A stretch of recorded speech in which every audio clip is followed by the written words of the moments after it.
And hello, good evening. Welcome to the live stream, the first Sunday stream since the start of the new year. And good evening, Christopher, as ever. Welcome to the stream. And that was a quick look at what we have in store over the next few hours. And we're going to start off with the Cross Country HST, and it's the very last Cross Country HST public service, which was September 2023. It went from Plymouth through to Leeds, and in part one we're going to take it through to Exeter. So that'll be the first part, and then we're going to move on to the southern region really for the first time, so Victoria through to Littlehampton, and then finally West Coast Main Line over Shap with Carlisle to Preston, and then if time permits then Preston to Glasgow as well. So let's get things going. Good evening, Amaze Tays as well. Happy New Year to you both. And welcome, as always, to the stream.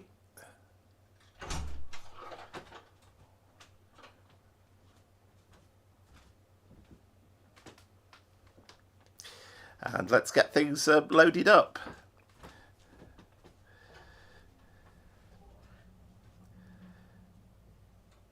Yeah, it's interesting to follow the fortunes of the football. I know my team, Stoke City, aren't doing very well at the moment. Of course, we've got a new manager in the shape of Mark Robbins. And I don't really follow it all religiously, so I miss out on bits. Yes, we do have a bit of snow. In fact, it has melted a bit this afternoon. We've had a bit of rain here. I'm guessing you were kind of nearer than to me, though, Christopher, so maybe is yours a similar sort of situation?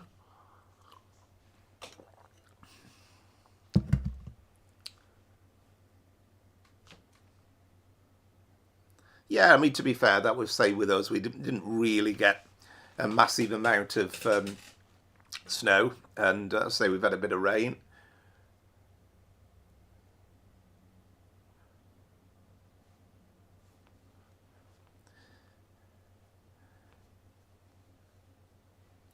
Yeah, I think it's one of those situations where I've done a day's work since Christmas. Wasn't originally going to be two, but I've done one.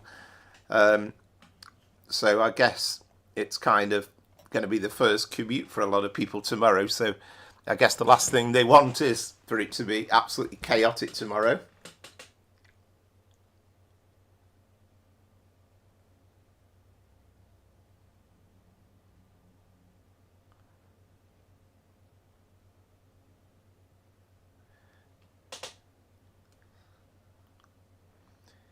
Yeah, it'll be an interesting year, shaping up quite nicely with the football, and almost a shock yesterday. I think Manchester City actually won, didn't they? It seems as though that's been a rare event in recent times.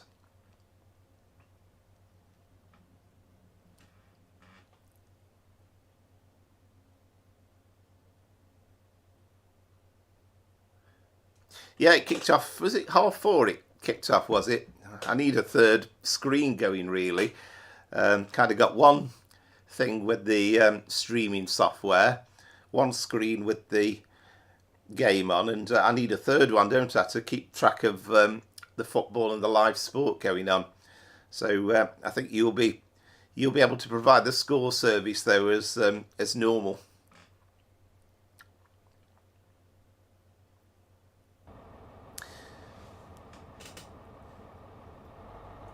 Right, so here we go. So welcome to Plymouth. And afternoon driver, you find yourself at Plymouth, just about to work 1E73, the last cross country HST as far as Exeter. There will be lots of rail enthusiasts around the network today, so toes for everyone. Please check the briefing for scheduled stops and other information. So this is actually the correct formation, and we've got the British Rail blue one at the back, which is 43007. This was September 2023.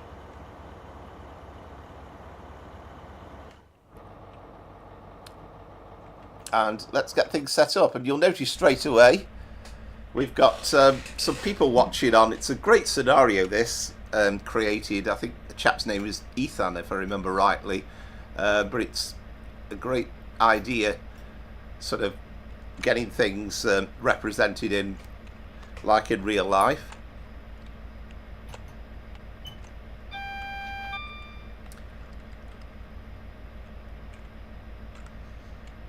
And where are we? So let's get the doors open.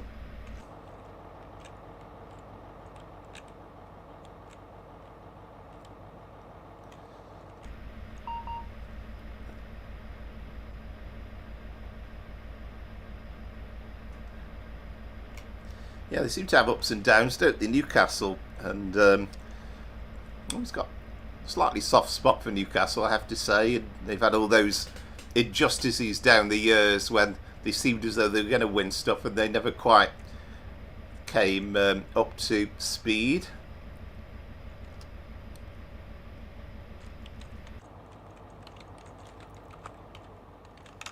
So you've got the spotters all taking photos, and there's plenty of videos of this service in real life. It was a special occasion because it's kind of the last of the mainline services, really. I mean, all we're left with now is the ones that Great Western Railway operate and the ScotRail ones, which are like short sets, but this was kind of the end of an era of the mainline operations. So the idea is the next few weeks, then yeah, well, hopefully so, Christopher. We're getting as far as Exeter. That signal, incidentally, won't clear to green, I do know that, but we have got those two markers there. And the next couple of signals, I do know, will be red, but we won't worry about that.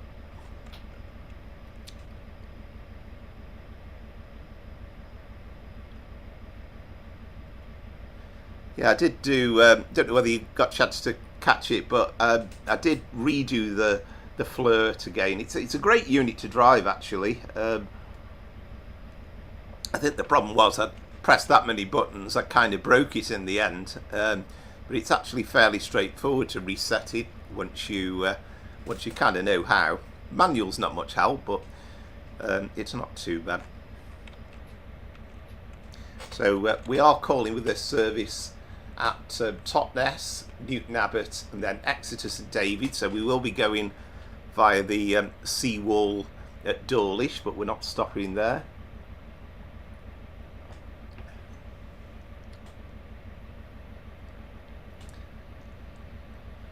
So I've watched the video in real life of it departing Plymouth, the real service, and because it was a special occasion, the one thing we are missing is we should have a headboard on the front which marked the occasion, but that's the only thing that's missing. So we must sound the horn quite a few times as we leave.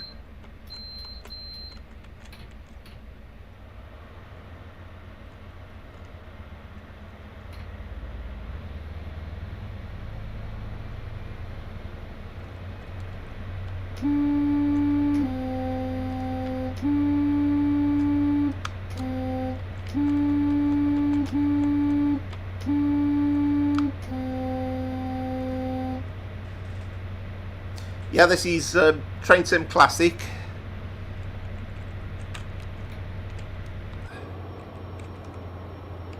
So you'll notice, you know, the graphics aren't quite as good as Train Sim World.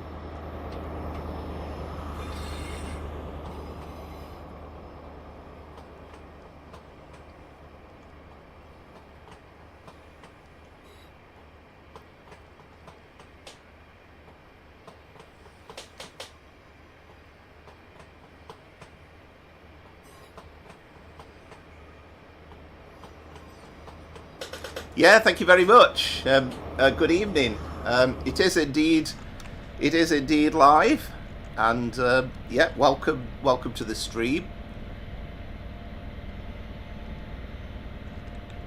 And yes, there's some quite nice scenery actually over the bit between here and Exeter. It's not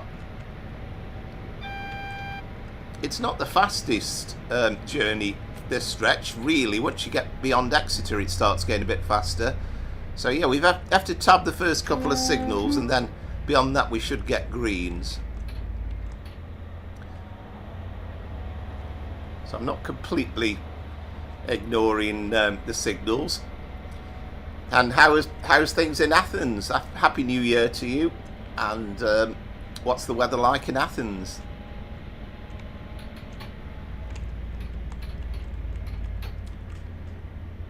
Totnes is our first stop.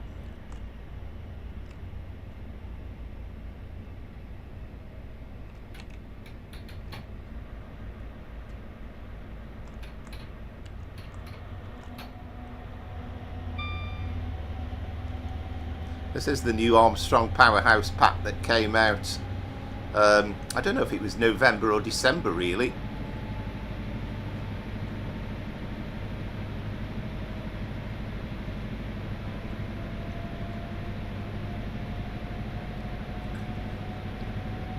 But it's definitely made it quite interesting.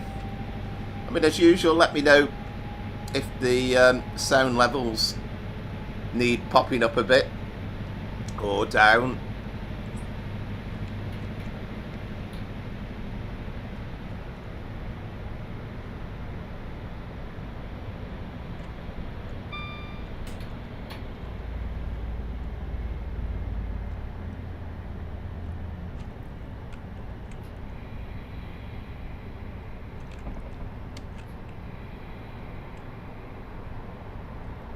But this is the first time that I've really streamed the southwest of England. So the plan with this journey, this is part one that we'll do this week of this, but I'm hoping over the next few weeks to do the full run from Plymouth to Leeds. It's just about possible. We'd have to actually add in an extra stop at Doncaster, which assuming I get that far over the coming weeks, I'll explain the reason why.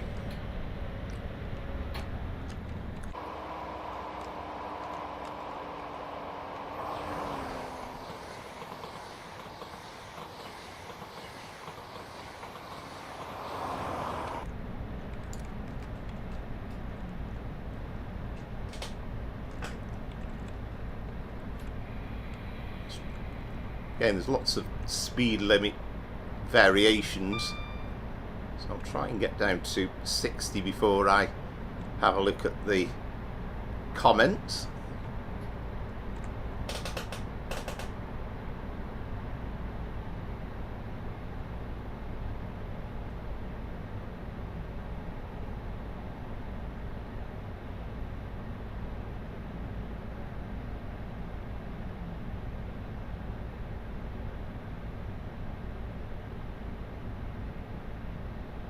Yeah, no, that's fantastic. Yeah, good to welcome you along and try and keep you entertained. And sometimes the driving can be slightly dodgy, so we'll see how we go on.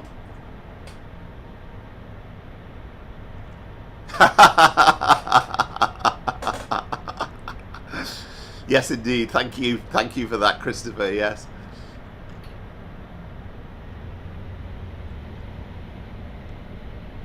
And I suppose it's time also to shout out as well and say a huge thank you for all the people that have subscribed over Christmas. There's been quite an influx of new subscribers, and it's kind of reminded me that as well as these live streams, which I've got every intention of carrying on with, that it's nice.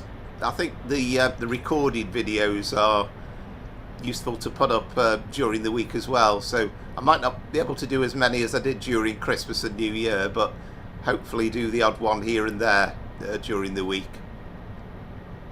I know it confused Zachary a little bit because he couldn't quite understand why I couldn't talk to you live as I was doing them, but hopefully he's got the hang of that now.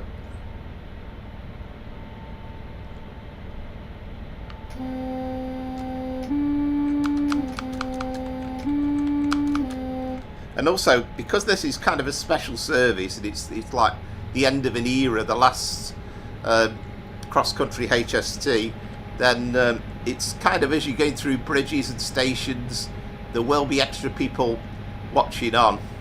Look at this for a climb, by the way, 1 in 42.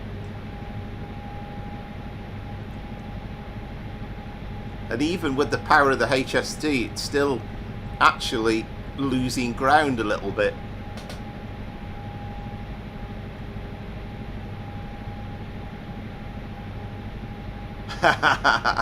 Absolutely right.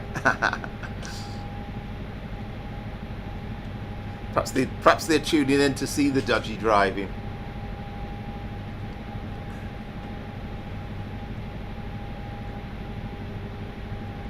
Yes, indeed.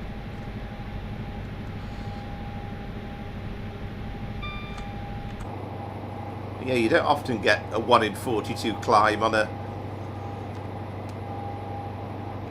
in the UK. And you notice the plug doors on the Mark IIIs.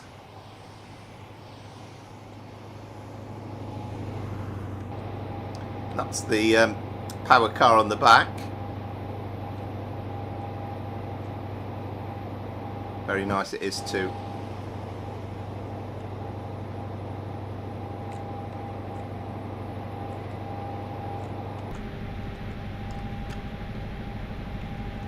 Yeah, I hope things turn round a little bit.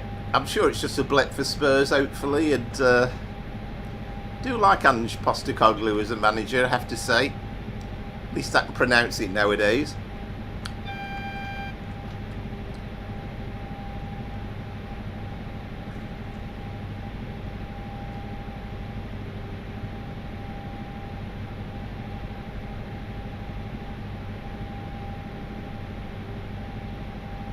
All right, okay. I've tried to respond to as much of the messages as I possibly can, but yeah, thanks for watching. I've done a couple of underground ones over time.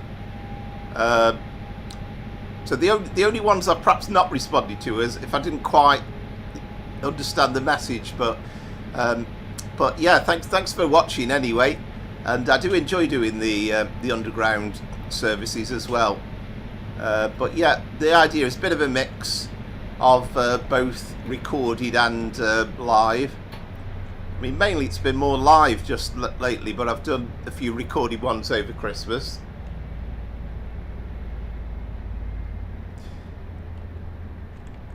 Yeah, me too. Yeah, I love it as well. Was that with the Javelin or with the one of the MUs or Freight? Or I do love driving the Javelin,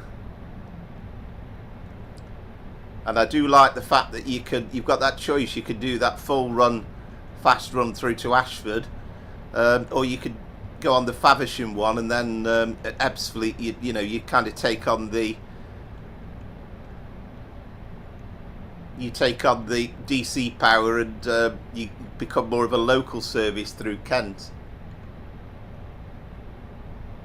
Yeah, excellent, yeah. I like the Cross City, and I love the detail, the 323. It's just frustrating how dead it is at Birmingham New Street, and just waiting for that upgrade when we start getting Pendolinos and 350s added, because that would make it suddenly a much more interesting run.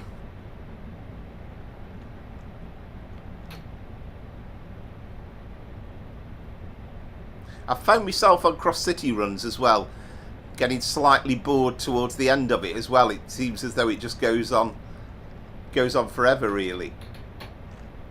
But it's well made.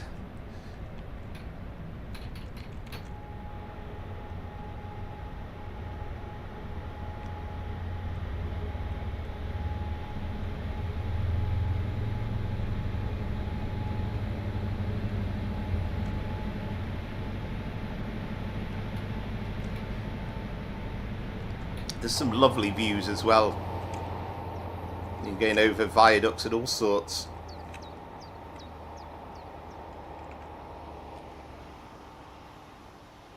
As we go through Devon.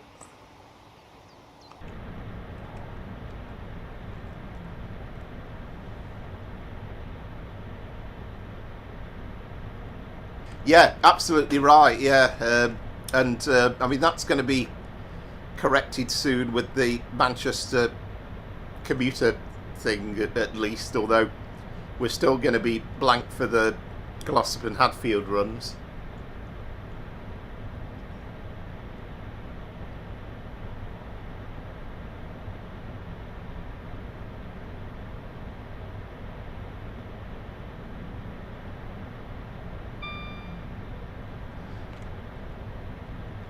Yeah, I mean it wouldn't have been me personally, because I've only been kind of doing the YouTube ones for the last year or so. But yeah, it's perfectly possible, yeah, to do Paddington to Penzance, whether it's a HST or now with the 802s or whatever they are on the Great Western Railway service. I still want to call them Azumas, but of course that's only a LNER brand name.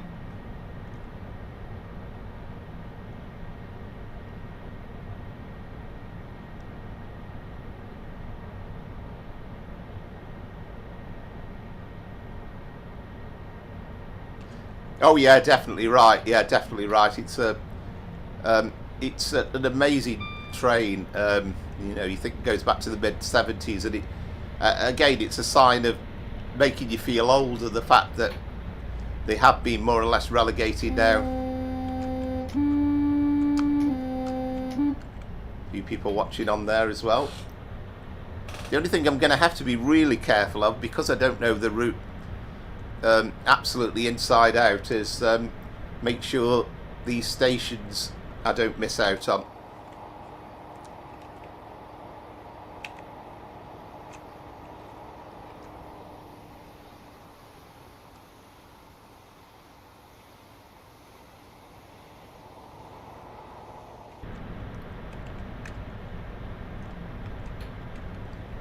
And I did go on a cross-country run a couple of weeks before they went out of service. I happened to be on holiday in the September, but it was early September. I mean, this is September the 18th, 2023 that we're representing here. And it was a shortish ride. I went from Derby to Leeds, but I kind of thought, well, it's probably the last time I'll ever get the chance.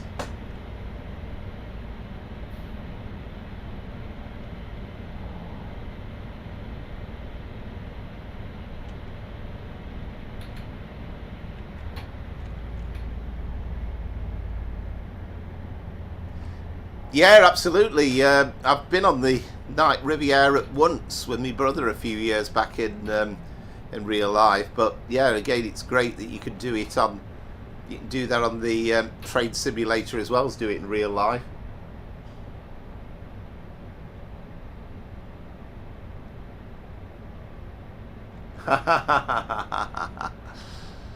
Yes. I mean, if you see the prototype version of the HST, it was markedly different. And then what was his name? Was it Kenneth Grange, wasn't it? So Kenneth Grange who came in and designed the classic look. And obviously this was a much later livery, this Swallow livery.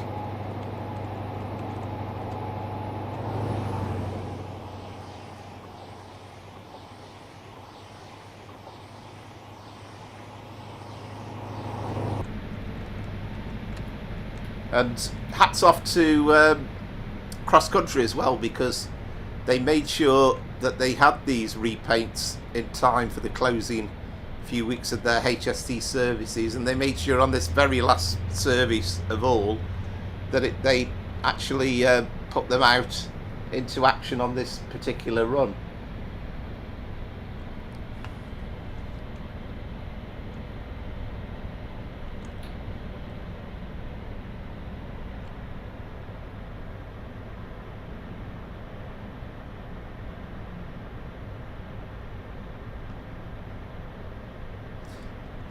Yeah, there's some lovely lovely places in the UK.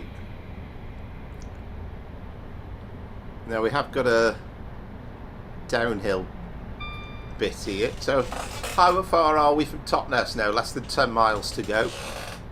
And a bit later on in the journey, we will be going right alongside the coast as well, as we go through Dawlish. So we'll go through, after Newton Abbot, it'll be Tamworth, Dawlish, through Starcross. We're right alongside the sea. Of course, it's had many problems with the sea sweeping over the tracks over the years.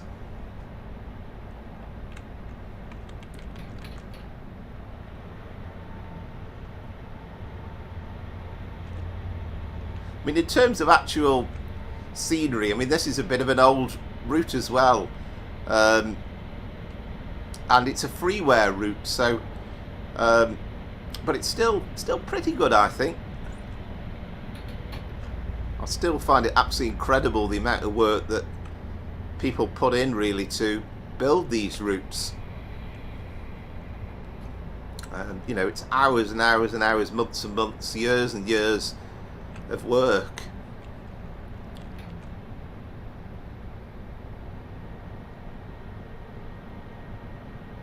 So the idea is, over the next few weeks, we'll take this right the way through to Leeds. So hopefully next week, if I can get the scenario properly up and running and working, then next step will be Exeter through to Bristol, Temple Meads.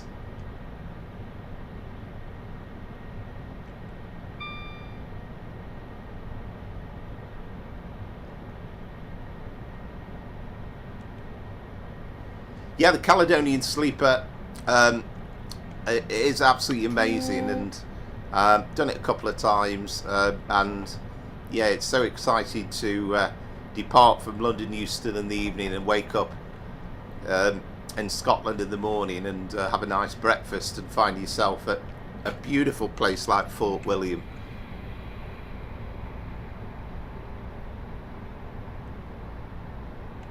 I believe it has, Christopher. Yeah, I think you can get a tram from Blackpool North now. There's a quirky YouTuber called G Loves Trains who's covered that. I've not been on it myself. It's years since I've been to Blackpool on the train, and hopefully, time permitting, we should end up our stream at Blackpool tonight. But we'll see how we go. If it's getting a bit late, I might delay the Preston Blackpool North bit till next week, but we'll see how it works out time wise. And I think I mean, there is another YouTuber as well, and another active, one of the chaps who works for Just Trains, who lives in and around Blackpool, and I know that he would be gagging to see the Blackpool tram route built in Train Sim. And it would be an amazing thing, actually. She is absolutely brilliant, yeah, absolutely brilliant. Quite quirky, but you know, I think, and again, you know, she's got, goodness knows, thousands and thousands and thousands of subscribers, and with the amount of videos that she puts up now, I think she might well be, it might well be full time.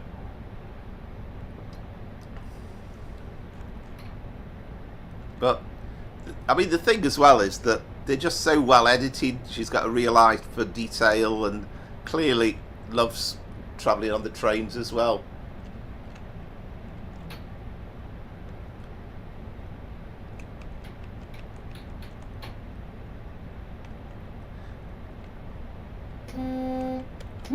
And again, it's just nice to see, you know, it just shows there's plenty of the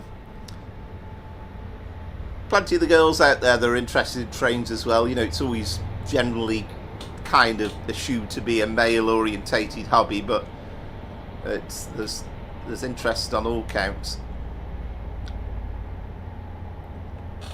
Right, so where are we now? 5 miles to Totnes.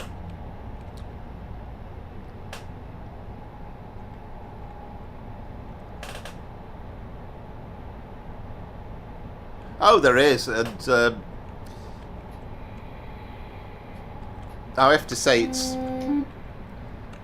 I spend more time watching YouTube channels than I do normal telly in many ways, and there's just so much there. It's good, all old stuff as well, you know, not just trains, but you can see a whole manner of all archive stuff. Yeah, no, definitely. Yeah, definitely. I've certainly not gone in for that.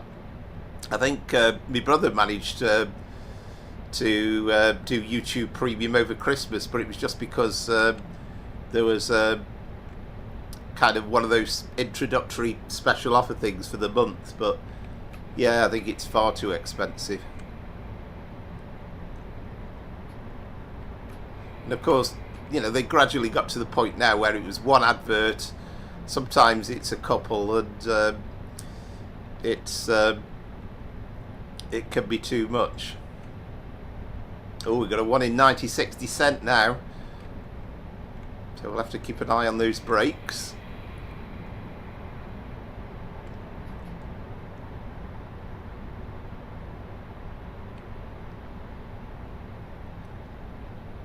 So we're certainly not going to take in any kind of cityscapes along the way. It's very much countryside, and generally it's a fairly sedate ride between Plymouth and Exeter St Davids.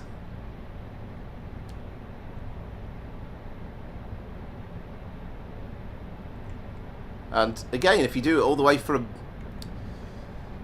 Penzance, you have the feeling that it's pretty slow to begin with there, even on a kind of a mainline Paddington service. You feel as though you're stopping all the time, and it's quite slow, to say the least.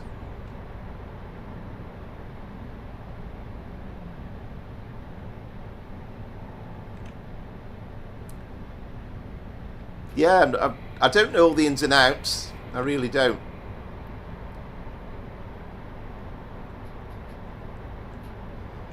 Weird thing is, when I had all my computer problems a few weeks ago, I found that it only works properly by using me McAfee security software thing, and only if I switch the VPN off. If I put the VPN off, it jumps all over the place.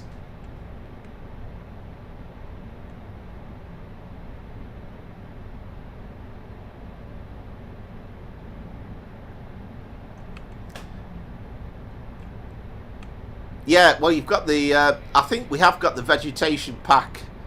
I don't know 100% for certain if it's if it is included within this, but it certainly has improved generally the looks of the routes.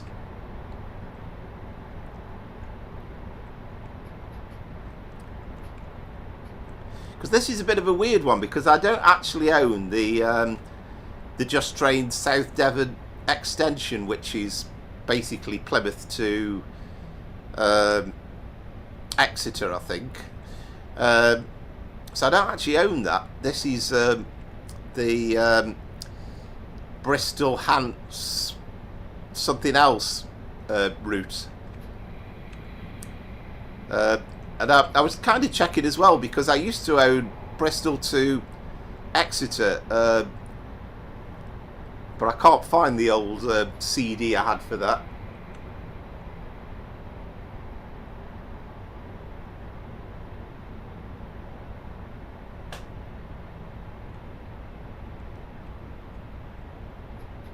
Yeah, I definitely do use VPN. It's not it's not complicated. It's useful as well if you happen to go abroad and you want to watch something that's on UK telly, and you can do it straight away.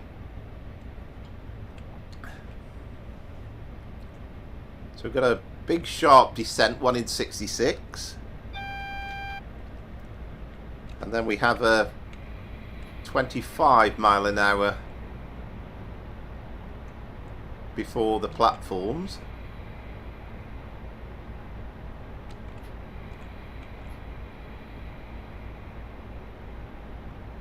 We'll put full service on, I think. Try and make the 25 mile an hour into the platforms. then I'm easing off the brake, because otherwise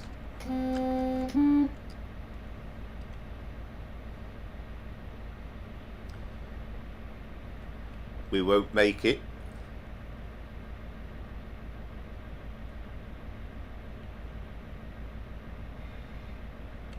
Yeah, correct. That's right. Yeah, that's the one. That's the one, and yeah, it's got all the route in as far as Paddington. Although we're only taking this as far as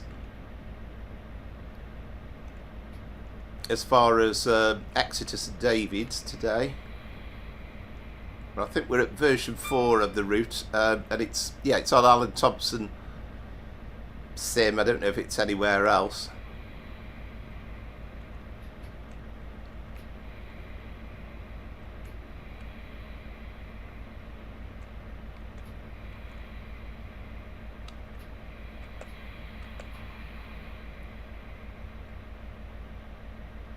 There we go.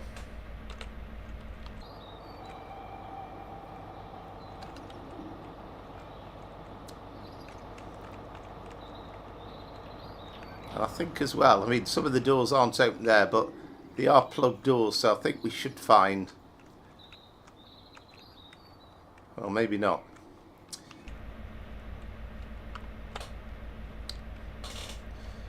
Can't remember if there's any... Oh, I tell you what we never did. Never switched this thing on, did I? A bit late in the day. So we are one... where are we?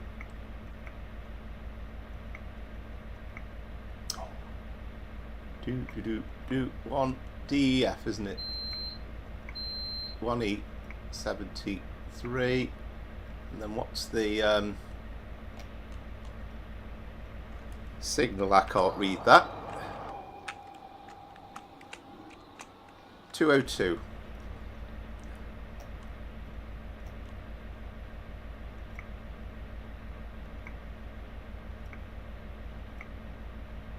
Okay.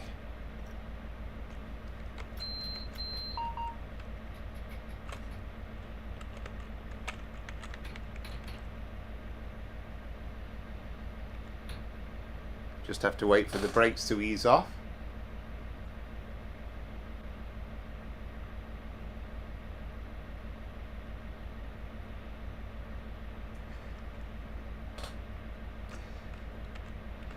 Yeah, it's still an absolute mystery why I have to use the VPN for streaming purposes. Makes no sense to me.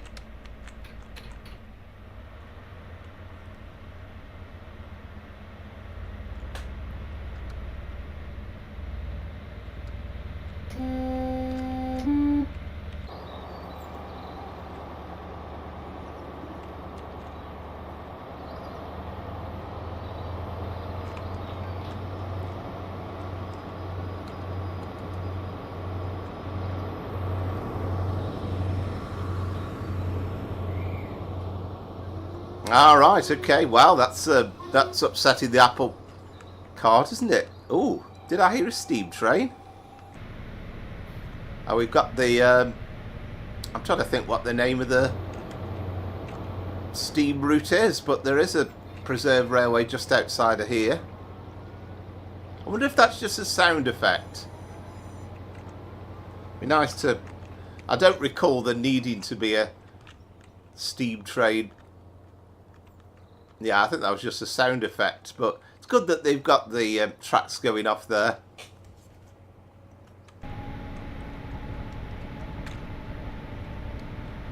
So Newton Abbot is next.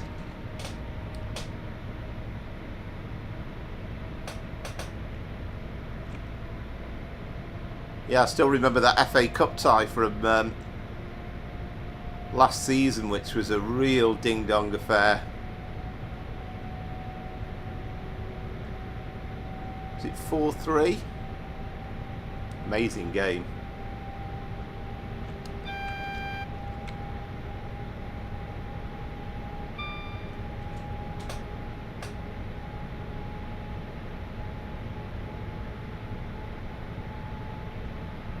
Yeah, I'm glad you you know this route, and and you like it,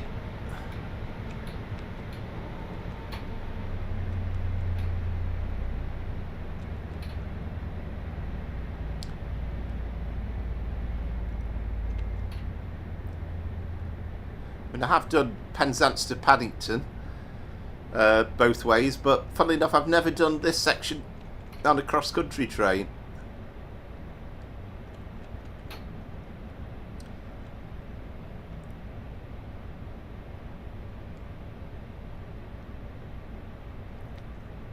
Worries me completely when it starts stuttering.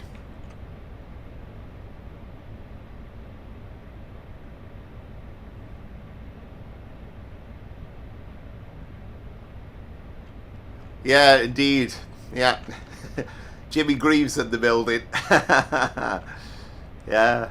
But that's kind of what makes it so good, isn't it? It's the unpredictability, and I think, you know, you kind of get all the build up to these matches, and I think the press, the particularly the tabloid press, but they love to set the agenda and set the story, but sometimes sport just has a habit of doing its own thing.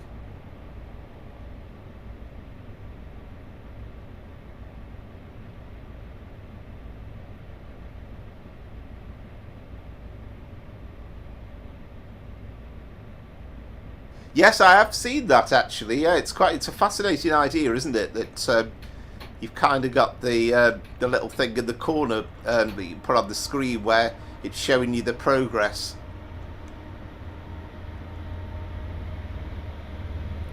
And I mean, I've said before many times, but you know, it's fantastic that we have. Here's one of the IETs. It's fantastic that we have so much of the UK railway network that's actually represented now. So it is possible to do all these full runs,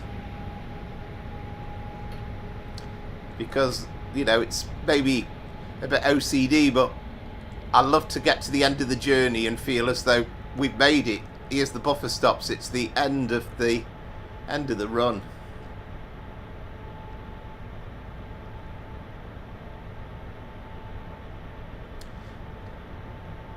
Yeah, that's I've had subscribed to NordVPN, and ExpressVPN's another one.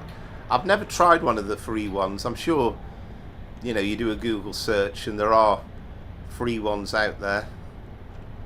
I suppose you just have to be careful about sometimes what you tick when you install these things. It's like, do you want to install this as well, and all that sort of stuff. But VPNs are generally very useful.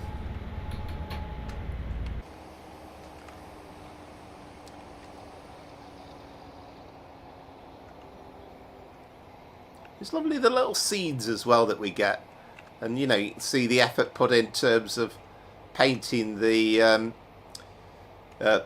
grass to make it look like the typical English countryside.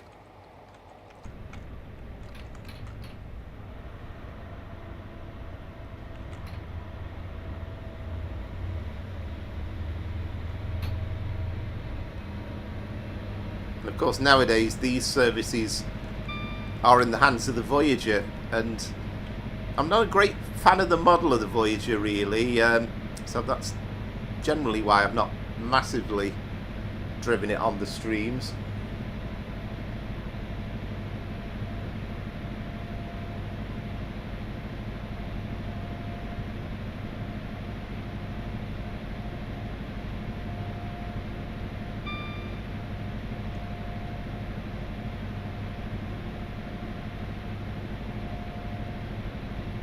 We're about 4.5 miles away from Newton Abbot, and I tell you what, it's going quickly, this run.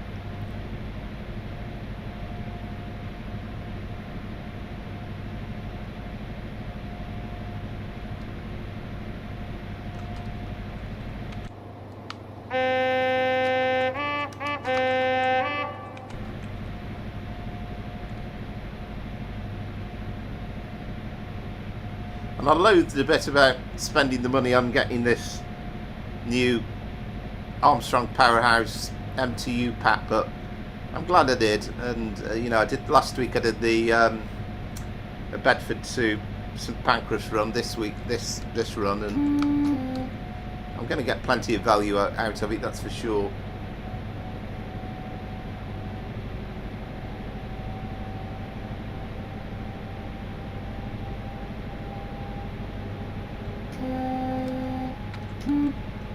Yeah, I think sometimes I've done journeys on train sim that I've not done in real life, and I thought I must have a go at that in real life. And then, you know, on the other hand, crikey, 1 in 49 descent here. And then I've also done it the other way round, where I know the route really well, and I've been eagerly anticipating it coming out for Train Simulator.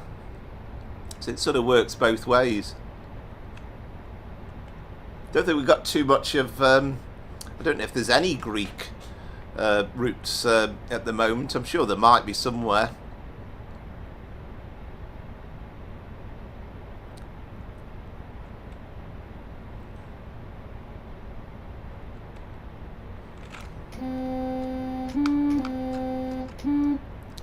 Yeah, you never know, there might be a few photographers on. Not even sure if that wasn't that just a bridge carrying pipes, I'm not sure.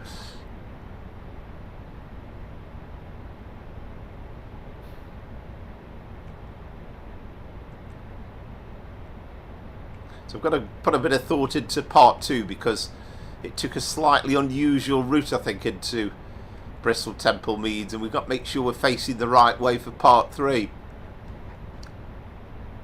Alright, 1-1.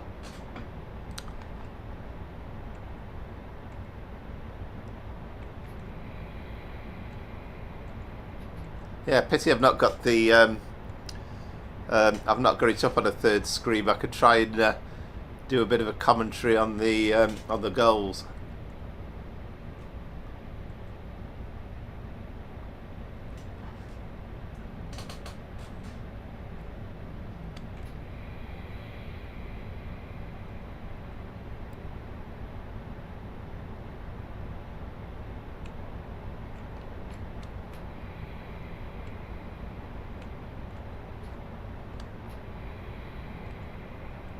And I know as well we've got the League Cup semi-finals coming up, the first legs in the week, haven't we? And I know Tottenham are in action there against Liverpool, aren't they, in the first leg? Arsenal, Newcastle, the other one.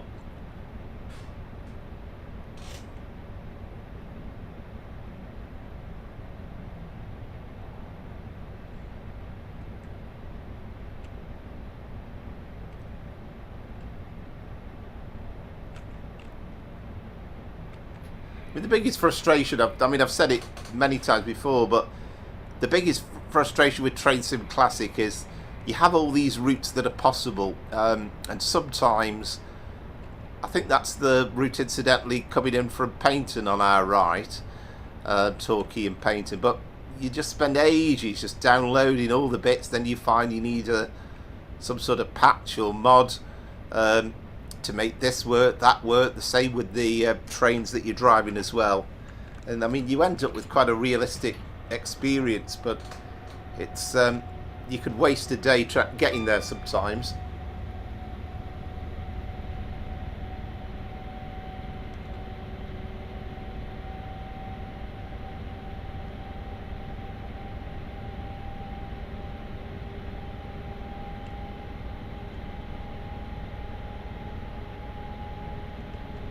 Yeah, it's funny how it goes sometimes. Oh, wait a minute!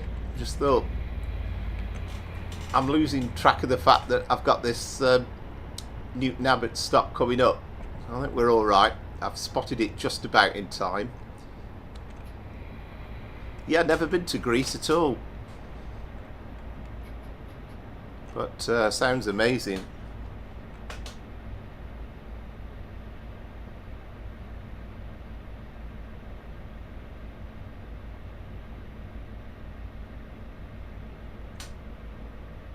Ah, interesting. Yeah, I mean, there's a whole multitude of stuff. I mean, I'm mainly concentrated on British routes, but it's fascinating to experience and understand about other routes that are available in different countries.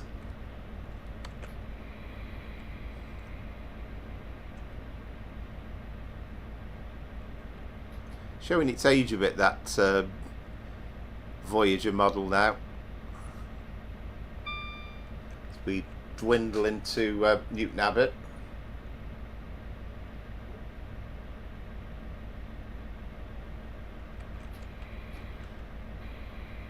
Yeah, is that on Train Sim World 5? Oh.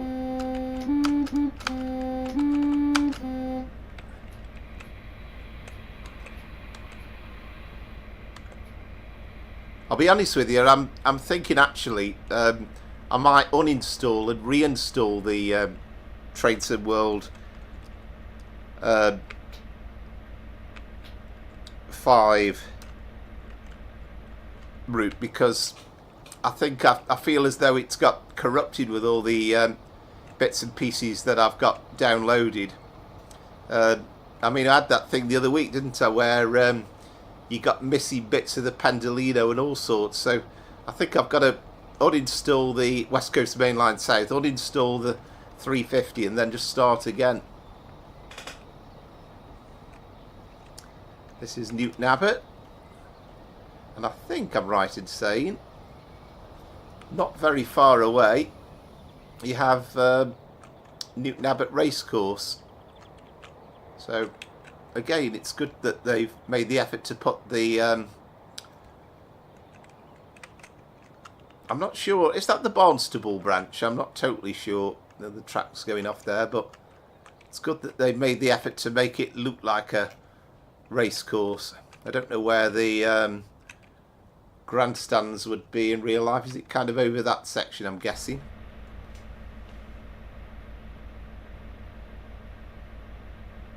I'll try. Can't promise, but I'll try. Yes, enjoy your dinner.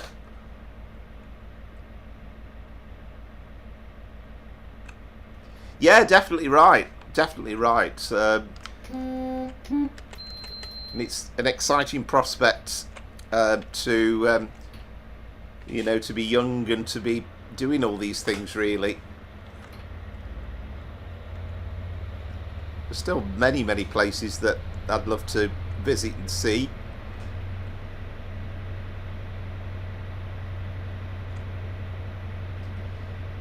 Yeah, very much so. Yeah, I think actually we've got a route from Austria coming up in Train Sim World 5, and I've been to Switzerland once many years ago with the school, but kind of Austria, Switzerland.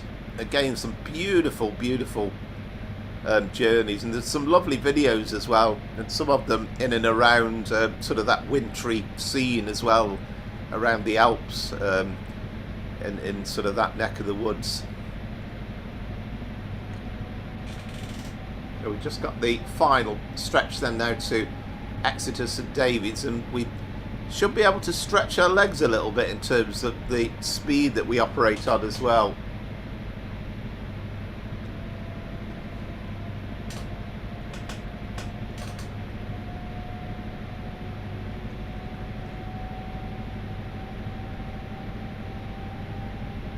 Oh yeah, definitely right. Yeah, sky's the oyster, and it's lovely to get out and visit places. You know, there's large parts of Europe that I've not been to. I've never been to Italy, for example, but you know, you kind of got with France, you got the TGV, you know, which is exciting from a train point of view. And going further afield, once went to Japan, so being able to go on the bullet train, that was a dream. And going past Mount Fuji, that's kind of one of those photographs that you see of the bullet train going past Mount Fuji. But in terms of the UK, and a good time to be mentioning this, I suppose, but this is one of the best UK rail journeys, and this section, as we head on towards Teignmouth and then through Dawlish along by the sea wall is absolutely stunning. Actually, let's get the speed up a bit because we've got 90 here, and I'm so used to going at 60 that I've been a bit slow to.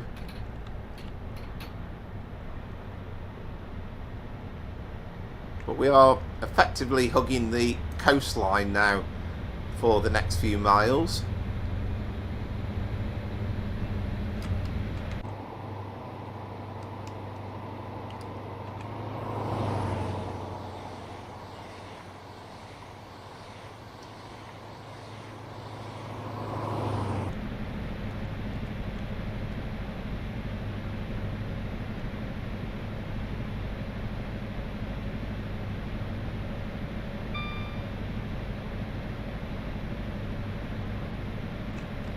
Yeah, absolutely so. Yeah. I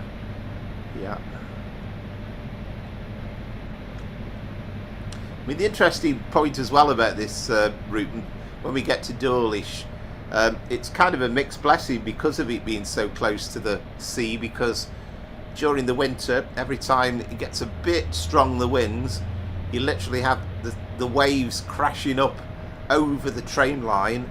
And of course, a few years back, they had a major storm, and there's videos and photos of the tracks just hanging in the air. So it's kind of, it was a lovely idea from Brunel to build the route and make it so scenic, but it certainly had problems in its own right as well. Right, now we've got to get down to 60. Again, you kind of think this will be a route that would be ideal for Tradesome World at some point.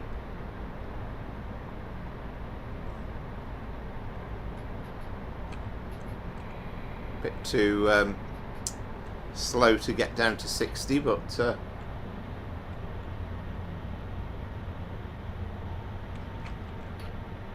we will manage it. And anybody who thinks that we don't have tilted trains, I mean, we do have tilted track. It's like slightly canted, isn't it? Which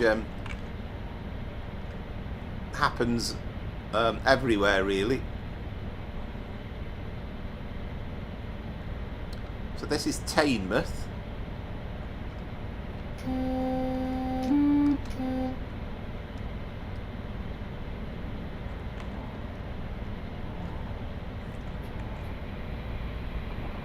There's plenty of videos about this service, this 1E, 1 Echo 73.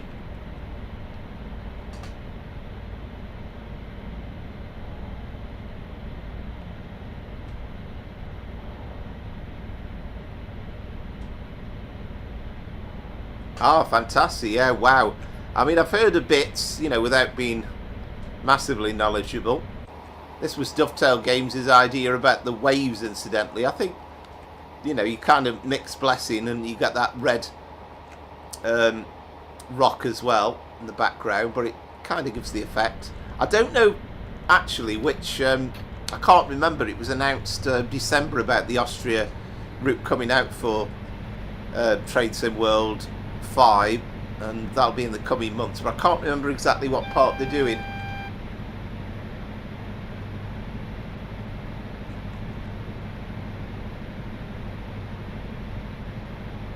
Wow, yeah, fantastic. Yeah, that's amazing.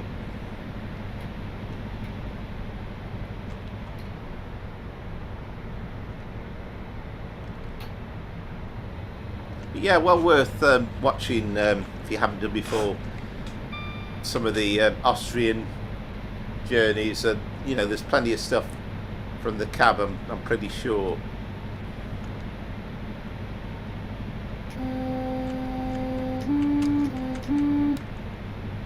In terms of the UK, you don't get massively much better than this particular journey. It's lovely to do in real life.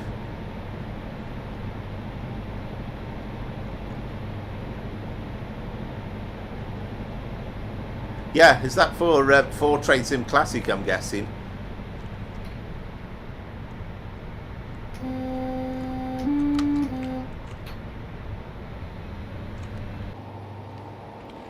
Emerge.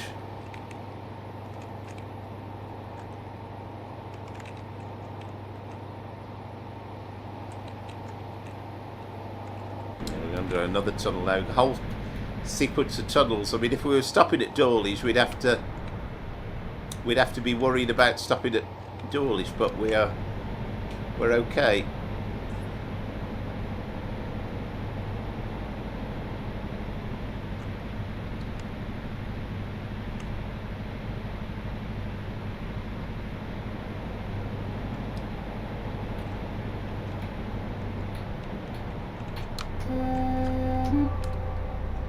Kind of right at the heart now of Dawlish town itself. And I think they've done a nice job here as well by the station, where just to get the feeling of the town, and the gardens. I think that's beautifully done. And this is Dawlish station itself.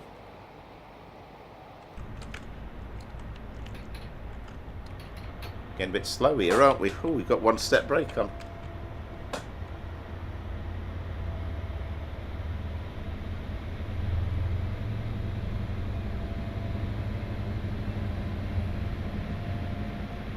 Yeah, indeed, yeah, yes. And I mean, it's possible. I mean, the sea is actually up, isn't it, at the moment? But you can actually walk along that wall there, which is a brilliant thing to do. Actually, being so close to the tracks.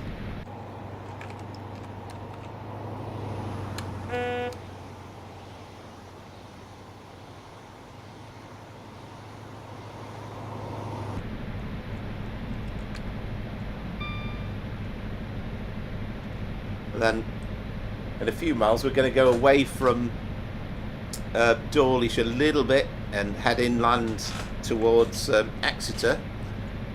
I always find it slightly strange to think that Exeter's only something like 7 or 8 miles once we leave the coast, I think. We've got Dawlish Warren as well coming up.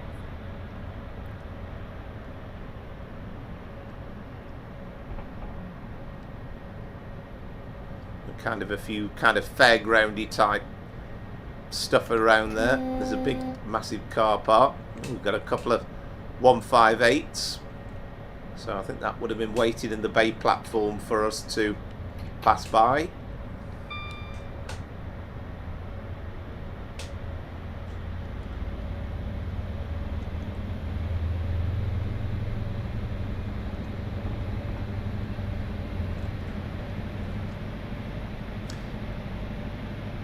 But yeah, I'd love to get the time to actually. The thing is, sometimes you just got to limit it somewhere. But there's so many routes, so many possibilities, and it's just having the time to both install them and actually get round to playing them at times.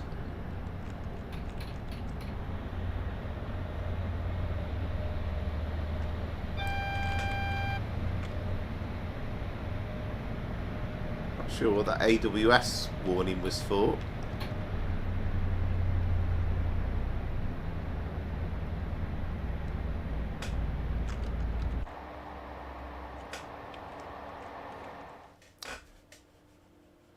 Didn't mean to do that, obviously.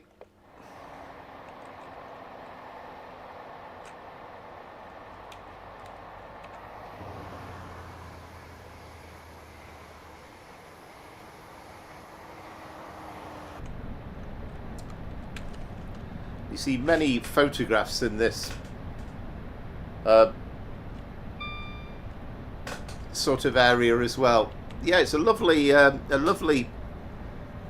journey, and you know, sort of anybody visiting the UK certainly recommend a journey down to Devon to at least experience going through.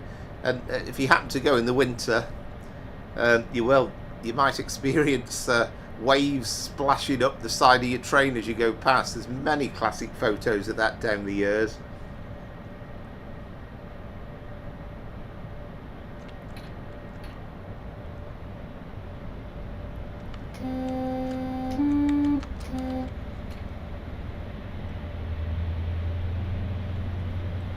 So eventually with this route and with this service, we'll be working our way up to Leeds over the weeks. I mean, it's going to take something like 5 or 6 parts, but I think next it'll be Exeter to Bristol, then Bristol to Birmingham New Street, Birmingham New Street to Derby,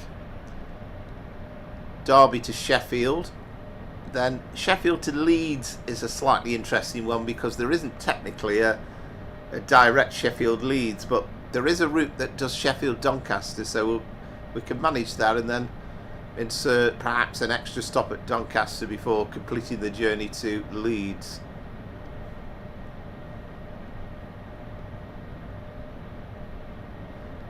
So having done nearly an hour's driving, we get 100 mile an hour for the first time, so it is kind of a lot faster from Exeter through to Bristol.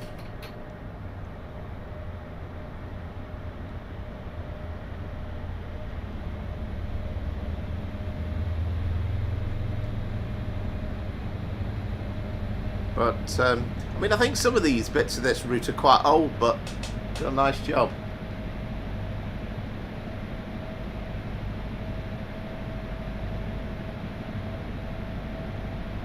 Yeah, absolutely right. Yeah, it's amazing. I mean, I'm not sure what it feels like when you're on the train. You can see the waves crashing over you, but it's quite a sight. I mean, there's been calls for many a year for an inland route to be built in real life because effectively Devon and Cornwall gets cut off by the train services because of there's no alternative route. It's the only way to get into Cornwall.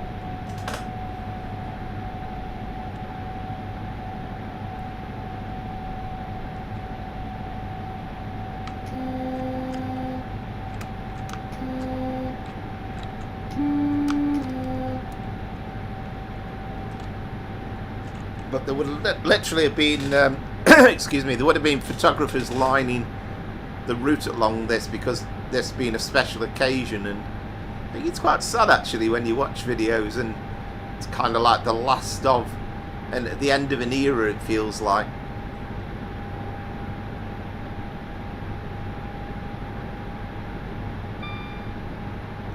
Yeah, we're definitely heading well away from the coast now. And we are literally only a few miles away from Exeter St Davids. It's ironic in a way. I was talking about this earlier on to somebody, but Exeter's also the end of the motorway network in the UK, pretty much. I mean, there's some dual carriageways, but it's kind of a feeling, well, the trains and the roads don't need to be particularly fast if you go west of Exeter.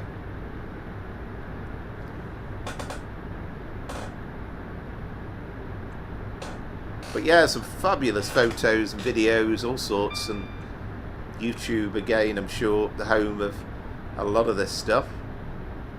So we've had a brief foray into 100 mile an hour. I mean, we're driving a unit that's capable of 125 mile an hour, but we've not even got remotely close to 125.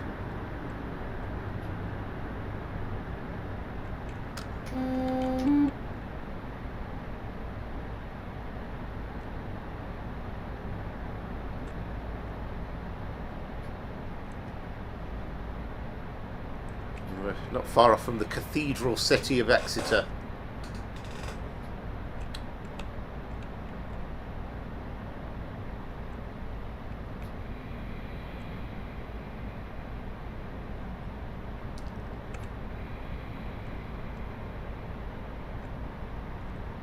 So we'll be off to Train Sim World in a moment. We're going to start our run from Victoria to Littlehampton, so very, very different feeling really.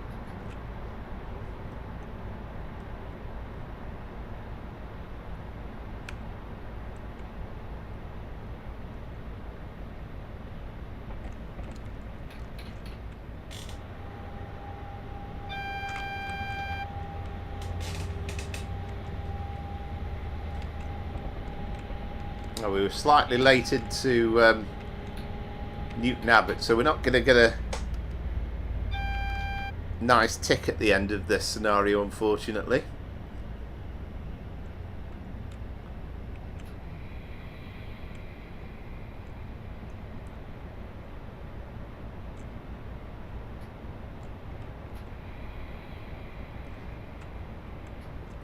It doesn't bother me about getting a tick at the end of the scenario, but in years to come, you're kind of thinking, have I done that scenario or haven't I done it?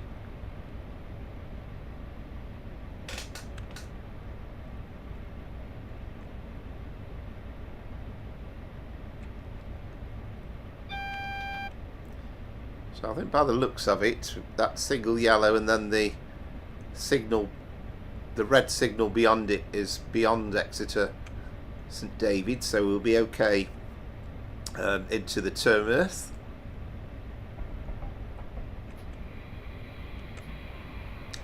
And to get some brakes on really.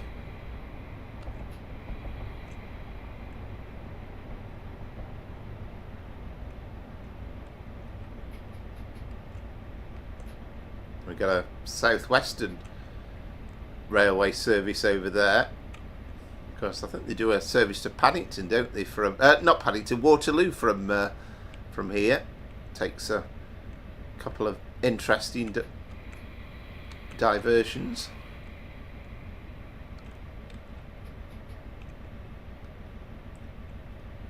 So as we have a red signal, we're trying to ease our way up to it.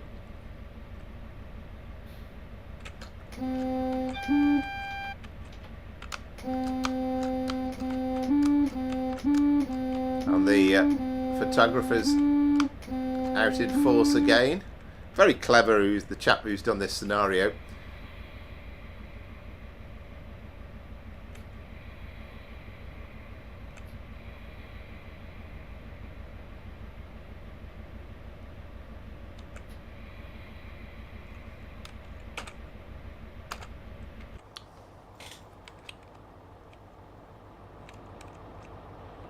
There we are, so that completes part one of the journey tonight. So that takes us into Exeter St Davids, and as they say, next it's something completely different.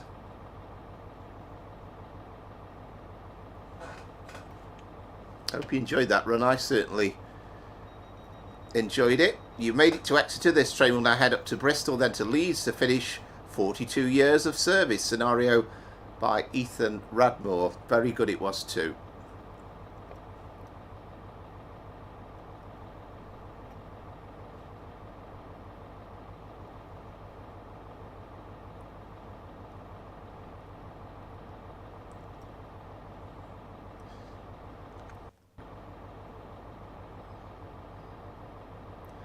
Well, it doesn't matter, does it? It's done now anyway.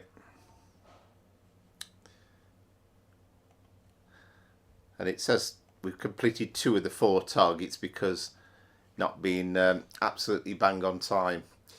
That's kind of the way the game works.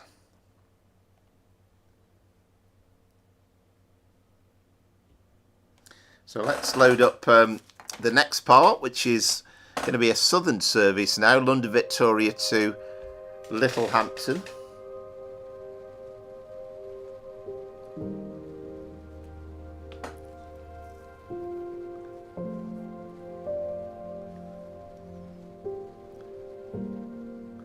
Never totally sure with the sound levels adjusting from one game to the other, because I think Train Sim World's a bit more noisy than Train Sim Classic. So again, as ever, if the sound levels aren't quite right, then let me know.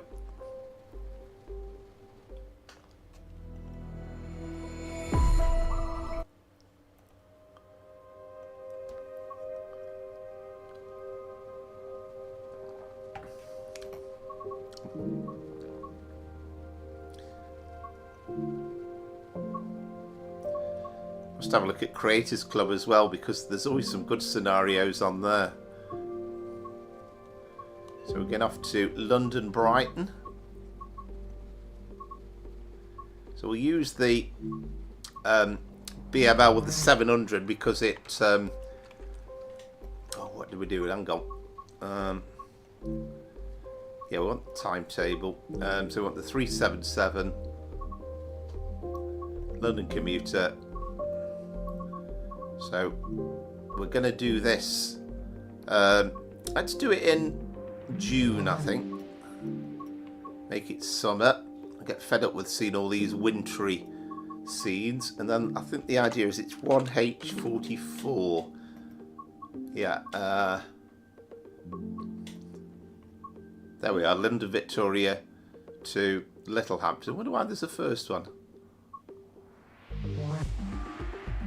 Yeah, that's the one.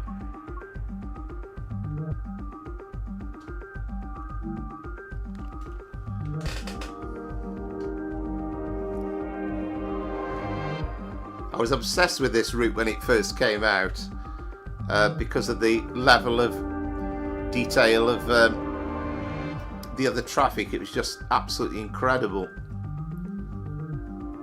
It's still one of the best routes, actually. This was created by, well, the timetable was done by a chap called Joe at Dovetail Games, and he has done an amazing job. I think it's crashed a few consoles in its time, but it certainly feels like the real thing.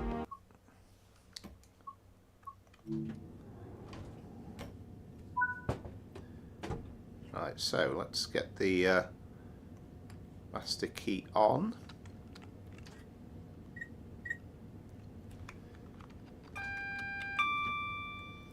So AWS is on, and then yeah, left door's unlocked. Day running we should do.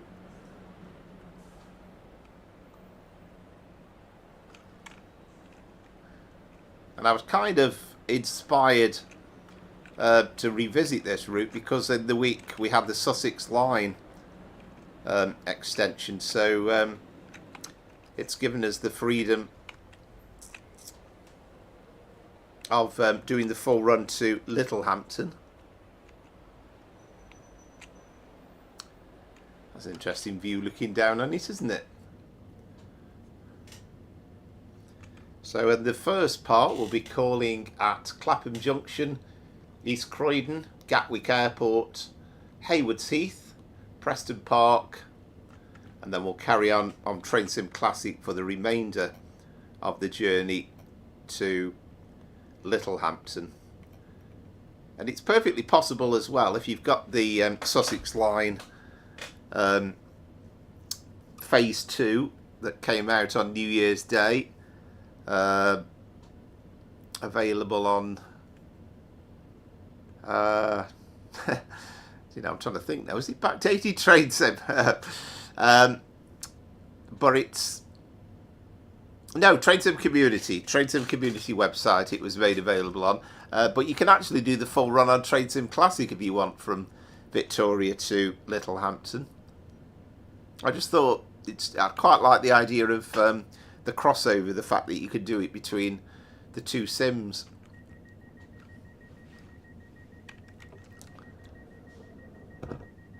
Perhaps get one of the windows open.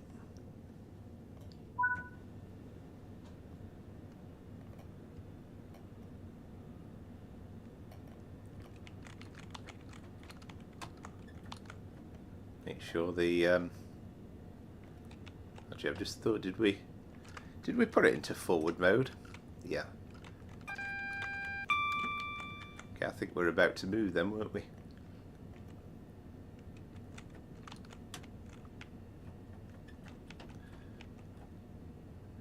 Right, so we're in forward, and let's get going.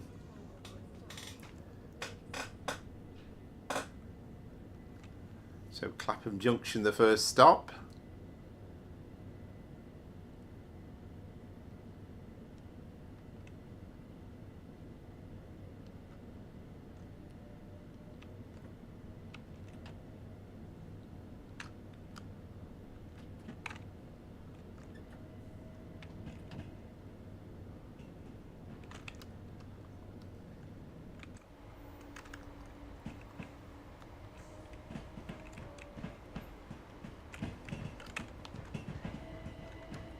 But I was so thrilled with this when it first came out.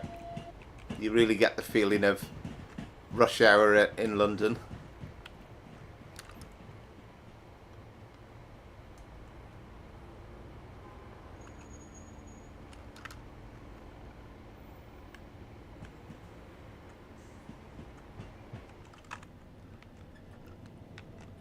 So you've got a train there waiting to enter the platforms. I'm guessing we were actually holding things up.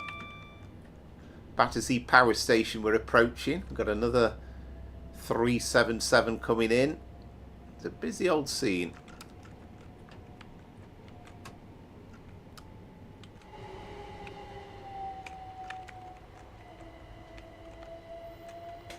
Quite a climb as well out of Victoria.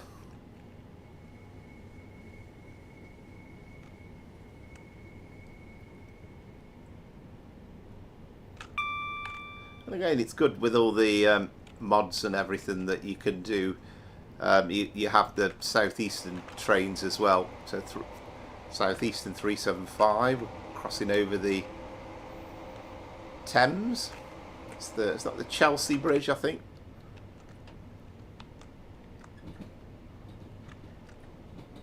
And then Battersea Park Station that we are approaching. It's good to revisit old routes as well. You know, I've not ridden this route in an absolute age. I was obsessed with it a couple of years ago when it first came out.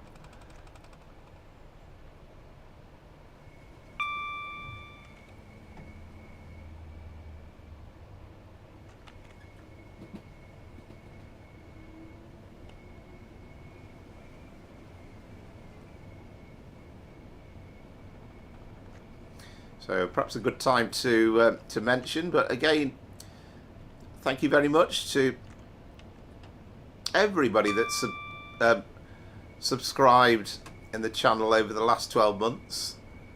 And if you're watching this, like whether you're watching it live or you're watching it back, then if you haven't done so before and you're liking the video, then if you could like and subscribe, I'd be tremendously grateful. And if you click on the notification button, you'll be notified as well of when new videos are coming out. Which, you know, the idea being the live streams are nearly always Sunday at 5 o'clock. And just hoping to do the occasional midweek video as well. I think it seems to be a lot of interest of the videos that I did between Christmas and New Year. Seem to have attracted some interest, which is absolutely brilliant. And I hope very much you enjoy watching the videos as much as I enjoy doing these runs.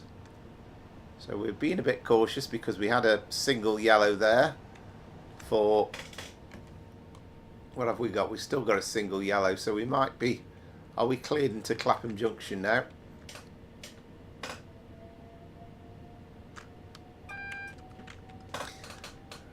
I've said it many times, but I'd love there to be a little bit of a random delay thing, so you get a time when 100% of the trains are all on time, or you get 90% of them on time, or you know, sort of random. So you might have a day where 30% of the trains are on time, and then it would just vary the experience up a little bit.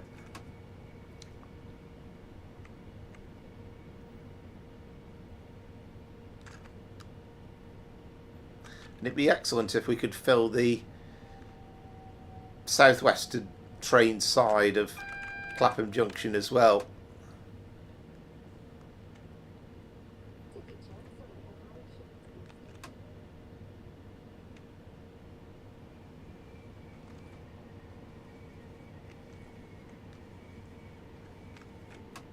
Pretty much going right down to the end of the platform. I think that should do us.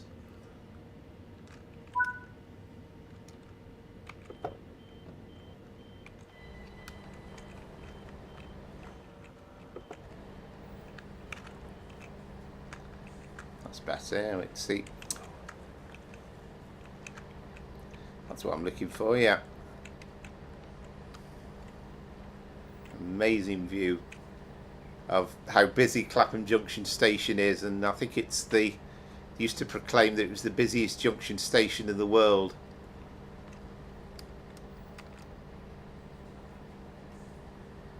We've got a few seconds to wait before our departure time. Probably should have kept the doors open for that reason, but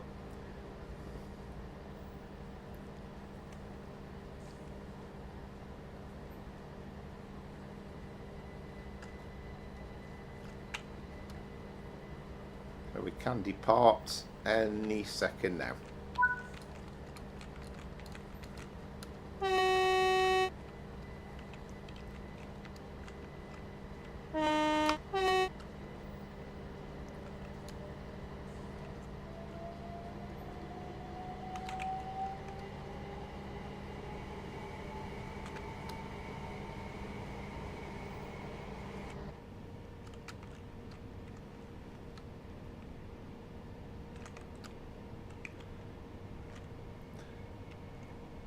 Kind of did a bad thing really as a driver, because yeah, we have got a green luckily, but I kind of got no concept of what colour the signal was, so we could have come hurtling towards that and find it was a red.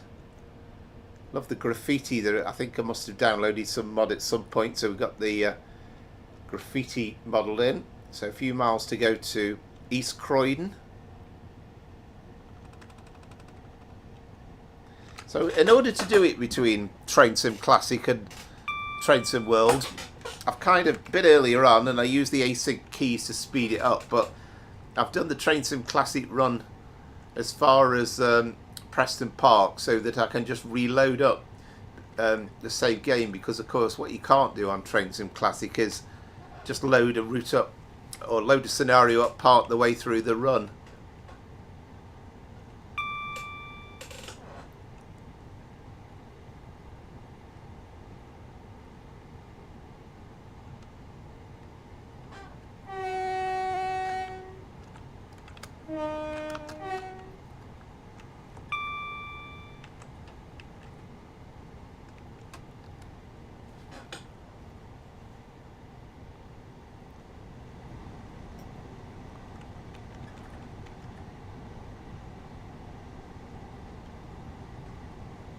It's a very busy line, the London-Brighton line, and just delighted really that we can go now to places like Littlehampton with the Sussex Phase 2 extension.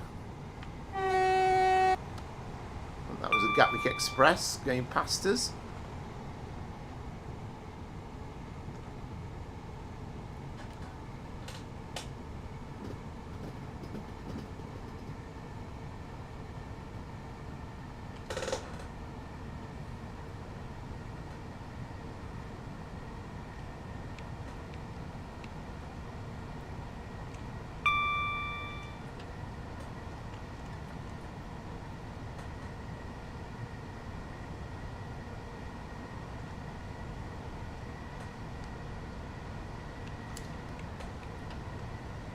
Yeah, so tremendous thanks for everybody who's taken the time out to watch some of these videos, and I always appreciate it.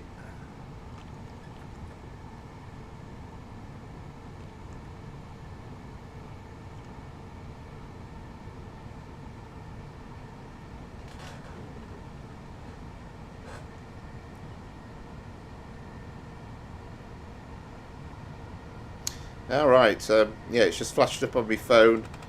Yeah, Liverpool 2, Manchester United 2.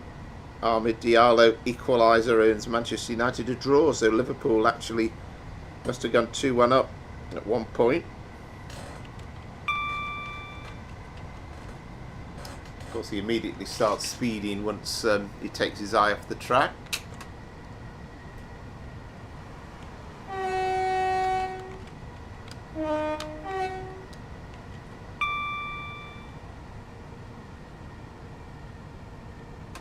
Again, just a reminder that we'll take this through to Littlehampton, and then after that we're on again over to British Rail Blue then for West Coast Main Line over Shap. So we're doing a run from Carlisle with the 87 in a southwards direction this time.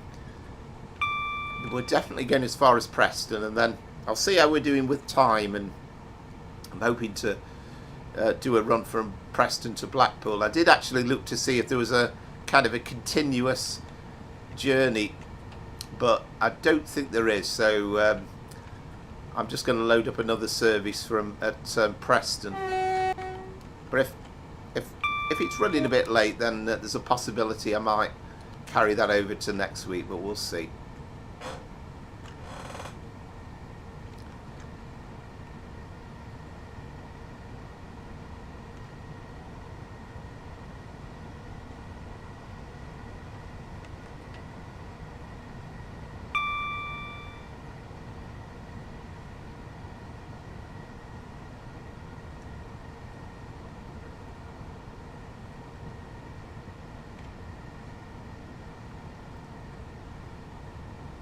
We're only a couple of miles away from East Croydon. Busy old station that is. You kind of get Thames Link services, so go on to Bedford and, well, all sorts, Cambridge as well. And we'll be seeing the 700s, because Dovetail Games have never officially put the 700s into the London Brighton route. They kind of said it would overcrowd and overpower the route, really. But somebody's done a mod where that actually does happen, so it makes it a lot more playable.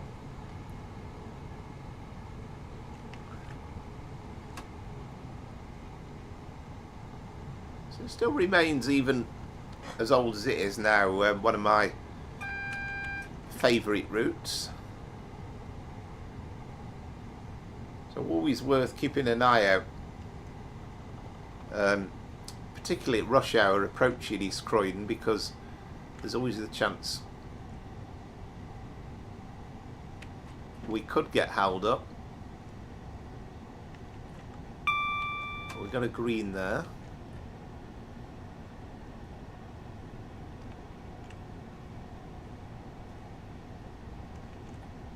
This is a route that would benefit from the Todd 4 thing. You know, you get better lighting and better weather effects and all that sort of stuff.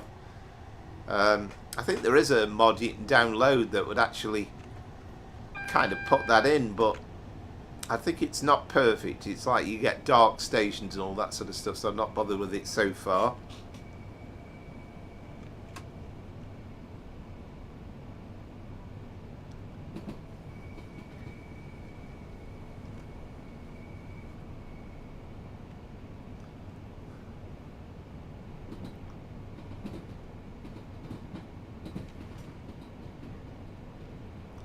I think there's something like 2,000 and odd services on this timetable. Nobody can say it's not too busy now. What's this? Is this double? No, it's double yellow, isn't it? So we should be okay, I think, into the platforms.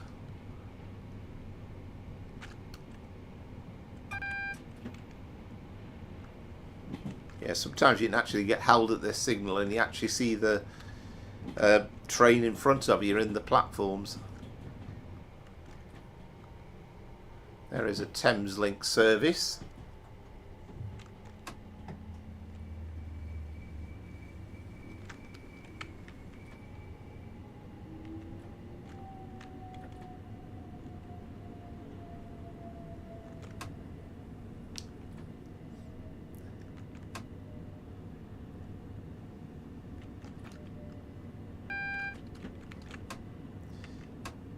Don't quite know what's happened to the passengers. I don't know if that's... I've got a feeling actually that they dropped the mod for the... or they didn't allow rush hour passengers on it originally. I think there's some sort of mod... Oh, now then, hang on. Left doors we want. But there's absolutely nobody on the station, and this is supposed to be a rush hour service. A few getting off.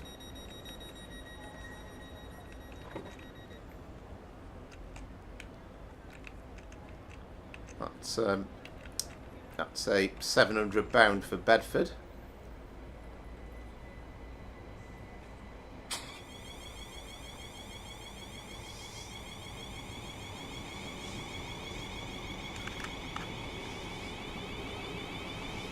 A few more people drifting along the platform now.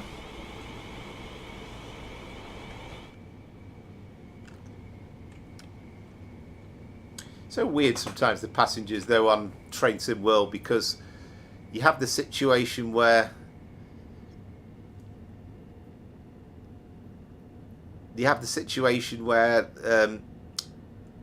you get all the passengers getting off at the first stop, and then you more or less running an empty train for most of the journey, but they've never quite worked out how to do it. Welcome back, Christopher.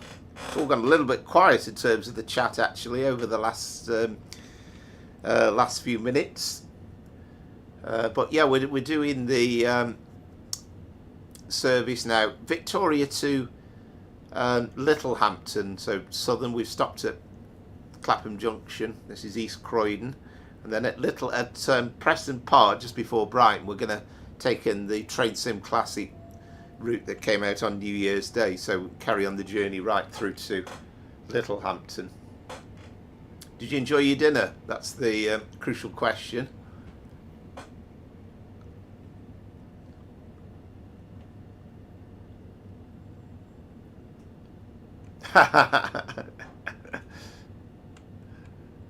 That makes it sound as though it was a. I'm kind of thinking, oh, it must have been a rubbish game then. Right, I did see it flashed up on my phone actually. I gather Manchester United were 2-1 down, and they got a late equaliser from Ahmad Diallo. Oh, sounds nice.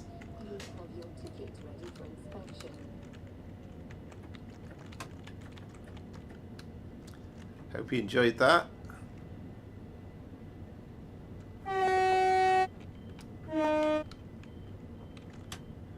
But the idea behind this run is it's kind of sort of rush hour, so there's a lot of traffic in and around, which as you know with London trains is incredibly busy. So Gatwick Airport is our next stop.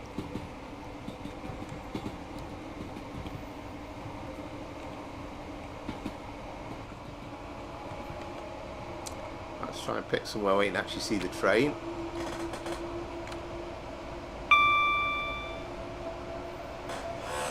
Yeah, absolutely right. Yes, Sunday wouldn't be a Sunday without a glass of red wine.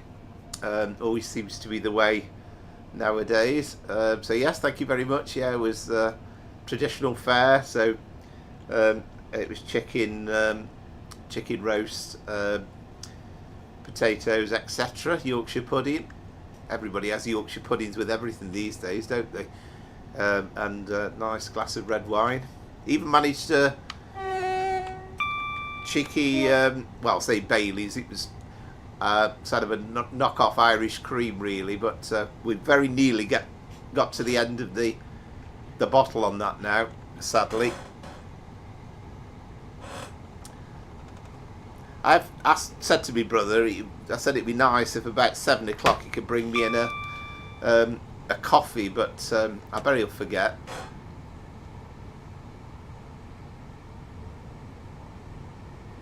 I know. But funnily enough, nowadays, I'm kind of... I don't mind white wine, but I kind of drink red wine with everything, really. And having a glass of white is very few and far between. I don't tend to eat a lot of red meat, in all honesty.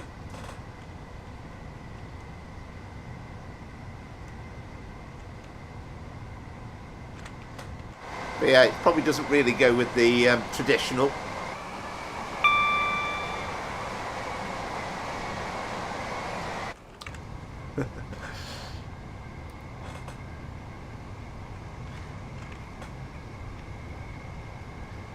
Did you get to watch the Christmas bullseye, by the way?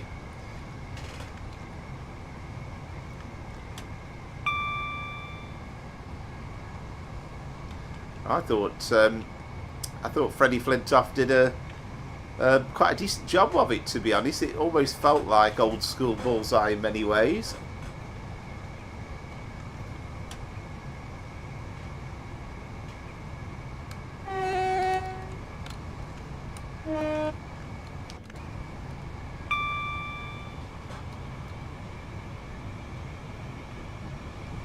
Yeah, excellent. Yeah, give it a go. And you know, sort of the darts has occupied a lot of the time. Me and my brother most of the week. Really, it's been quite exciting.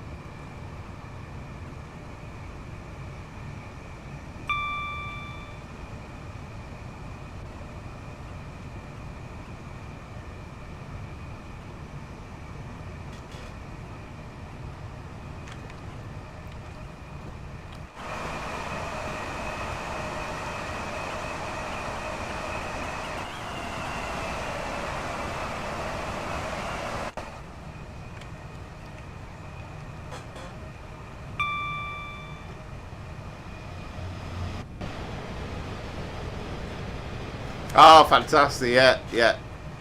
And I think every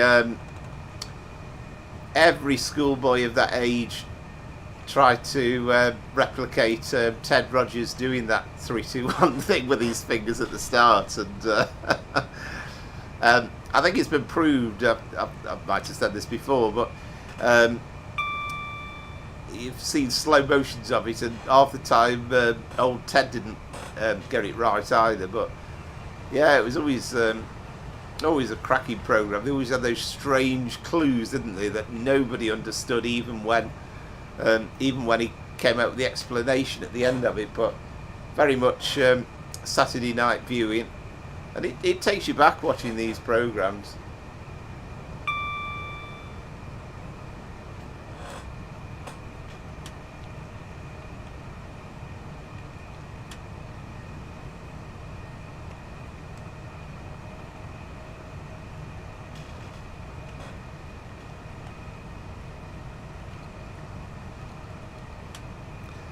I'm sure most of my youth sometimes feel looking back that it seems they're growing up. I seem to spend all my time watching the telly. Yeah, superb, wasn't it? And you know, it's great to see him coming through. And I know he got to the final last year, but what an amazing player. Oh, brilliant! Yeah. Oh, I know you said you've been before, haven't you? Well, that'll be something to look forward to. I mean, it's lovely how the fact that it is in sort of middle of summer. I'm sure Blackpool's heaving at that time as well.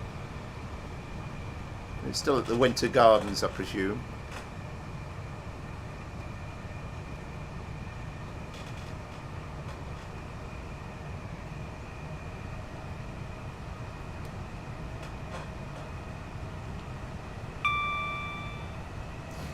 That I'm not sure about. He certainly didn't in any of the matches that I saw. I watched the quarters, the semi, and the final, and he didn't get a 9-darter then, I don't think.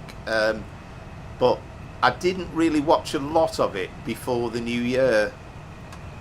I think the problem is it's on for so long. It's on for weeks, isn't it? It's like 4 or 5 weeks, really. It starts off middle of December. Perhaps not quite 4 or 5 weeks, but it goes on for a long time.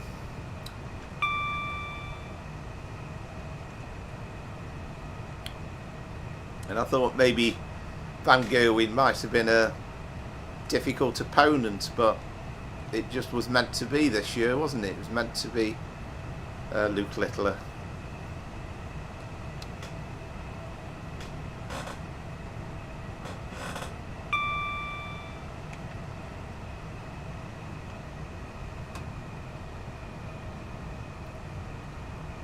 But you kind of know when the darts has finished that it really is Christmas and New Year all over. And you know, I mean, looking back, it hardly feels like 5 seconds ago since 2 weeks ago, and I was doing that pre-Christmas stream with the snowy runs, and here we are, the other side, and by next weekend it'll feel like Christmas and New Year was a long time ago, and certainly by the week after. Of course, we've got the big FA Cup third round weekend next weekend, which I always absolutely adore the FA Cup.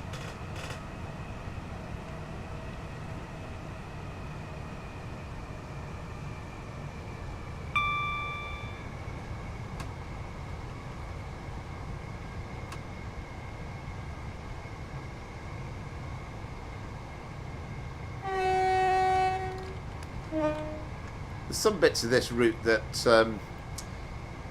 I don't feel 100% finished. I mean, it was a great route, but I think it was so demanding on the consoles and stuff that I think the general consensus was we can't make it any more of a struggle for console users.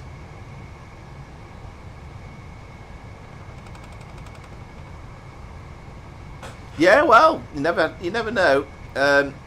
It's kind of, I think it's just kind of keeping a bit of content going, because the problem is you can gain a bit of momentum, I think, over Christmas with the extra videos and stuff, but then during January people's interest might quieten down a little bit, so it's just trying to keep enough content up there without spending 24 hours a day, 7 days a week doing videos, but some of them are fairly easy to do. I think it's kind of the ideal thing for the recording videos is make sure it's no longer than an hour, make sure it's one run, not different train sims, and it's just trying to keep the interest going. But let's hope so. I think certainly this year anyway, I'm hoping at least to get to the plus 1,000.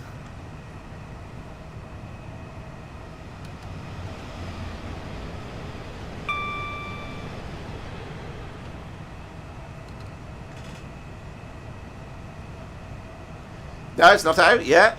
We don't actually know yet when it's going to be out.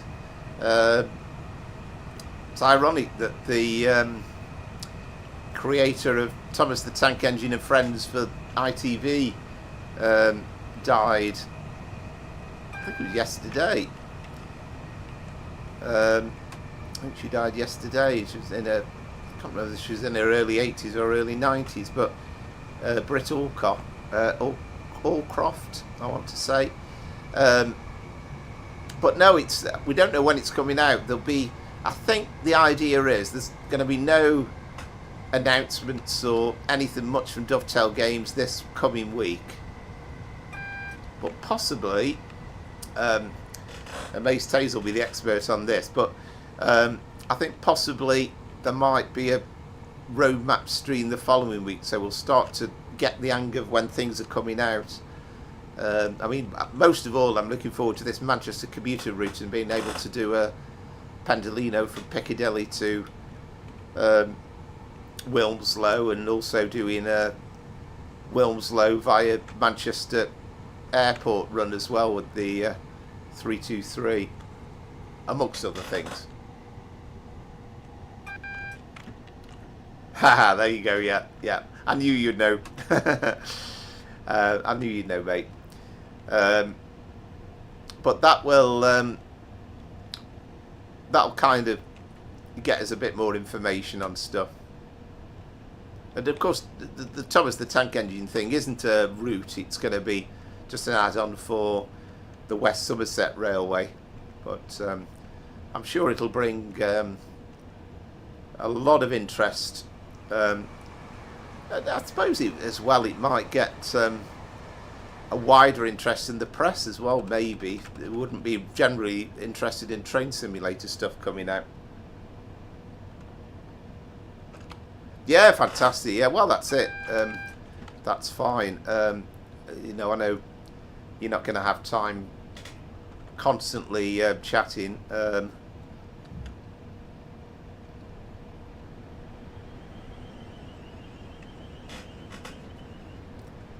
Yeah, it's hard to. That's always going to be the one of the things about the live streams. 5 o'clock on a Sunday is always going to be football time. So it's always going to. I mean, I'll think about it next week because I know Arsenal Manchester United is the BBC live game. So we'll see. I think it's 3 o'clock kickoff. So if it finishes at normal time, then 5 o'clock will be fine. But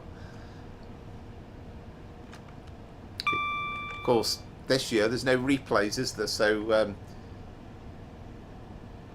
brilliant! Yeah, fantastic. Well, I've got a dog lurking in the background who will be fully waiting for me to make my sandwiches. That's a job for me to do once I've finished the stream.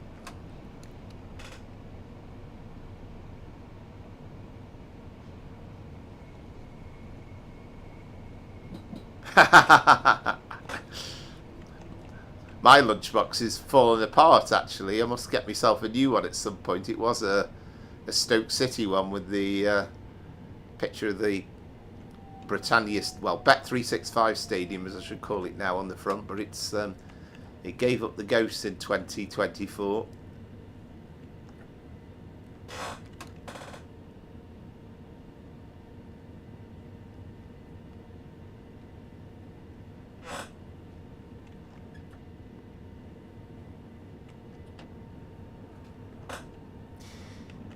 Yeah, I keep telling myself I'm going to bite the bullet on that myself. Oh, there's a plane going over to landing into Gatwick. I mean, I've been a Sky subscriber since 1992. But it's just, like we said before, it's just too expensive. Really wish the camera wouldn't lurch like that. That's something that, if we could fix that, would be beautiful.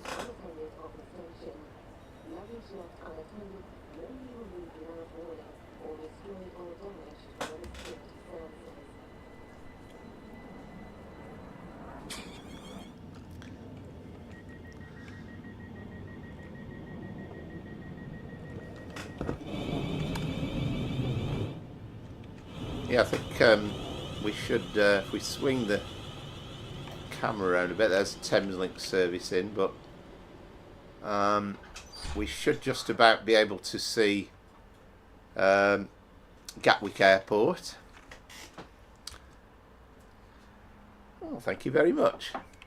Well, I was mentioning about having an extra cup of coffee, and my brother's very kindly just brought one in, which is very, very well received. Thanks, Dan. He's escaping quickly to make sure, just in case he's heard on the stream in some way.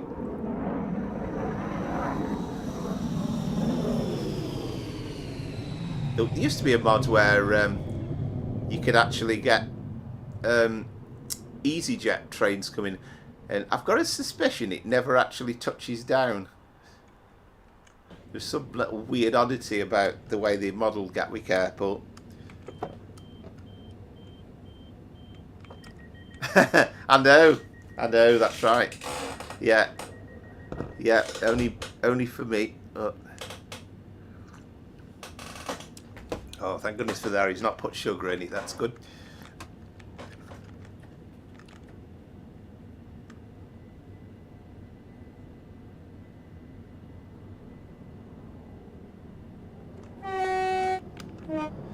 Yeah, I think you're dead right, and I think it's something that you know, we all should do. Really, it's the expense.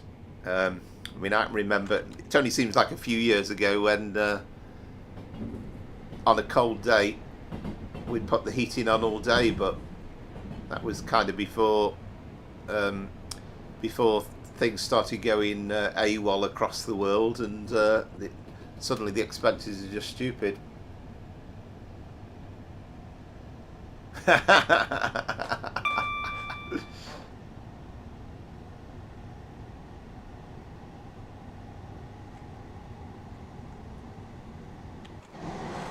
Yeah, that's right. Yeah, well, we're the same. Yeah, really, we get the boiler done.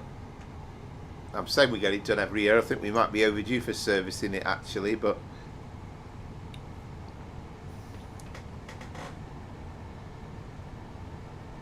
brilliant. Yeah, no, that's great. I was packed up on us a few years back actually.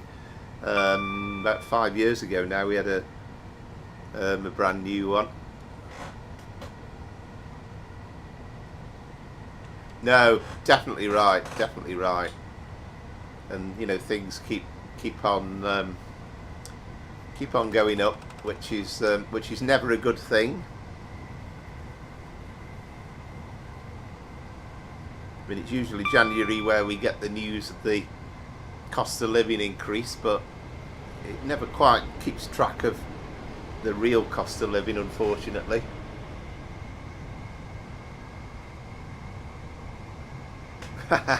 Yeah, it's good going there, isn't it?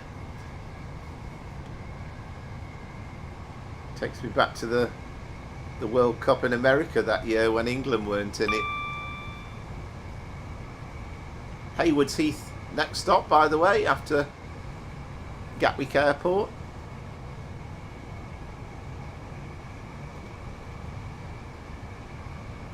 There's a slight variation with the run on Trainson Classic, by the way. I think that stopped at Hawley as well, but I don't think this one does.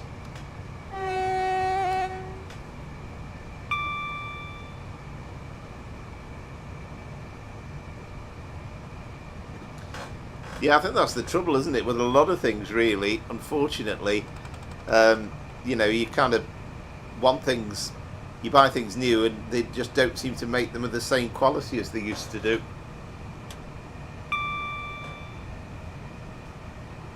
Exactly right, yeah. Mirroring me thoughts.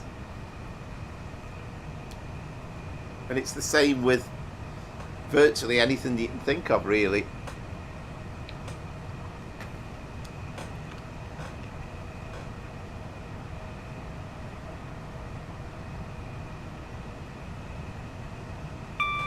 Yeah, absolutely. Well, fingers crossed.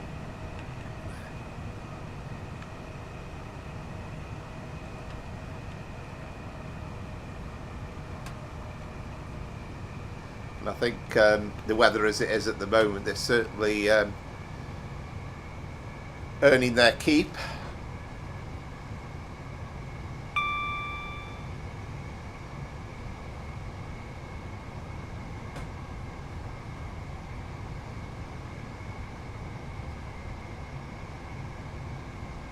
Well, Warrington isn't it?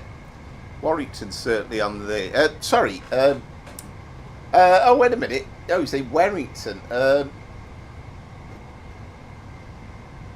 mean, there's the Warrington around Stoke, but I don't know of a Warrington actually on the East Coast Main Line. Obviously, you've got Warrington on the West Coast Main Line in the northwest.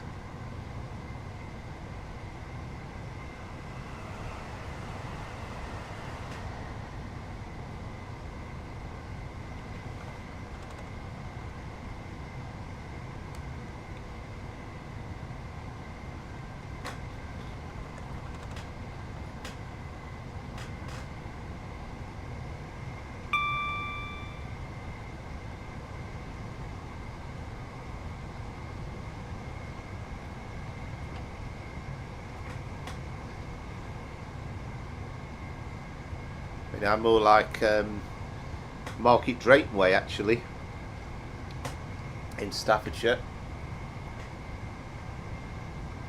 Yeah, there is. Yeah, certainly is a Warrington. Yeah, this my neck of the woods. Yeah, as you say, on the way to Leek, kind of Staffordshire moorlands.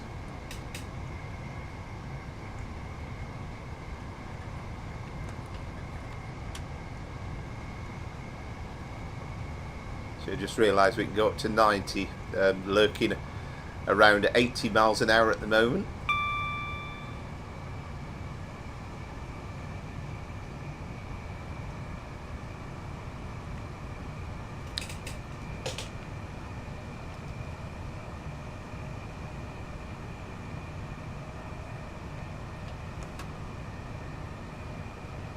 Ah, hello, Tom. Welcome to the stream. And yeah, by the sounds of it, you've perhaps been watching before, but first time. Yeah, hello, good evening. And thanks for making a comment. Always appreciated. And hope you're enjoying the video.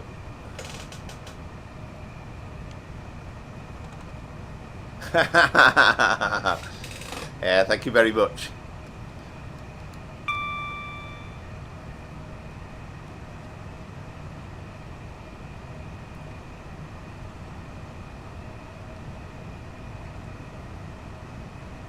So we're less than 3 miles away from Haywards Heath.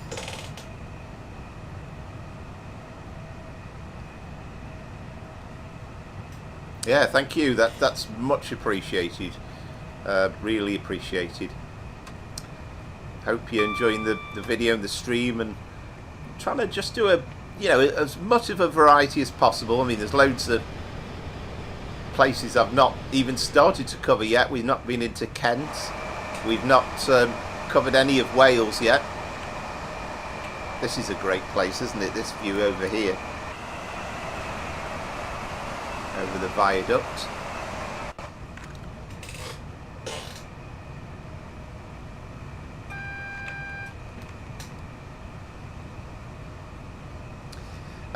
I didn't actually, never got round to it on Christmas Day. I've heard plenty of good things said about it, and I know the one day I've worked between Christmas and New Year, I know that people were raving about it.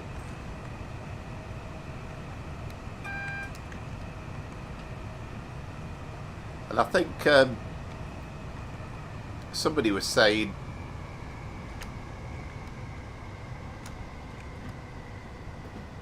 kind of a bit worried about this signal actually. That was a single yellow. Are we going to stop in time? The jeopardy. No, we're all right.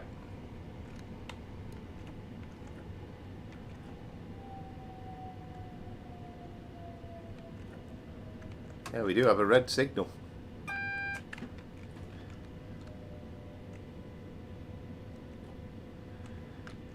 Yeah, I know, because I mean, back in the day, I know one of the main voices was Peter Sallis, wasn't it? Of was it Peter Sallis of Last of the Summer Wine fame? But I think people were saying that the voices were still very reminiscent. Right, we've got a single yellow now, so we're all right.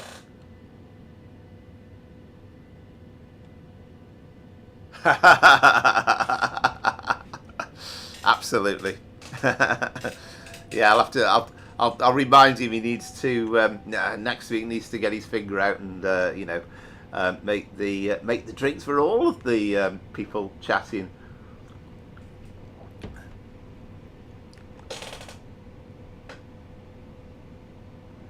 Yeah, brilliant. Yeah.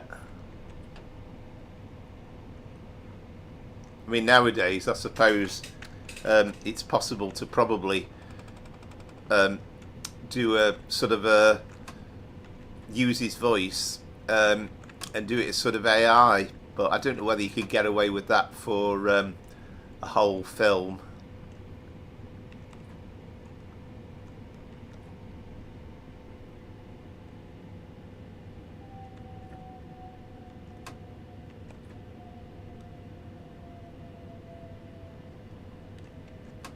Yeah, strange fact is when I did this run on Train Sim Classic a bit earlier on, it was a bit of a rush job, but we were actually routed into the platform on the left. So I don't know, again it might vary with the timetables over time.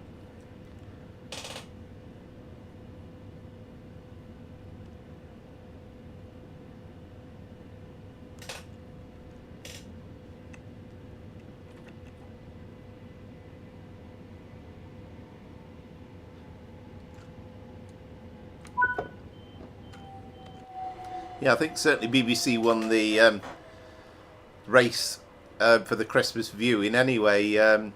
absolutely thrashed ITV, and I think ITV have given up bothering really. What with Gavin and Stacey as well, and one or two other programmes. I know my brother's recorded the last Vera from ITV over the last few nights, but he's not watched it yet.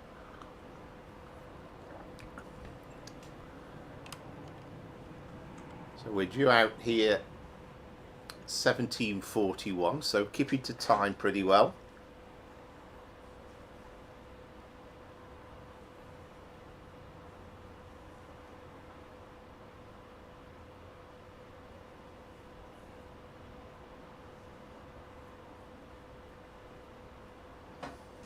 Fantastic. Yeah, I must get round to watching a bit of it, to be honest. The trouble is I spend all my free time downloading routes and getting scenarios installed at the moment.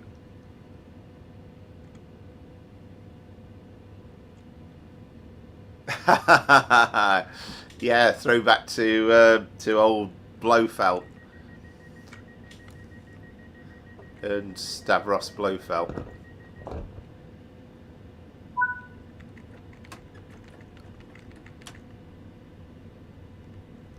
So again, we've got double yellow, so we'll keep an eye on these signals.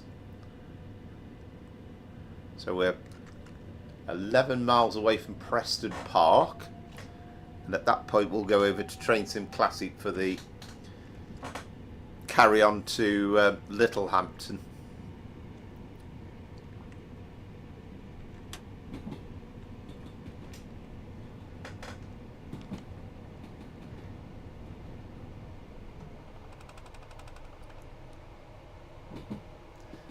Yeah, I know. And you know, we used to always in our house we'd buy the Radio Times, and we'd be marking it off day by day like programmes we were going to watch, and it was always a bit of a Christmas tradition. I mean, still find myself watching kind of if there's nothing else on, default to go back to Gold and watch some of the old Fools and Horses.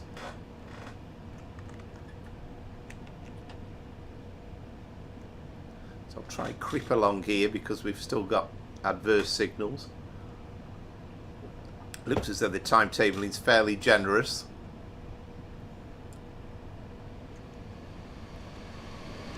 Thames Link service. Looks a lot better with the Thames Link in there. Yes, indeed. Yeah. About, I reckon, about 88, something like that, when that all changed. But yeah, it was. That's right. The funny thing was, you watch things like Fools and Horses and with the Christmas editions and Terry and June and things like that. They'd always have a copy of the Radio Times knocking about. Never any mention of the TV Times. It was like an unwritten rule, you know. You almost pretend that the other side doesn't exist.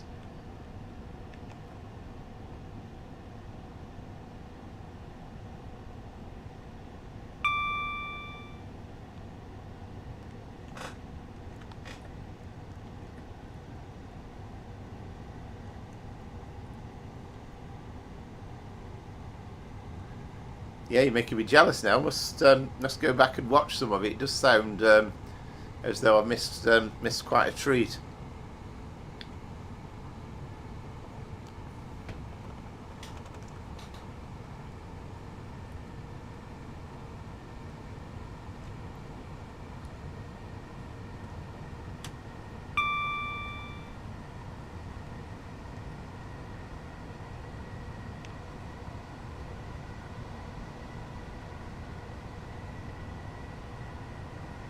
Oh yes, indeed. Yeah. Saw a bit of that. Yeah, Gary.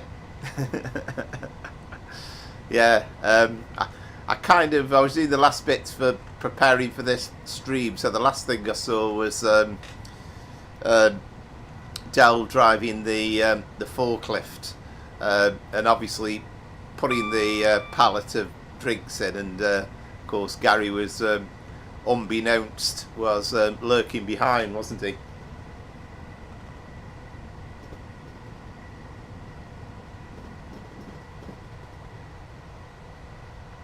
Yeah, well, that's great. That's great. That's one of the things, actually. I mean, you know, harking back again to Thomas the Tank Engine, and I mean, really, it's kind of not my age group when Thomas the Tank Engine and Friends came in, because I was in my teens. But I must confess, I did, because it was trains, I did watch it sometimes. But it was kind of the way they did it with the models, and it just made it, you know, that and old Ringo Starr's voice as well, just made it so homely, and really brought the stories to life.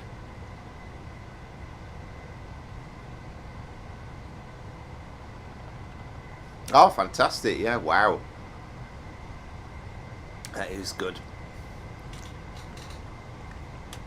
I mean, I don't know whether it's just a sign of getting older, but it just feels as though Christmas and the New Year just goes so much quicker. But I suppose it's partly because there's so many options, isn't there, now, and so many things you can look back on, all sorts of games to play. There's YouTube, and you know, there was, like you say, there was, you know, it was down to just a bit of tally back in the day.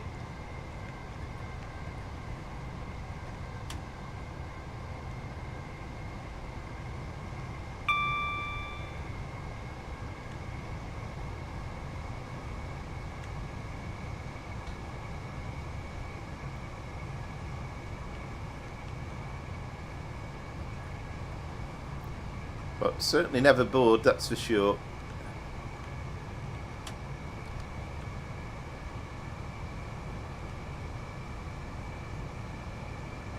Yeah, absolutely. Yeah. Well, I was supposed to do 2 days between Christmas and New Year, Thursday and Friday, and Thursday I went in, it was pretty quiet. Friday I managed to burst my tyre on the way, so I could have worked from home, but I ended up turning back and had Friday off. So it's gonna feel a bit of a killer though the whole week coming up, I think, with just a full week normal hours, and you know, kind of full on really, I'm expecting. And again, don't want to kind of while away time, but it's almost like roll on next weekend.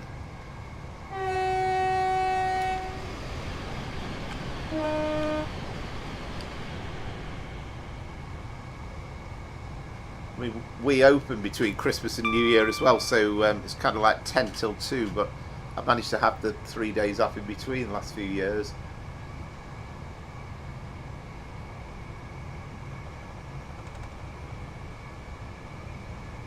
Yeah, it is. In fact, I was talking about that earlier on. I think last year was quite early, wasn't it? So, yeah, I don't think it's till middle of April, is it? So I think it's a bit of a killer, really, between January and Easter.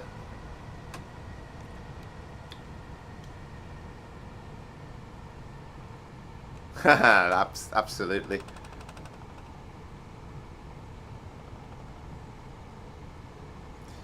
Yeah, well, that's true. You know, and again, you go back to the football and you think like the late '80s, back in the day when you had for a while you had the live game on Sunday on ITV between October and spring. They didn't even bother showing live matches much between August and October, but generally it did make it feel more exciting. And you know, when you basically watch every single match every day of the week, the appeal's gone, the interest is gone. I mean, the stupid thing is nowadays I'm more likely to be interested in the major, you know, when the Euros is on, when the World Cup's on, when the Olympics is on. But you know, of course, these things are on ITV and BBC anyway. So again, it's another reason not to be bothering with the live paying silly money to Sky.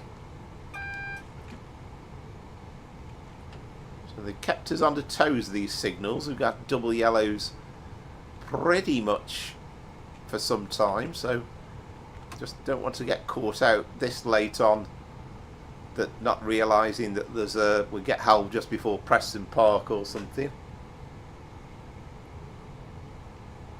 Yeah, definitely. Oh, that'd be lovely. Yeah, and I think actually, I mean, Easter's pretty much the time when they get back up to full working order, don't they, with the full timetable.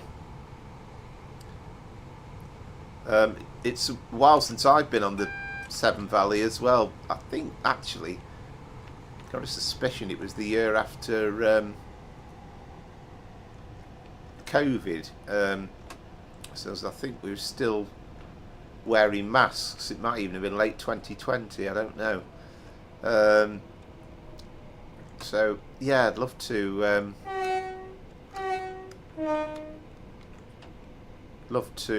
go on there again.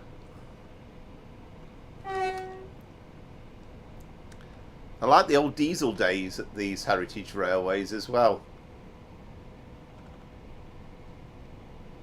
Yeah, brilliant. Yeah, no, I didn't realise it had been closed actually.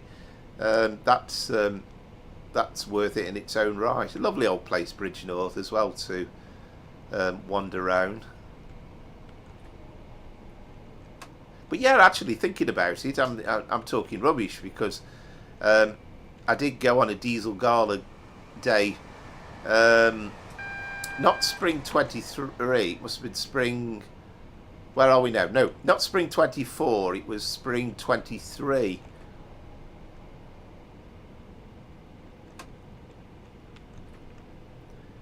And a fab day I had as well. So we had things like the 56. There was even a HST, which again seemed wrong on a heritage railway, but there was some good stuff going on.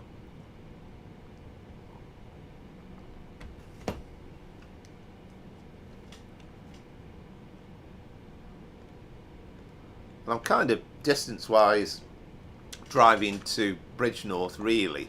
I mean, I've been on the train, but you're kind of getting back on yourself. I have to go to either Stoke or Crewe. So it's, in a way, it's easier to just drive to Bridge North.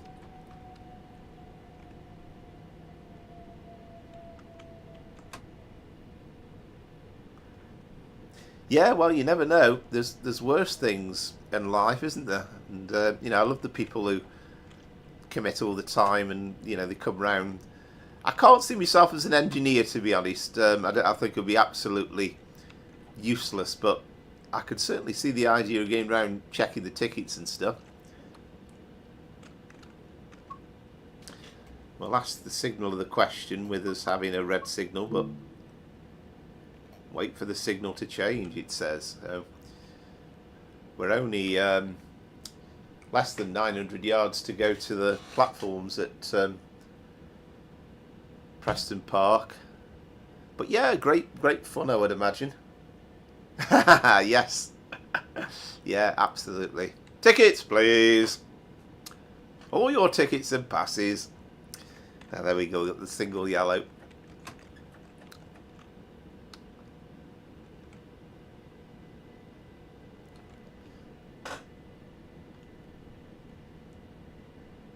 Yeah, I can imagine. I can imagine. And I imagine if it's one of the old, well, it must be, I'm guessing, one of the old semaphore signal boxes. I've seen the brute force you need to move them levers as well, but I suppose you get used to it. But yeah, I should imagine it's terrific fun, really. And there is still, despite the fact that it's a 25-mile-an-hour railway, there's still an enormous amount of work and professionalism that has to go in to keep these places going.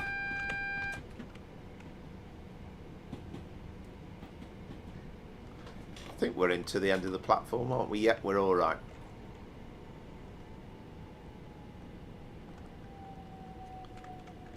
So had this been a couple of weeks ago, we'd have been ending this run at Preston Park, but now that New Year's Day present means that we can carry on the run to Littlehampton. Yeah, I can well imagine. I think with my strength in my arms and elbows, I'd be struggling, I suspect.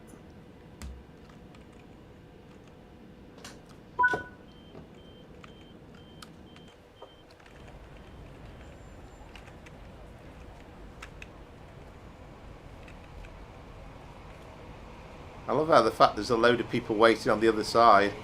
That's a bit... Although they don't seem to be bothered about the train on the left, do they? They're all waiting on this side platform.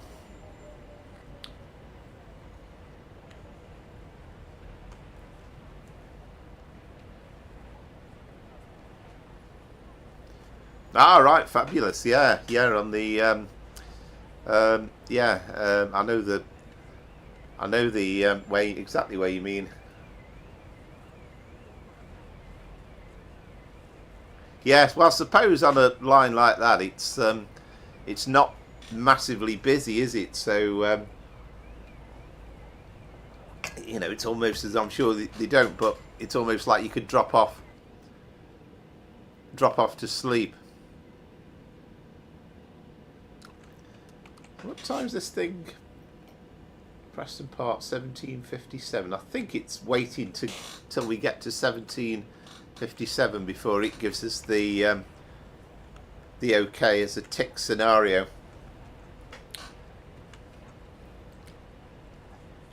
Yeah, well, I know Gaboing quite well because I've never been on the train there actually, but that's where there's the hospital there at Gaboing Oswestry Hospital, and that's where I go to get my bones checked out every couple of years. I've passed over the train line actually, travelling into there.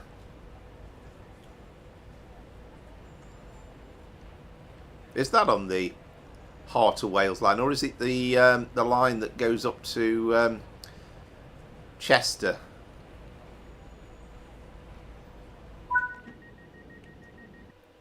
There we go. So that's the end of that scenario. Oh, we got quite a good mark for it, so we will keep that. So we're going to quit Train Sim World 5 and then go on to Train Sim Classic. Yeah, fantastic. Yeah, and that's unfortunately that's a route that we don't have in either Train Sim World or Train Sim Classic at the moment.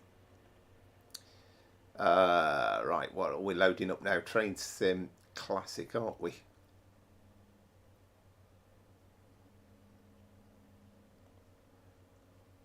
I did have a brief glance over Christmas. There is somebody who definitely made the Heart of Wales line that you've mentioned a time or two before, and I'm certain he made that available. But I've got a feeling that the website for it's gone down now, so I don't think that's doable. I do have Shrewsbury to Shrewsbury to Newport, but you can do it to Cardiff available. That must be something I'll have a go at some point.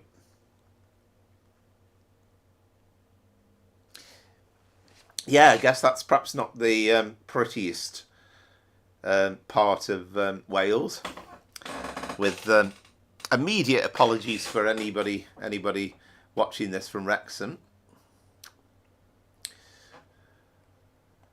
Alright, so we want 1 Hotel 44, and then got to remember to resume, so it should pick this up at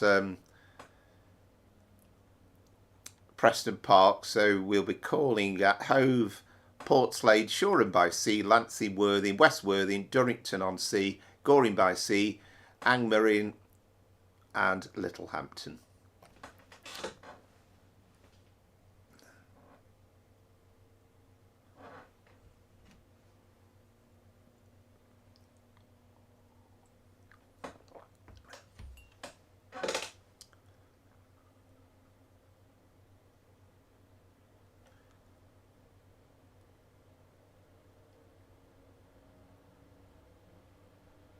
Yes, indeed. I've walked from Chester Station into the heart of Chester.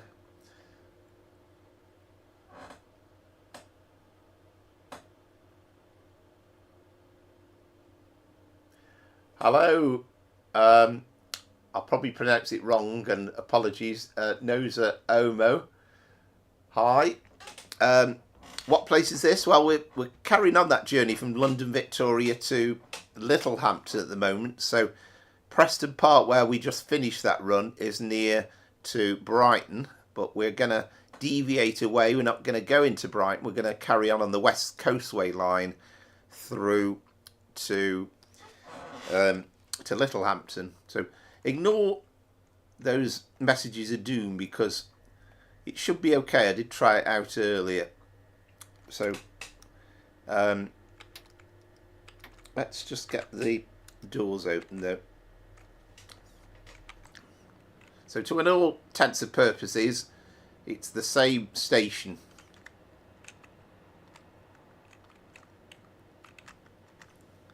And this is a nice present from, I think his name's George Beanie on the Train Sim Community website. So he's done the West Coastway route from Brighton to Littlehampton and Ford.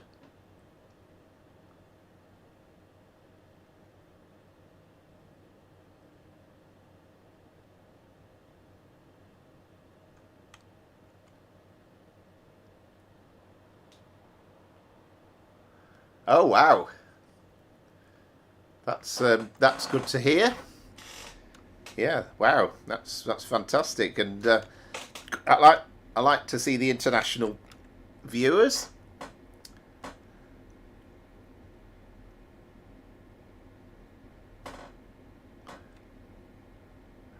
That's an interesting name. I mean, I've heard, of course, Massachusetts, but never heard of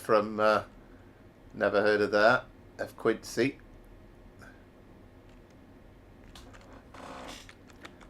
Well, your American knowledge is much better than mine, I have to say. Oh, I'll turn the sound up slightly for Train Sim Classic.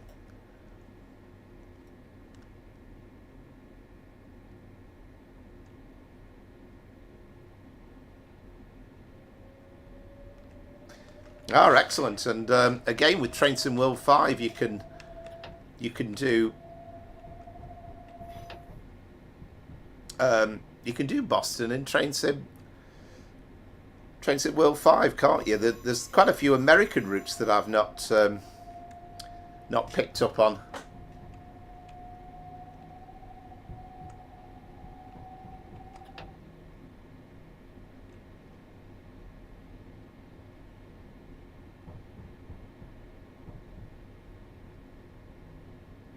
Ah, fantastic! Yeah, wow, that's good. I'm from the UK as well, incidentally.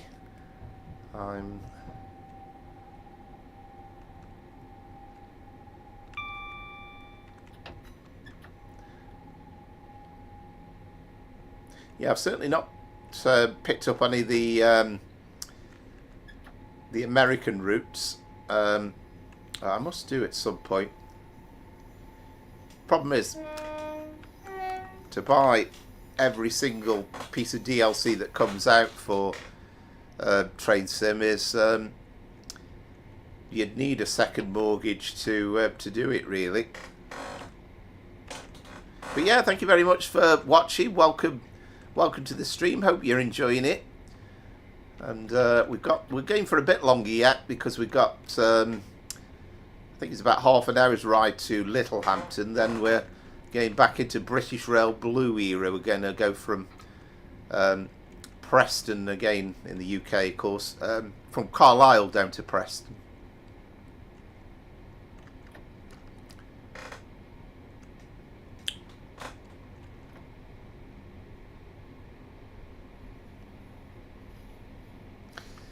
I have indeed. I certainly have. Yeah.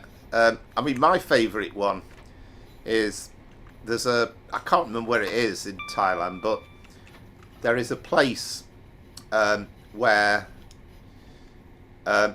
there's basically a live market going on.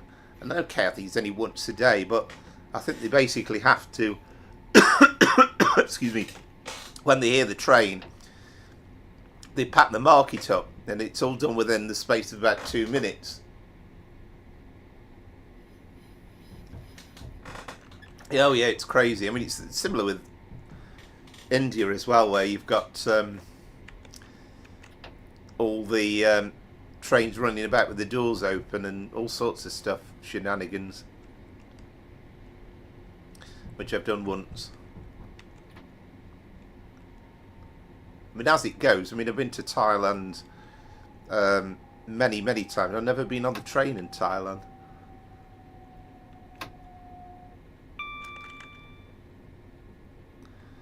We're stopping at Hove. We're back into footballing territory, of course. I mean, we won't see Brighton's ground because that's on the East Coast way, which is in the game, incidentally, the Amex Stadium.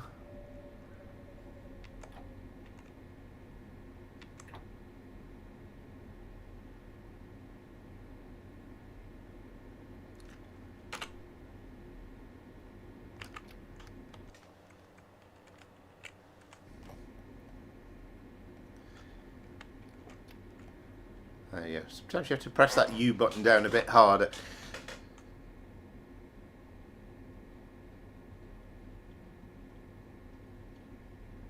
Right, excellent. I have. I'm going to be doing the 11:29 from Carlisle to Preston. I never wrote down the actual service number.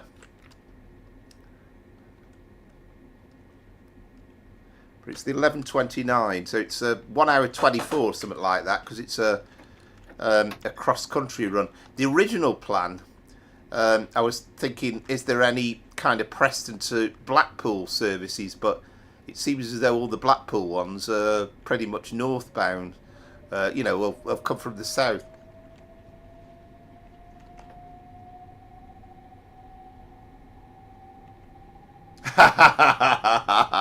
Brilliant.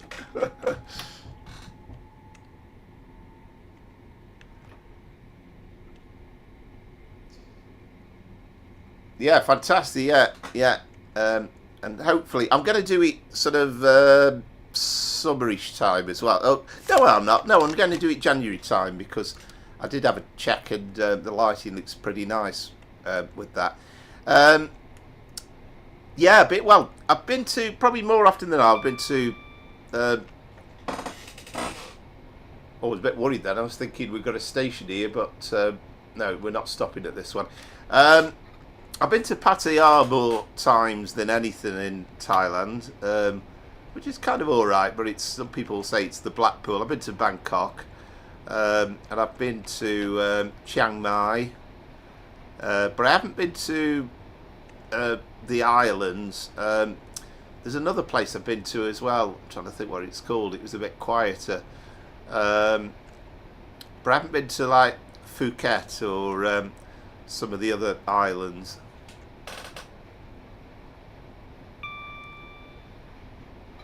Yeah, it's an incredible. I know they say amazing Thailand, but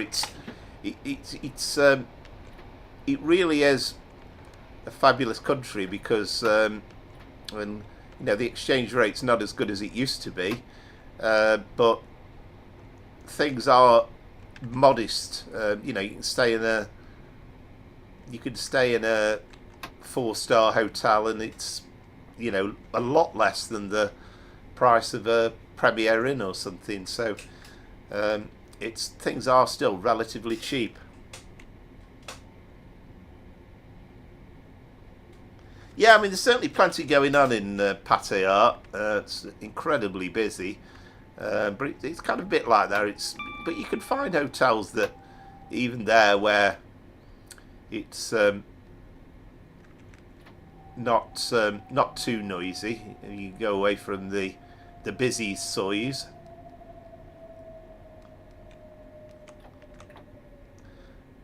And they do a fabulous little bus service round Pattaya as well. You basically just jump on the thing. You don't have to wait at bus stops.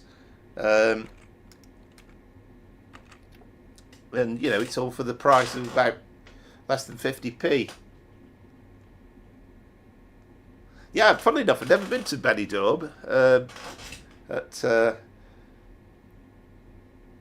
Yeah, you're never bored in these places, that's for sure. And it's a nice balance. I mean, I love places where there's absolutely nobody and nowhere. And, you know, I've had some lovely holidays in Scotland, and you've been to the West Islands where it is remarkably quiet. But then, on the other hand, it's quite nice going places where there's plenty of stuff going on. Would be as cheap as well.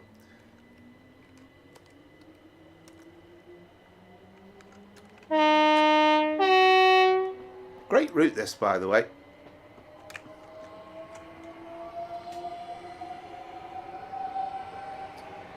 Yeah, I can well imagine. And what I love about Thailand as well is the people are so helpful and accommodating. I mean, I remember years ago, but going into a pub in Bangkok, and it was Saturday afternoon UK time, and they got all the various football matches going on, and I was wanting to watch Stoke against Hull, as I recall, and obviously most of the TVs were showing other games, but you know, they immediately took in what I was asking about, and they found me a seat with a prime position for watching that game. So, and it's kind of just typical. They're just so helpful and lovely, really.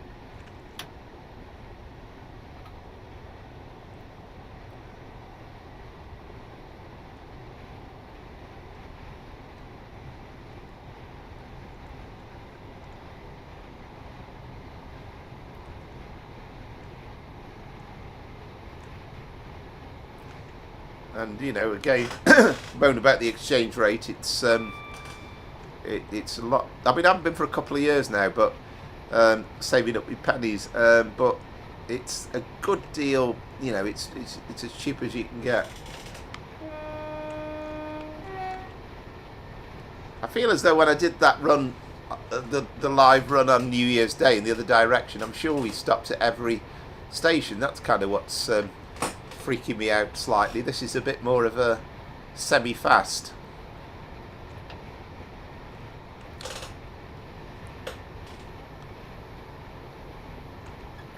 But I highly recommend Thailand to anybody. And I've kind of lost count how many times I've been now. I was starting again about 2008, but I don't know, it must be into double figures, perhaps about a dozen times.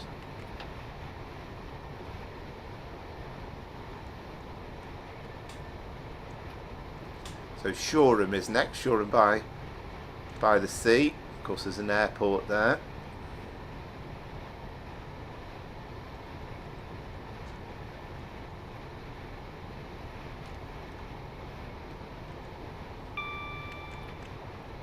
This is what I love about the train game now, though, is you can do these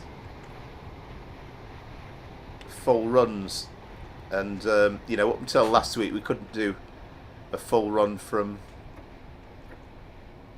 Victoria to Littlehampton. Now we can.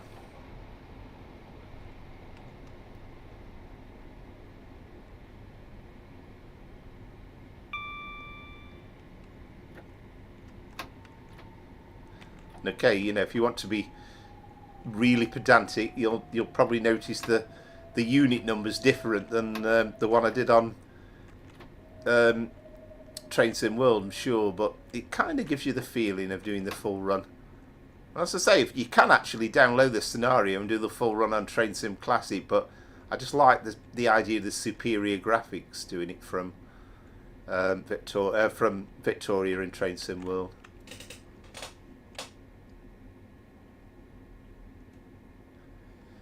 Yeah, definitely right. In fact, I've got a friend who his dad retired out there, and yeah, as he said, well, you know, it's worth doing for the climate alone. And, you know, I think he had a pretty decent time over the years.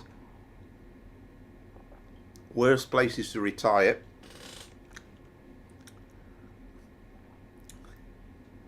and you know, I could still do with me YouTubing. Incidentally, I don't know whether I can't remember exactly whether. I've got a feeling that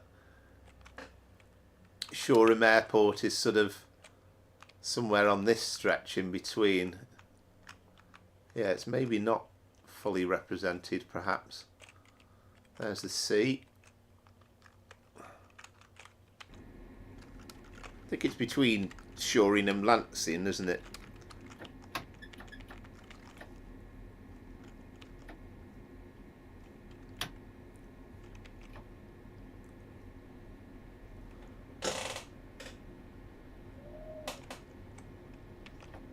I'm getting a bit of wheel slip by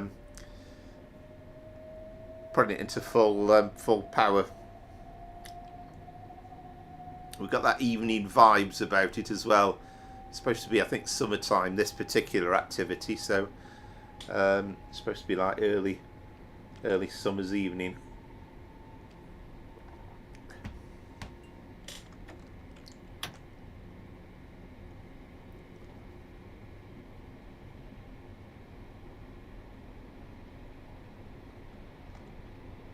Yeah, absolutely. Yeah, I would have to make sure that I was doing them in terms of UK time, wouldn't I? I really would. But alas, I think it's going to be quite a few years off yet.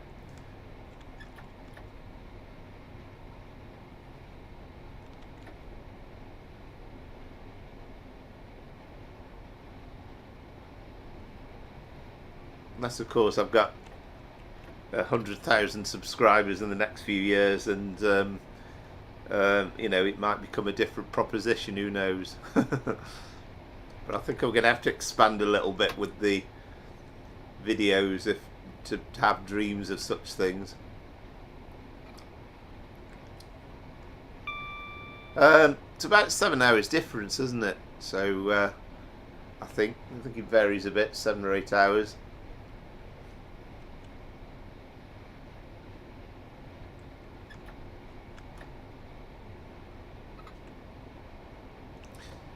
So I think, you know, I remember watching those 3 o'clock games, probably at, you know, 10 at night, something like that.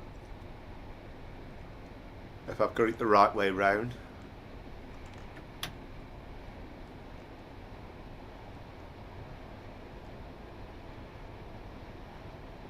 The way you do struggle is if there's a football match going on, sort of 7 o'clock, 8 o'clock in the UK, it gets a bit difficult.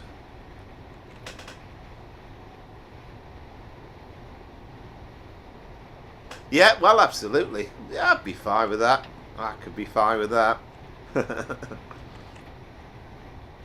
mean, I've known friends who have actually gone to Thailand and essentially not taken any times off work, and they've carried on working from home for a couple of weeks. But the downside to that is they've kind of had to work UK hours. So I think generally the consensus is it wasn't really particularly enjoyable.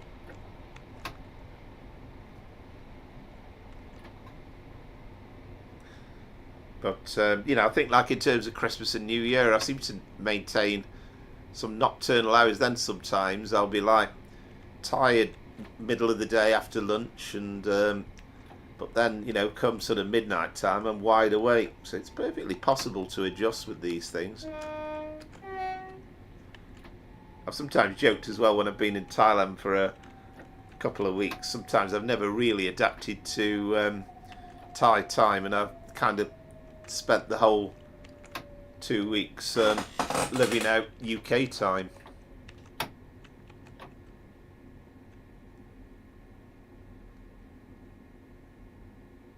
We've got a big long platform there with room for 12 carriages. Yeah, it's probably where the airport is, I think. I don't think they've kind of got much of it. You've just got the roads, and I think he's concentrated on just getting the scenery right next to the track, which is, in all honesty, that's all you want, because you don't spend all the time looking on the outside view.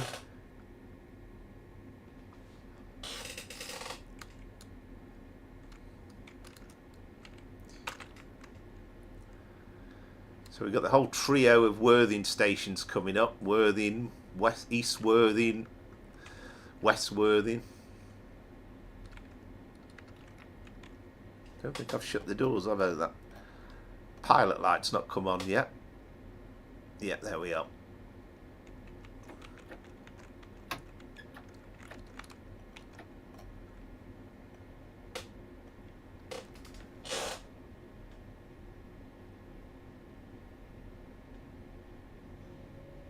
Yeah, absolutely. Yeah, yeah. And I think I was saying, I mean, I don't tend to do streams in the dark. I think I don't think it's visually absolutely great viewing, particularly for watching watching these streams. But again, it must be challenging for the drivers as well. And you know, sometimes we talked about this the other day, but they seem to like be able to almost smell where they are. It's got an amazing knowledge of the route.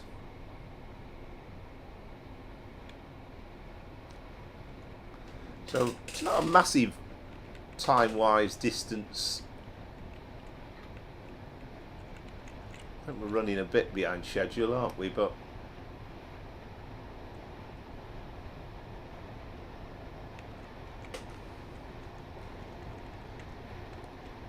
we've only got a few more minutes to endure this. Yeah, yeah, definitely right. Yeah, and sometimes, you know, if you're looking into the sun as well, my goodness me, it's boking, isn't it? It's incredibly difficult.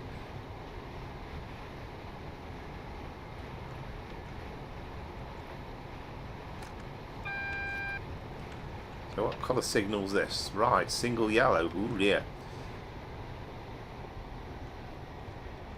So I'll get that speed down to... Don't want to be getting any more than 30 really.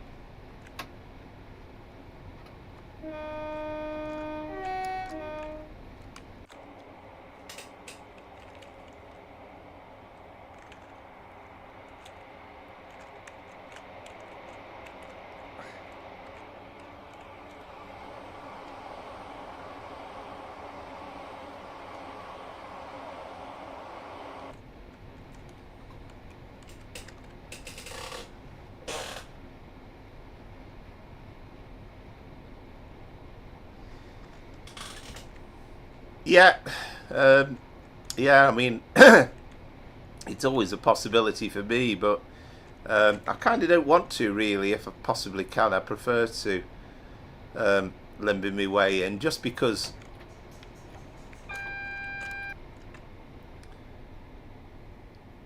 Oh, do do do do do do do do do do. We're gonna slip past. Oh dear. Well, unlike Train Sim World 5, we don't get, it's not end of game.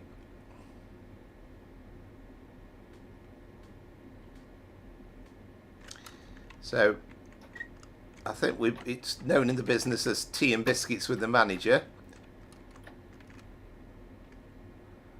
But we'll roll back.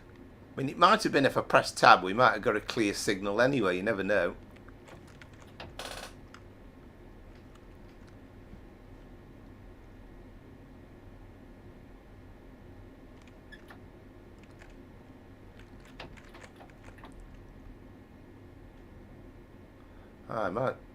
I don't know whether that crosses our path or something stupid. See, it's saying approved anyway. I wished I'd tried that before. So let's just have a look. That's just a ground signal. So what's going on at Worthing?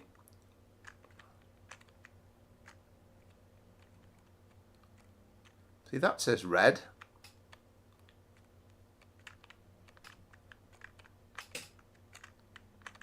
As does that.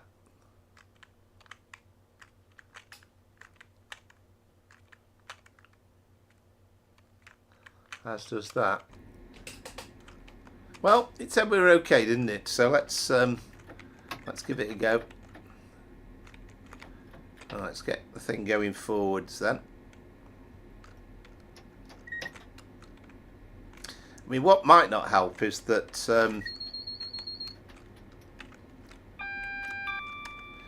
it might not help the fact that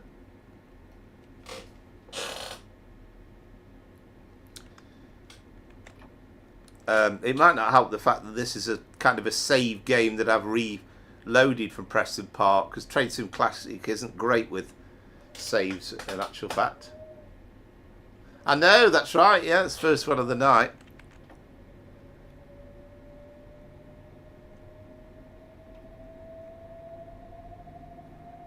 But I think there's something dodgy going on with the signal, so you can never quite guarantee it, because sometimes it'll say you're okay to proceed, and then it goes on to chop you up at some point somewhere. So there's a possibility we could come unstuck somewhere, but we'll see. All fingers crossed.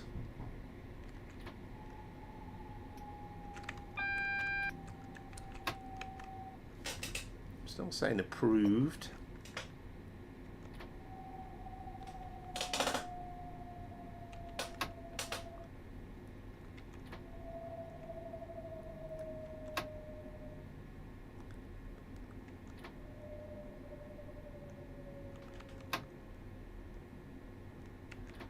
I think until New Year's Day this route went as far as West Worthing, but he's put the extension into Littlehampton. Yeah, I wished he did.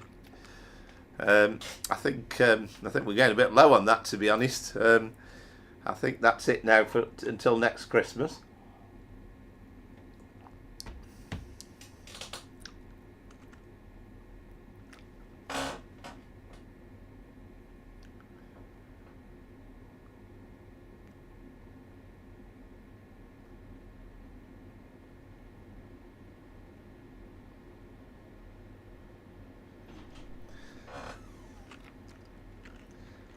Yeah, so let's wait for those doors to close.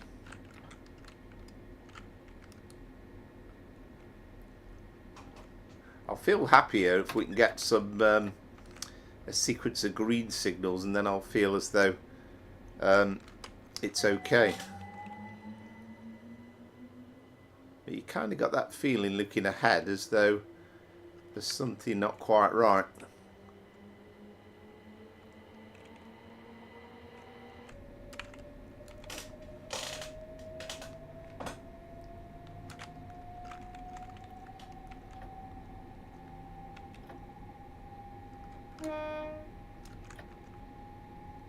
We've not got masses of distance to go anyway. I guess if we don't quite make it to our ultimate destination, then so be it.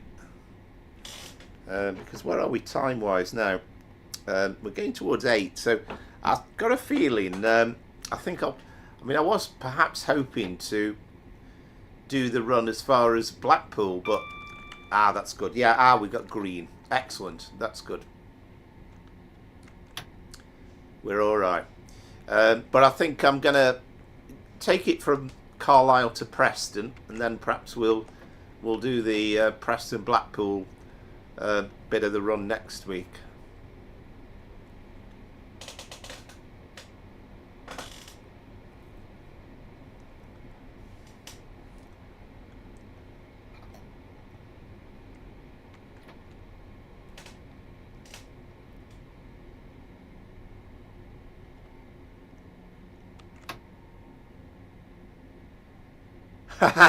Absolutely right. That's exactly it. I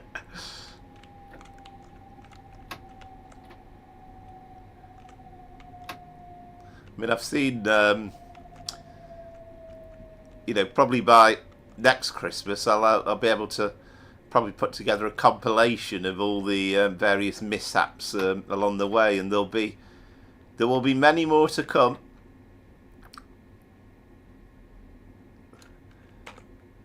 As I've heard people say before, there's kind of a reason why I'm driving trains on the simulator and not in real life.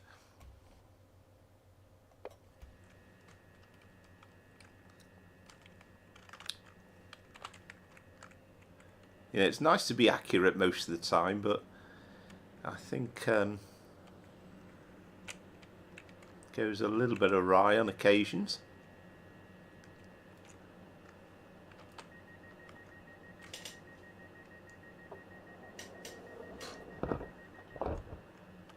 Yeah, absolutely. Bring back what's his name, Dennis Norden, long since no longer with us.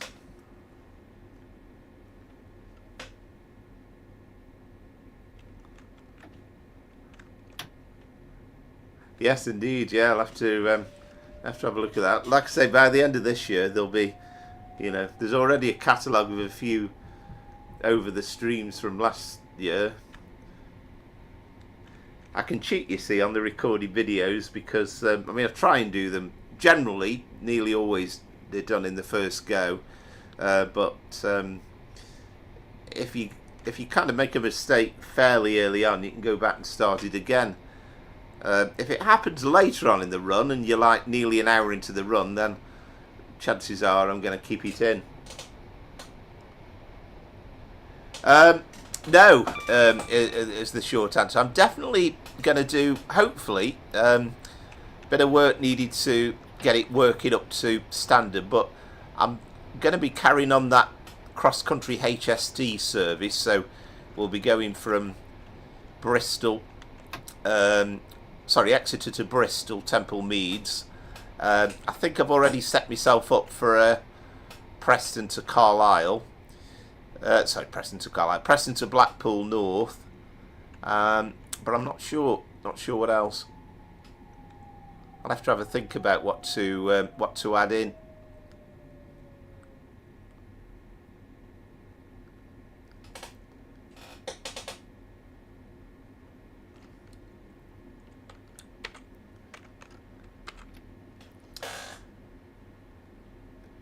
Yeah, good evening, Southwestern. I'm fine, thank you. Hope you are too. Happy New Year to you, and thanks once again for watching.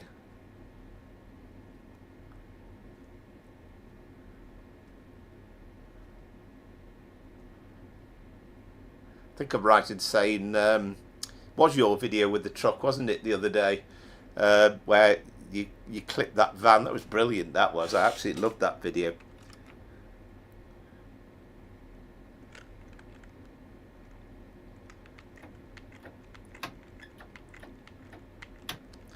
So Goring by Sea next. What have we got? Goring by Sea, Angmering, and then Littlehampton. So we're only a few minutes away from journey's end.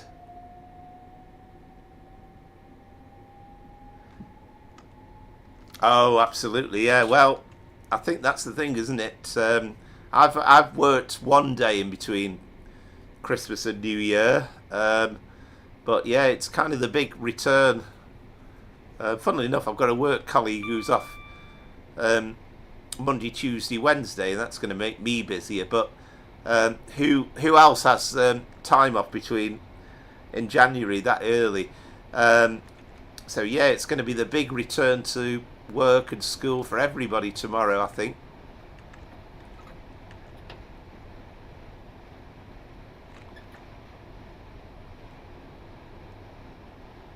That's partly with these. I try and a little bit the idea of this 5 o'clock on a Sunday thing was sort of like it's a little bit dead air time really, so try and ease that little bit between Sunday into Monday.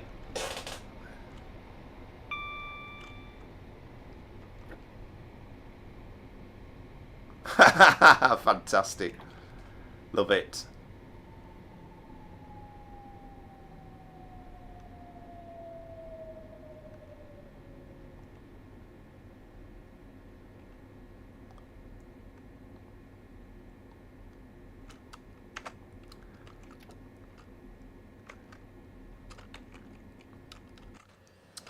This is Goring by the Sea. Again, you know, I mean, it's used generic assets that are available, been available for years, some of this stuff, but does the job. And you know, there's a nice feeling with the scenery around, just to add in that little bit of atmosphere.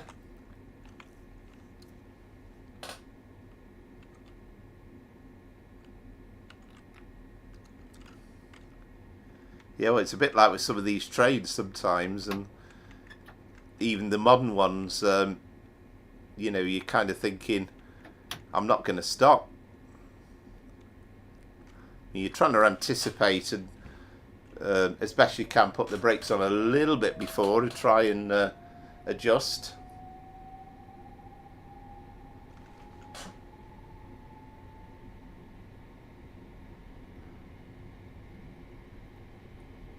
Ah, marvellous, Ray says. Only just seen it. Yeah, we won't be too far off. I'll be, am I the one before you then? Yeah, because what did I say I was doing? Well, I'm after on to 11:29.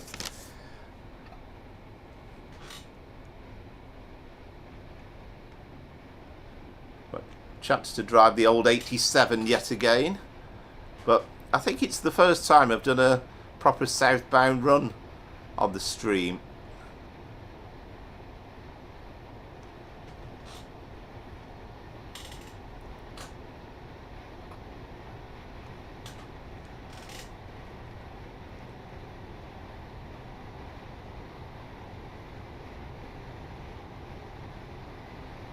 And then it will be time to, once I get to Preston, time to park up and get those sandwiches going, and then not too far to bed then.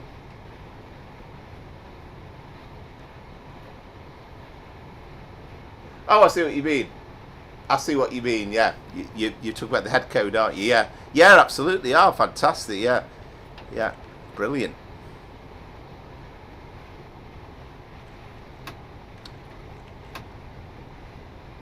And you'll be thinking to yourself, you'll be thinking, well, I'll show you how you should drive the damn thing.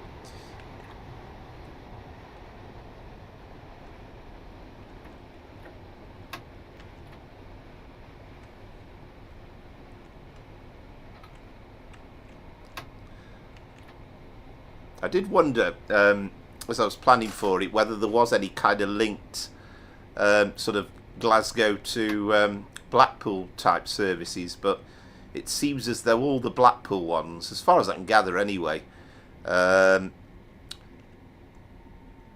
you, I don't know, isn't there some, I'm certain there is some ones on Blackpool branches, but maybe the whole timetable isn't in, but I'm sure there's some services that go off to Glasgow, or maybe Stranraer as well.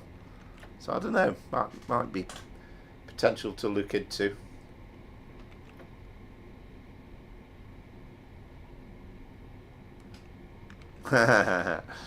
Yeah. Right, so Angmering next. I mean, we're not far off from being dark, are we, really? So I think it'll be a good time to bring this particular service into its conclusion. Does make vision just a bit more difficult. You're trying to see the platform.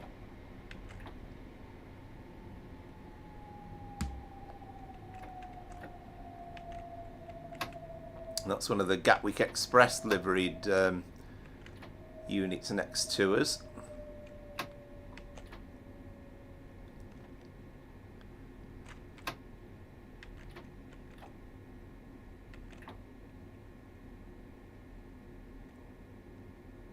That's fine.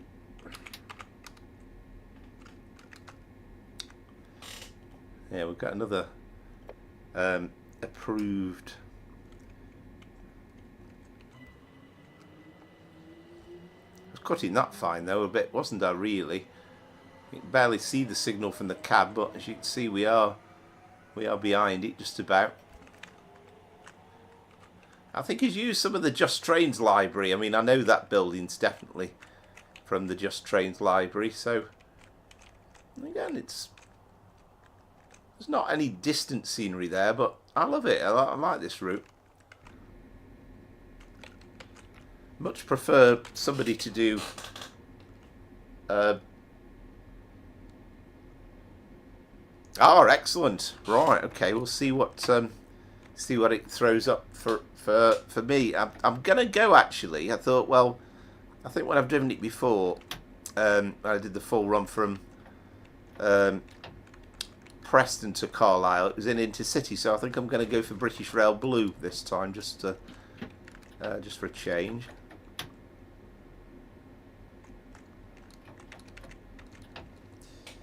Right, hang on. Yep, we've definitely got the. Oh, I've got my DRA on.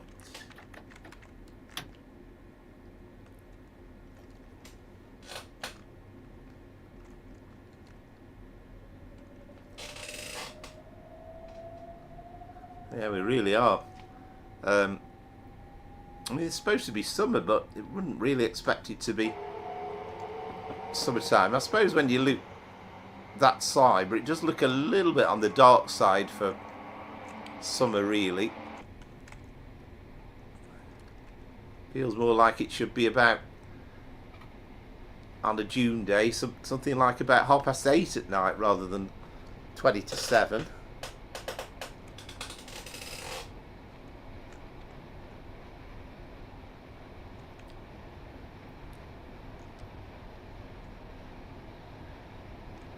So again, just a quick reminder to everybody, thank you very much for watching, whether you're watching it live or recorded, and if you haven't done so before, you're liking the video and perhaps some of the other videos on the channel, then if you would like to like and subscribe, then I would be absolutely massively grateful. And thank you for everybody that's done so far. Click on the notifications button because you'll get a reminder about upcoming streams and videos. But I'm hoping to get more. That's kind of my New Year's ambition, really, to get more recorded videos done. And it's reminded me over Christmas, really. They don't take masses of time if you can kind of restrict them down, have half-an-hour ones and perhaps the occasional 50 minutes, that sort of thing.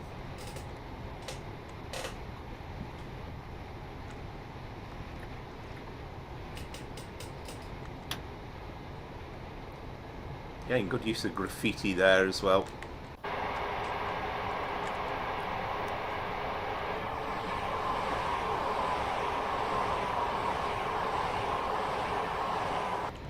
I think we got the same length unit that we had on Trains in World 5, so at least it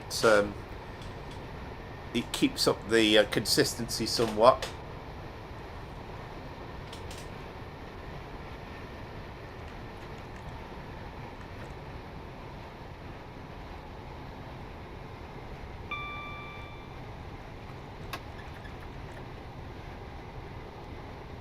Itching to get in the cab of the 87 myself now.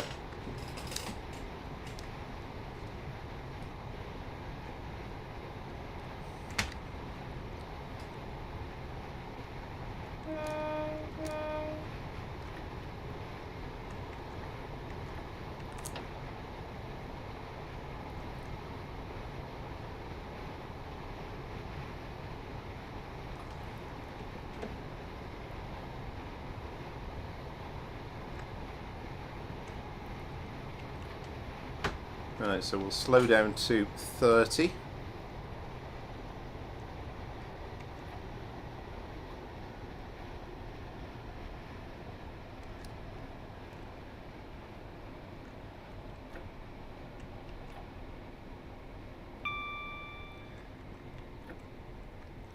But yeah, if you fancy having a drive on this West Coastway route, Sussex Lines Phase 2, I think he's called it. George Beanie is the gentleman who's created it. Hats off to him.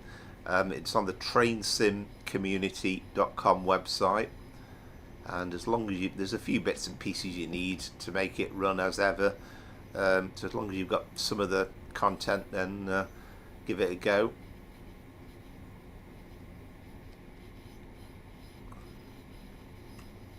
Right, so we've got to...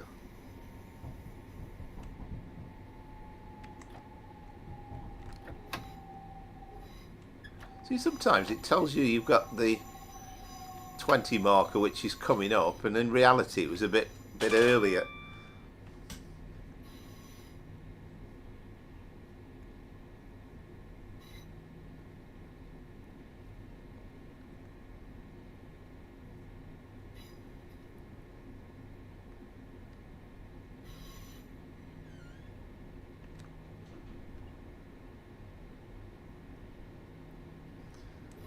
Around to this bend into Littlehampton. I think some of the services carry on to Orr, I think, and I think they would reverse then at Littlehampton because it's a dead end. I think this service itself is very much a Victoria to Littlehampton service.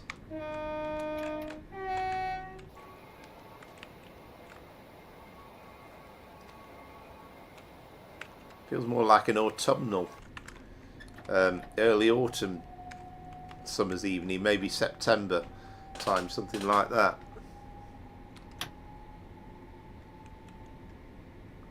So still time to pick up a bit of speed. We're 0.8 of a mile away before that 25 mile an hour speed restriction.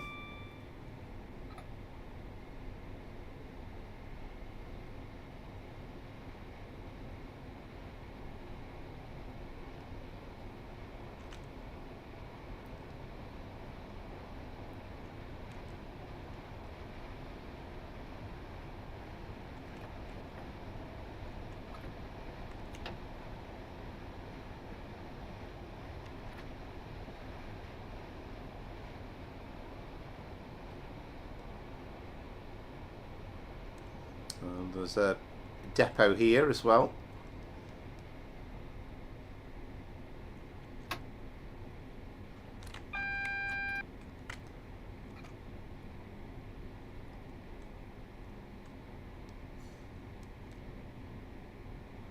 Right, so the 2 marker above it is always a good sign because we are signalled into the platform.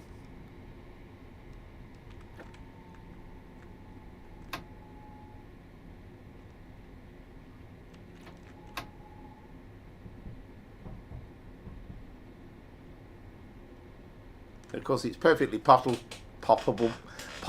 to do runs from Littlehampton to Brighton and vice versa, which are a lot shorter runs. And that's what I did on New Year's Day with that brief live stream with that Littlehampton to Brighton run. We'll try and take it easy. We don't want to come ramming into the buffer stop.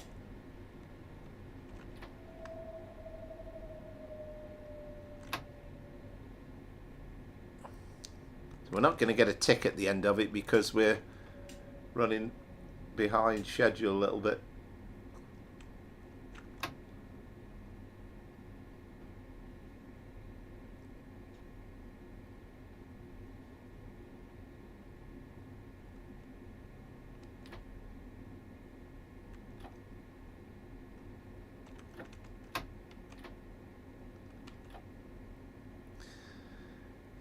There we go. So that's Littlehampton.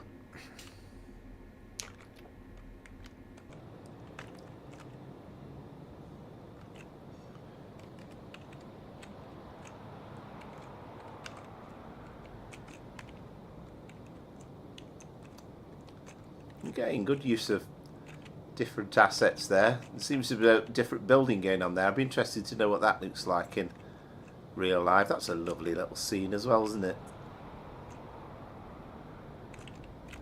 So calm and tranquil.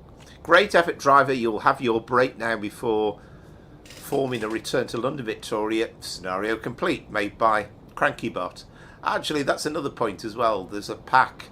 I don't know if it's on TrainSim community website or not, but It's certainly on Alan Thompson sim.com with a load of additional scenarios, and that's one of them.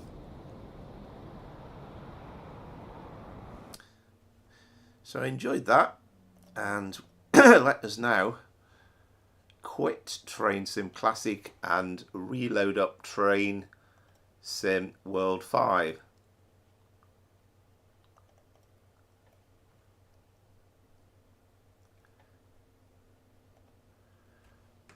So where are we now?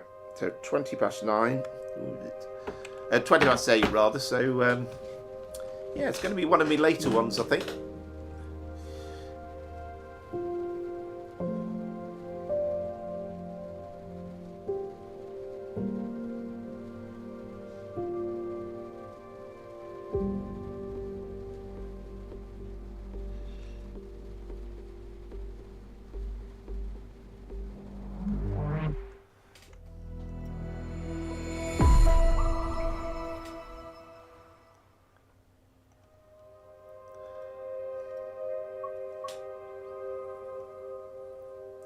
I've got a feeling I'm going to have a dog scraping at the door in a little while, pestering me to say, come on, do those sandwiches.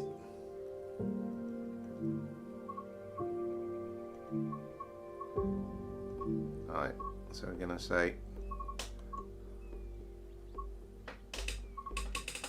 there you go, yeah, 1011 as you say, Glasgow, central to Poole.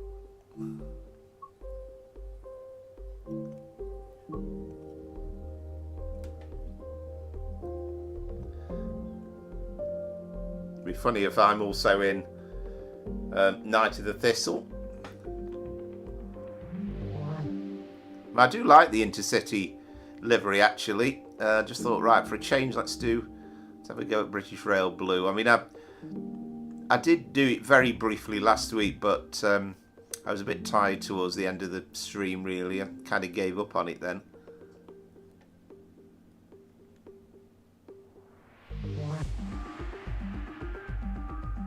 Must chop this music at some point. It's was good originally, but getting on my nerves slightly now.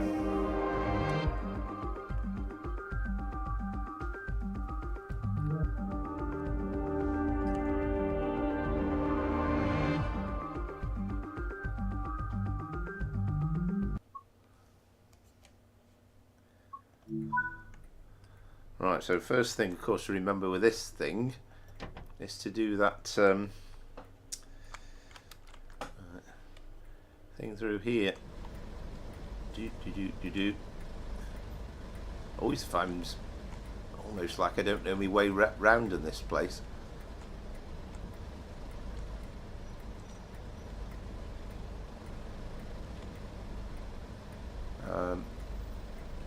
Is that, isn't it, the DVD?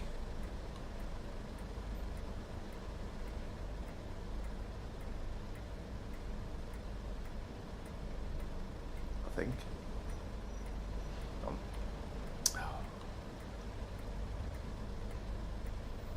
Right. Yeah, I think that's the one, isn't it? I hope. Try and manoeuvre my way back. Not looked at what train we've got yet.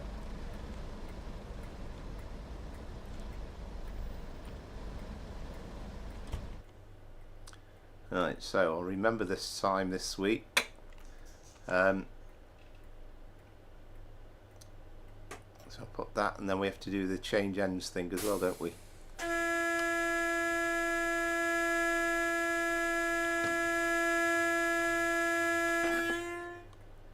There we go. So what have we got then? Let's have a look.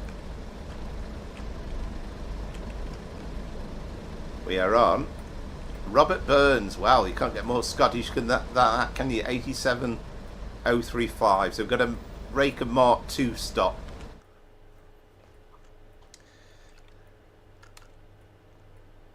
Right, Master Key is on. Headlights are on. Left doors are unlocked.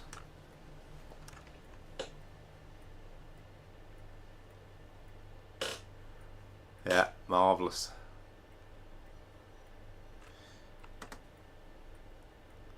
What shall we have? Bright, I think. Never seem to look any different, really, do they, those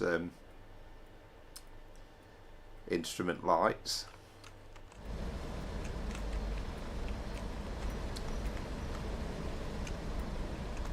Very much looking forward to the aircon Mark II carriages coming out, because you do remember these services in this time, sort of 86, 87 when it was set, and I think it'd be quite unusual to see a cross-country type service with non-air conditioned stock.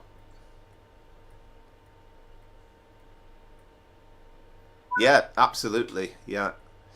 Right, so we need to close the doors, but we haven't quite got a clear signal yet. Is that because of that thing coming across, I wonder?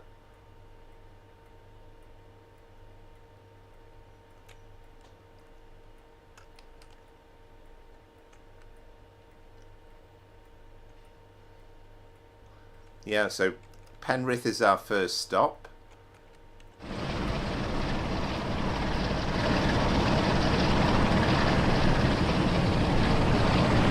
Rail Freight 47 as well coming in.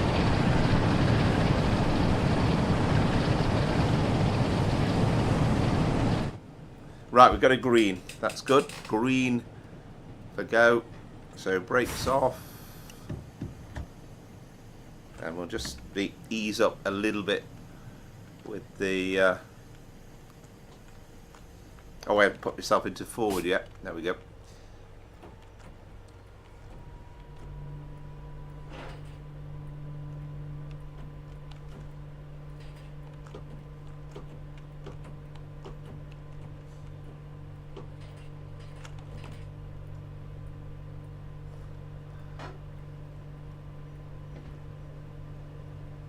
Yeah, absolutely right. Yeah, yeah. Have you you started out on your run? Are you a bit ahead of me?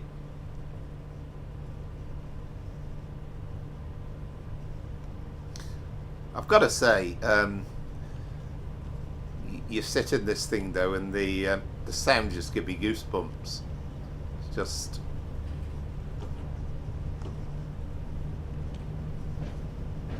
I know there's a dodgy neutral section coming up, isn't there, just outside the station? Oh, fantastic. Right, okay. Marvellous.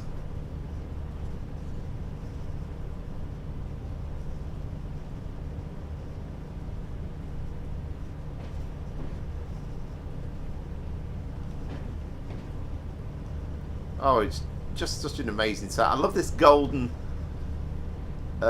sunshine look as well. Beautiful.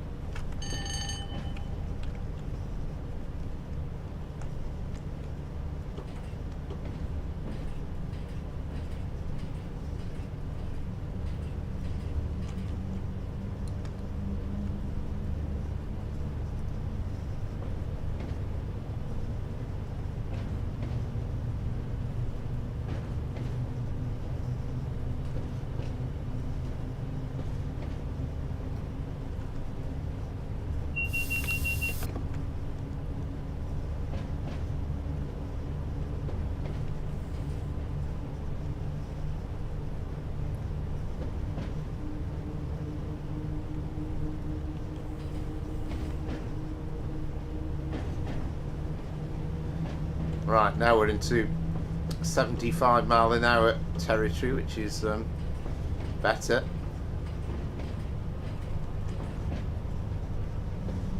I still find there's the neutral section.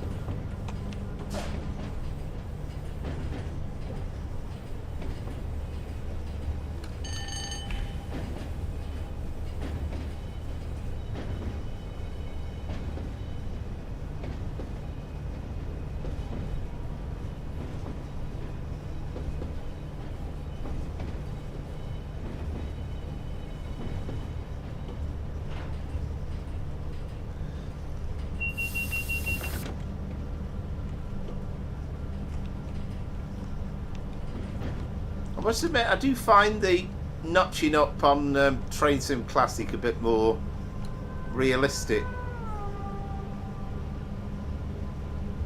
But other than that, it's an absolutely incredible experience. So, Penrith, our first stop. And then what have we got? We've got Oxenholme, Lancaster, and Preston. So, an hour and 17 minutes away if we're anywhere approaching on time.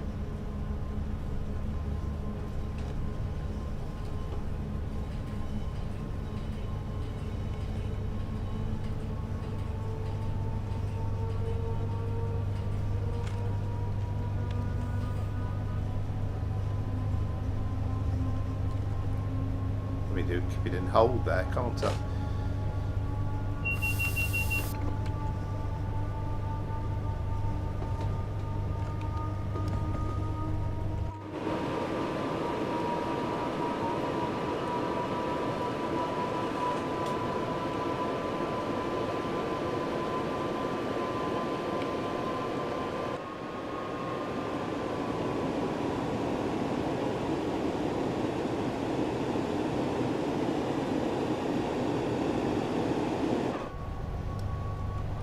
Kind of does feel really old school British Rail as well, with all the whole rake being in British Rail blue.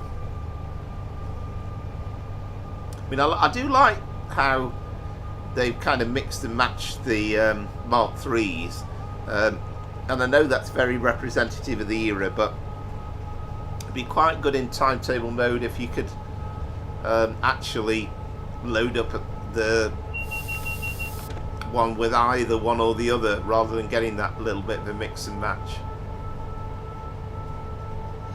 It always seemed to me that the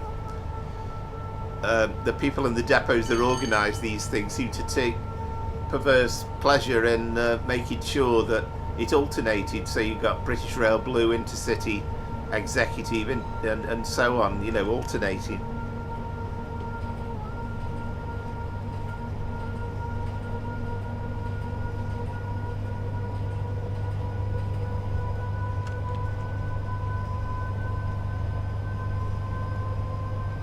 And of course, because we are doing a cross-country run and they aren't the Mark IIIs, then we aren't going to get, we certainly aren't going to get any 110 mile an hour stretches.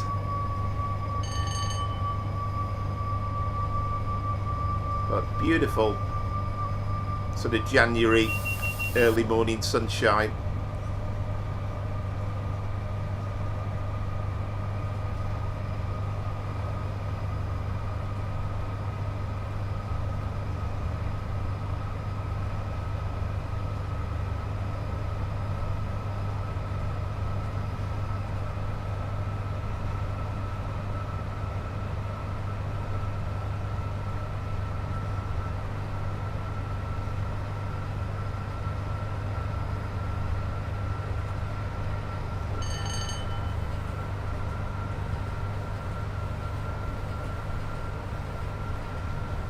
Easing off a touch for the 85.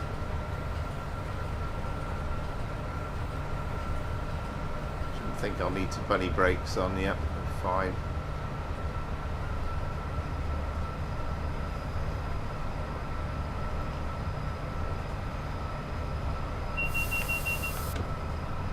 Yeah, it'd be nice to have a few real days like this in January, wouldn't it? I mean, sometimes it can be such a grim month.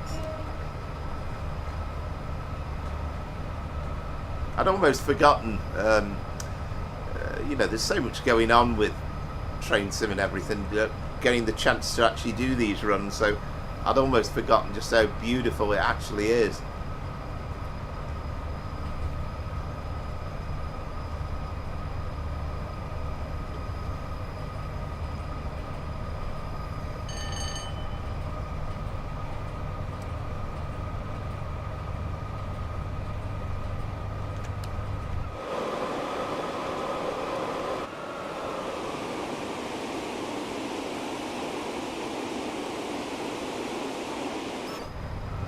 And I love how the fact that, you know, even the bogies and you know the chassis and everything else that's going on underneath the carriages. They're just not.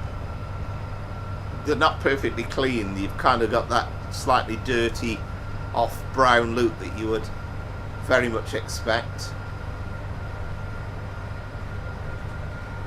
Of course, when we get to Penrith, we're the northern end of the Lake District, and then that run through to Oxenholme.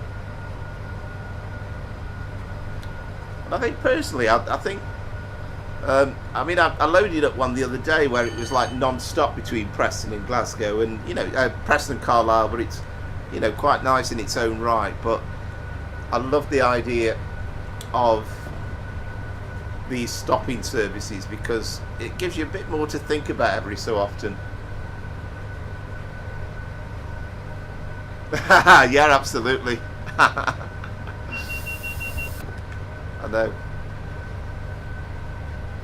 Yeah, it'd probably be quite confusing actually. And then, you know, you miss your own because you're thinking you can hear my pings going, and you miss your own. Slightly easier for me because, okay, I'm trying to read the conversation as well, but at least I've not got to worry too much. I've only got one set of sound going on.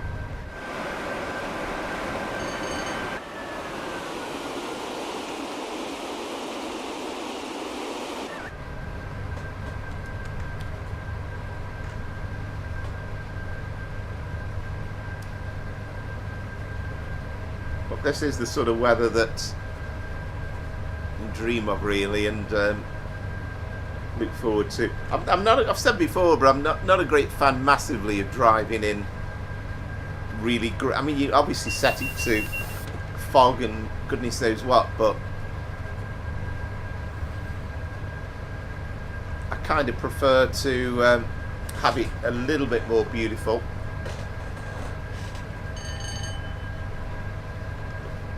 Try and make sure we get up to 100. You've got no cruise control, of course, on these things, but you can at least get it into a sort of the right notch. And that's the secret. Again, I guess.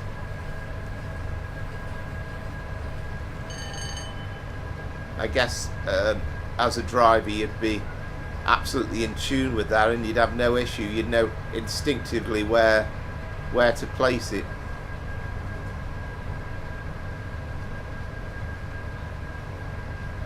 Like I said with the first run, really, it's going to be, the challenge is going to be again just making sure, because these stops are just going to come from nowhere. I mean, absolute kudos to anybody who's actually tried driving it, and they've done it hoodless. I think there was, I've not kept track of it, but there was on the DTG forum, there was that was a parcels service. There was a chap who was trying to do some notes within the forum to give you some guides on driving it hoodless.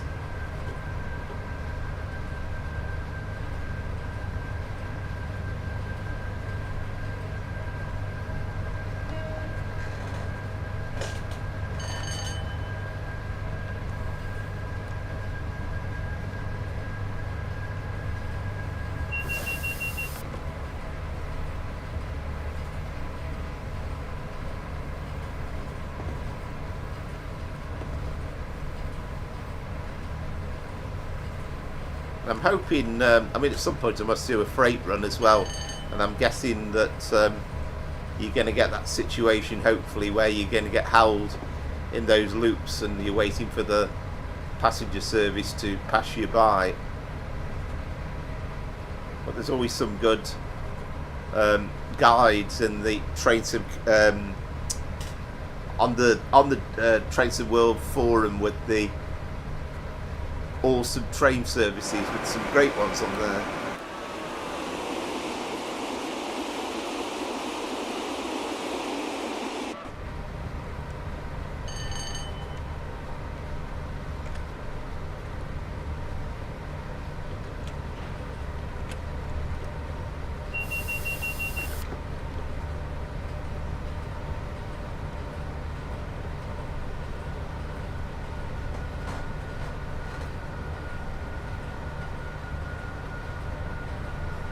bet you'll beat me into Penrith. Not too far away for me, 3.2 miles.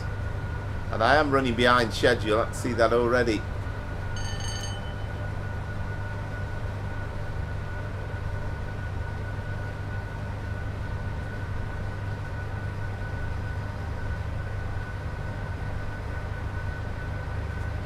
The funny thing is, driving that 377 on London Commuter, you were like arriving at the station about 2 minutes before arrival time, so it was as easy as they come, but different ball game with this thing.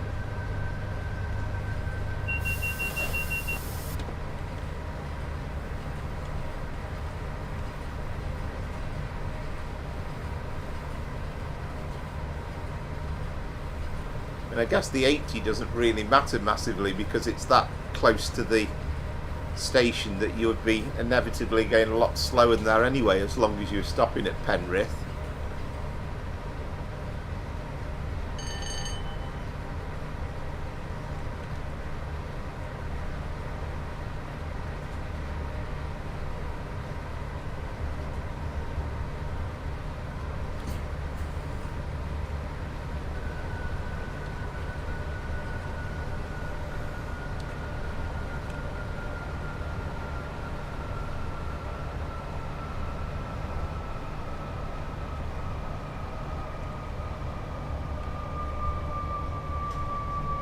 I'm trying to keep up the powers of concentration and get myself at least into the platform.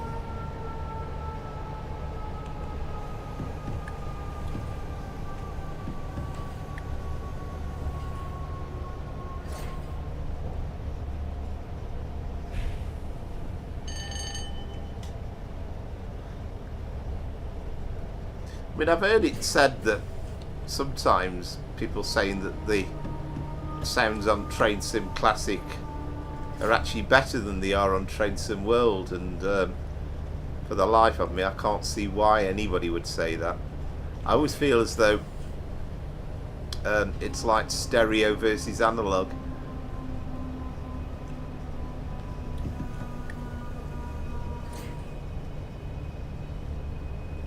So we're coming into Penrith.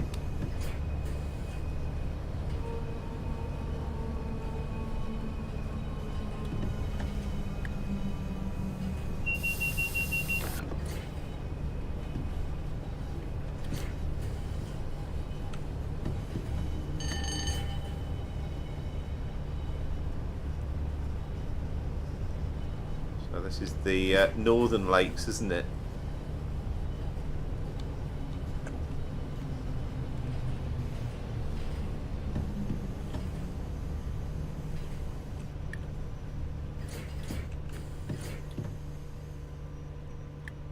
I do feel the brakes are quite intuitive. I mean, now I've said that, I'll make a complete and utter mess of the next stop, but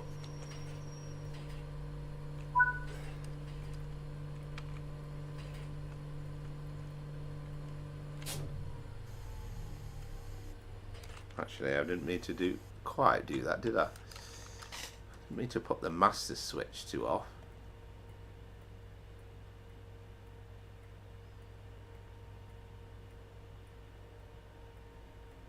Oh, I see. Yeah, no, I did. I did mean to put the master switch to off, yeah.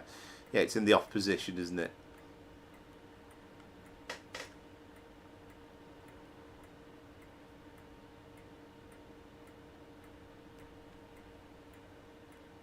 Yeah, Robert Burns.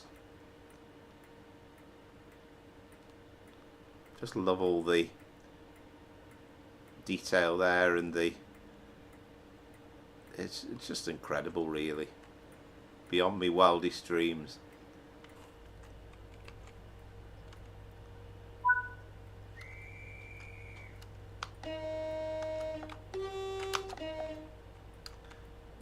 Now put ourselves into forward.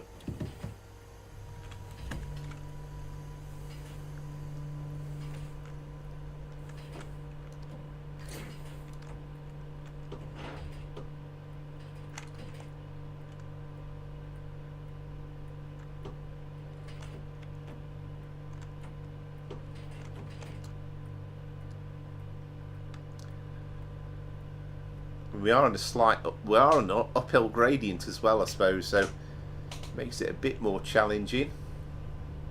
So 25 miles to go till Oxenholme.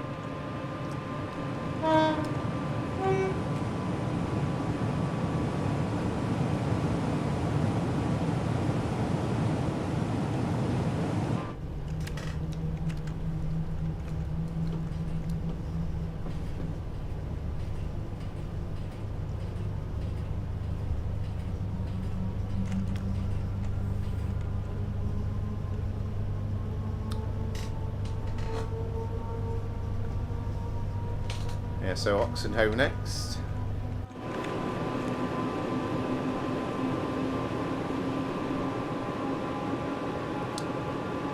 It's probably the motorway, isn't it? The M6, so I'm guessing.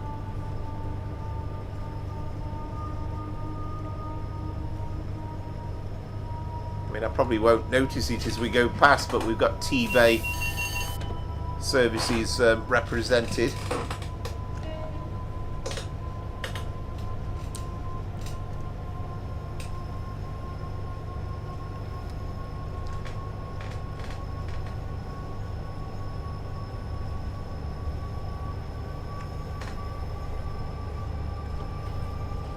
Despite the fact that, you know, I mean, this is, I suppose, an elderly train these days, but it certainly has no problem in notching up speed. Takes a bit of moving initially, just a bit of caution with the making sure you don't overcharge, but it's a beast once it gets going.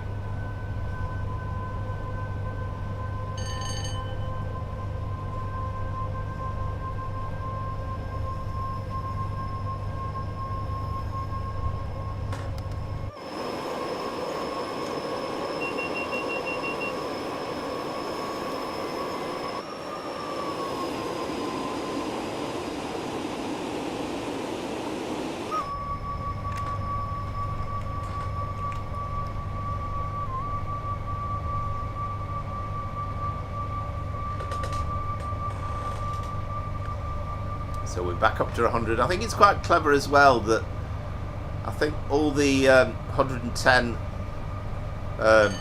markers, it kind of limits it. It shows you're only 100 because as a cross-country one, then it does. Yeah, I love that actually. I love that. The fact that it's not kind of rigid and solid, and it feels much more enjoyable.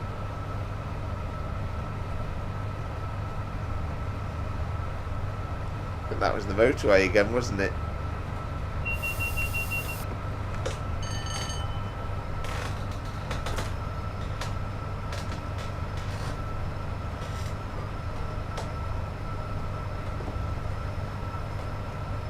And you know, absolutely love that rattle over the points as well. And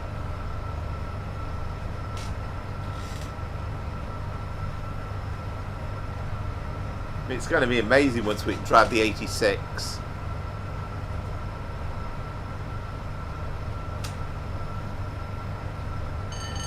And again, probably, I've said this before, but you know, I'd love,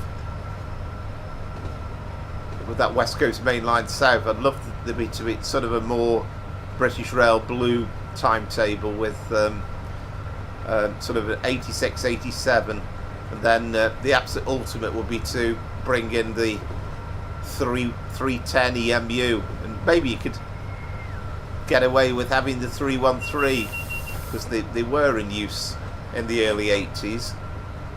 There's a video somewhere, Euston to Liverpool, a rail seam video it is, and you have there's a traction inspector who does the commentary on it. Absolutely brilliant to watch.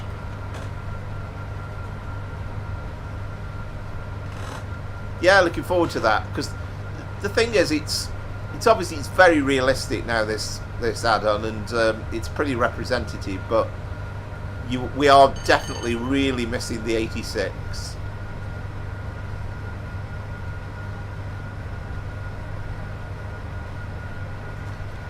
And then, as we say, it'd be nice to have the 86 on the Great Eastern, wouldn't it, on the Gemma line?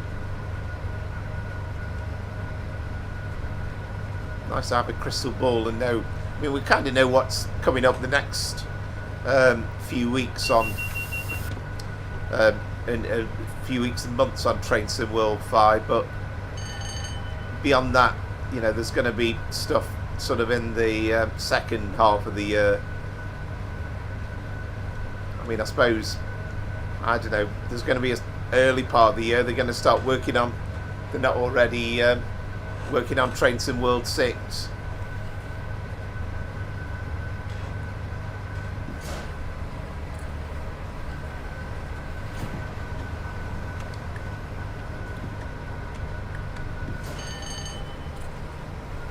This is Shap, isn't it? Or is it? No, we're on level playing ground at the moment, aren't we? So, no, we're not quite Shap, are we yet? Or, no, we're going uphill.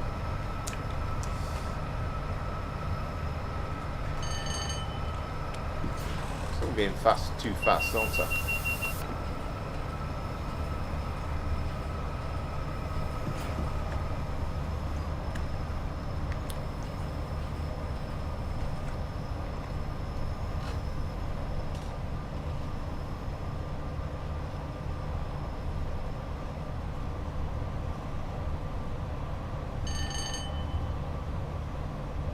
Yeah, absolutely right. And of course, that would be nice and useful for West Coast Main Line South anyway, because the green 86 is they're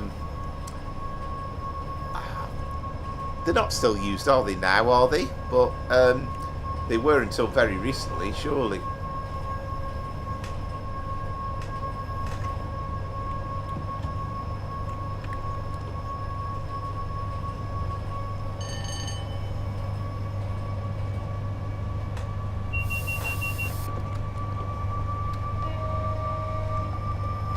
I suppose we're just going to take these things one step at a time, and yeah, looking forward to the 86 and then having those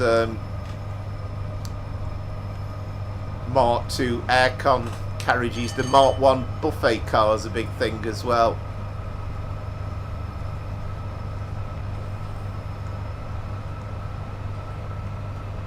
I remember for years watching intercity services on the West Coast Main Line with basically a Mark III stop throughout, and then a Mark 1 buffet car, Mark 1 brake car, and yeah, so that will add to all that.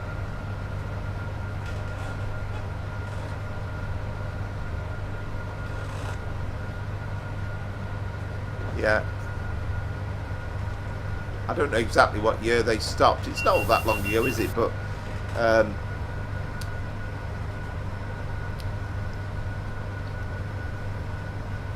I've yet to even try a Freightliner run with the 87 on this route,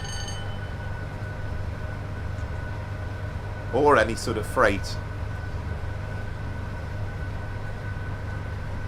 I guess that's the one thing that, again, it's just having the time, isn't it? But I must remind myself sometimes that, yeah, it's great having the shiny new piece of DLC that comes along, but don't forget, make sure you get some playability out of the old ones as well.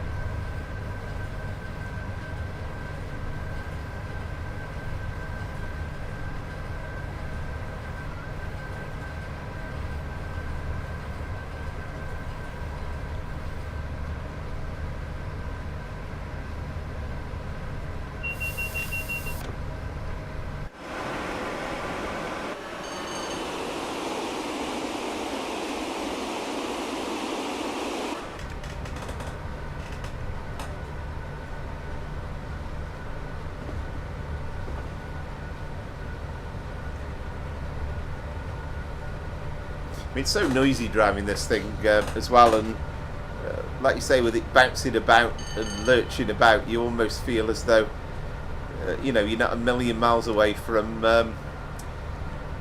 it lurching off the track and you're losing complete control. Whereas driving the Pendolino, it's completely different. Still great fun to drive.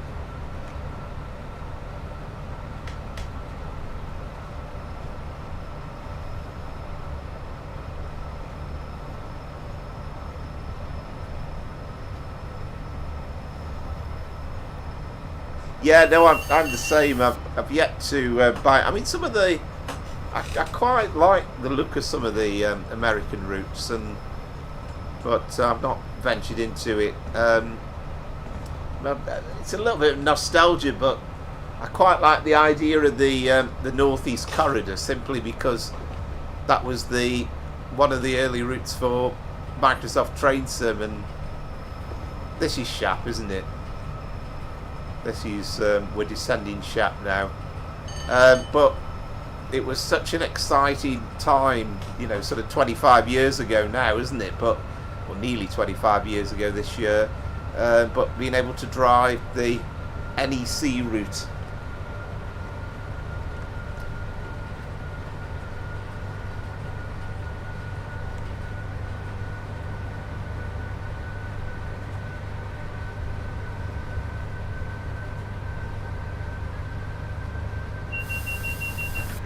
And I feel as though before I can have a go at doing any German route on the stream, I definitely need a practice, and probably not just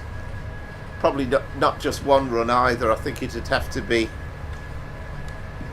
a few goes at it.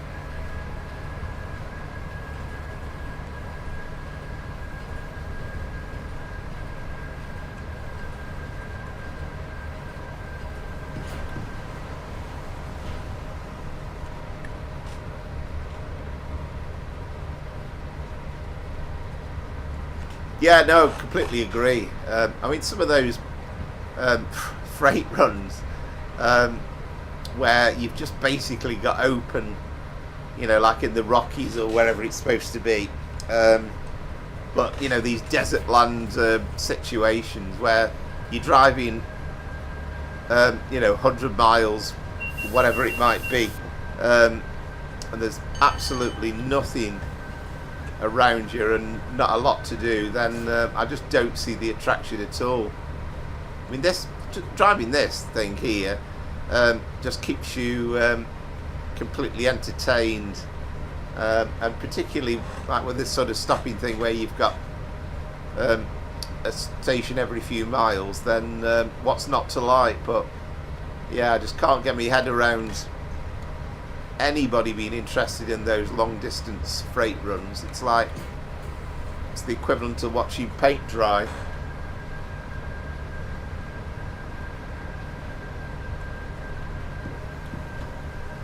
Yeah, I think that's what I did before with the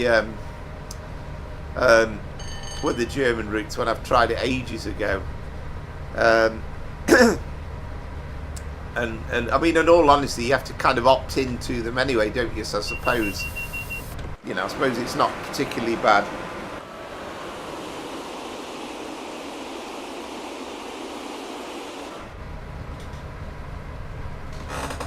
But I must definitely must get myself into doing a bit of German action at some point.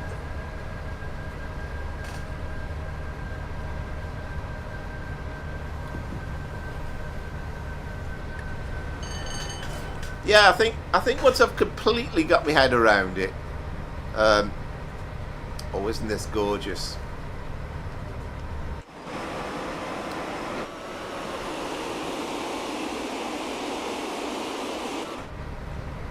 Then I reckon I'll be all right.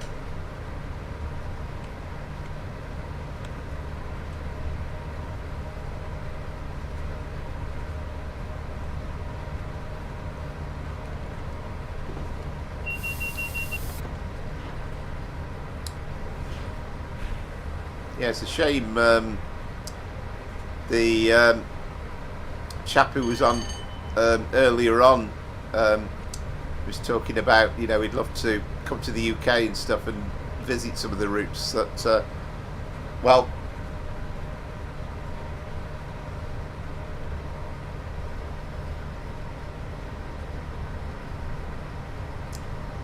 yeah, absolutely, yeah, great. I definitely must get into a bit more variety.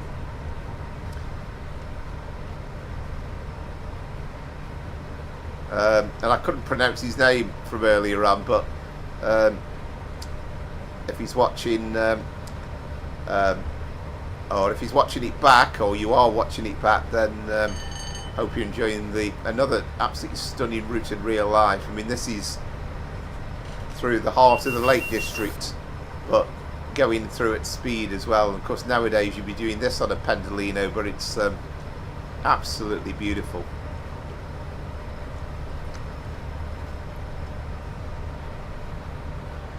Ah, right, okay. Yeah, I did wonder what the Ive trains were. Yes, and I've been on them in real life as well, and they are incredible.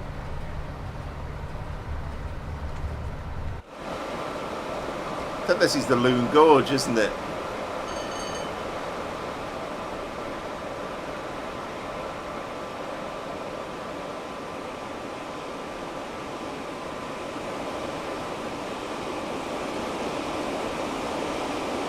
Wow. Absolutely wow.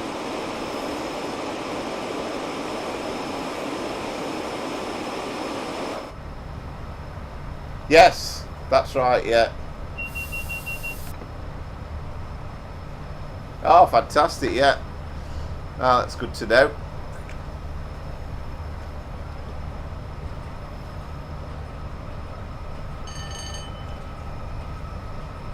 Yeah. I thought you'd have been in Oxenholme already. I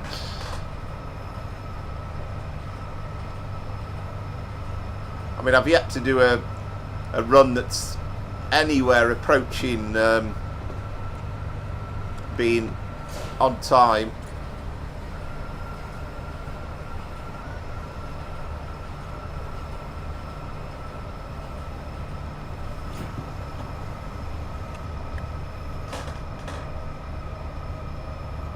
Yeah, the Greek chap, yeah, that's right. I was trying to think the country, yeah.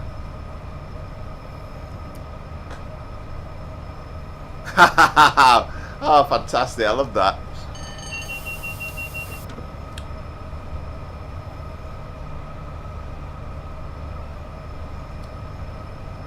There you go, you see who needs Thomas the Tank Engine.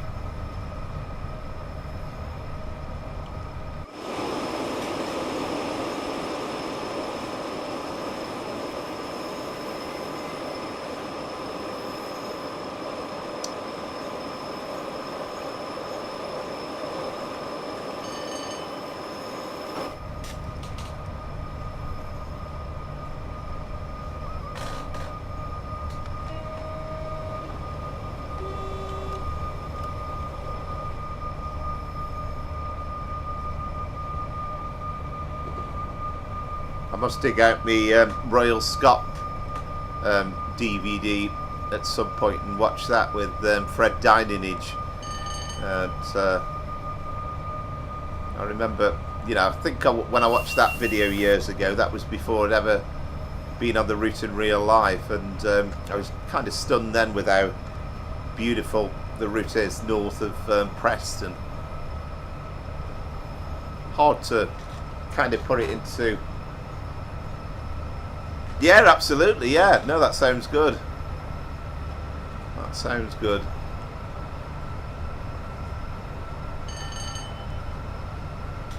It's hard to put it into context that this is the same route.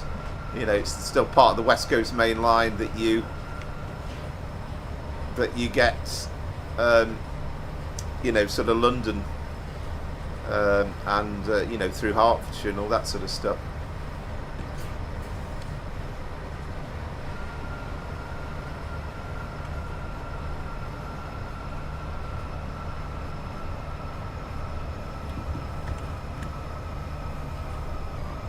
because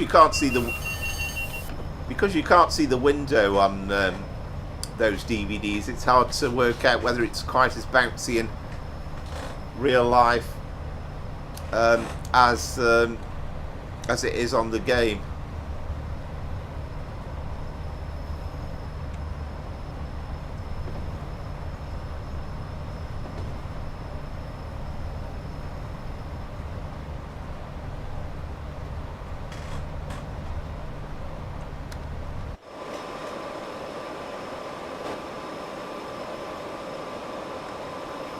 Just literally is incredible, isn't it?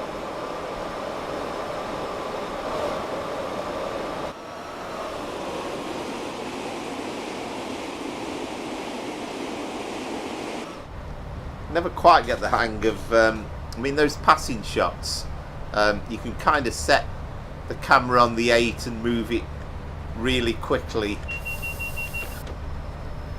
forward, but you have to be damn quick.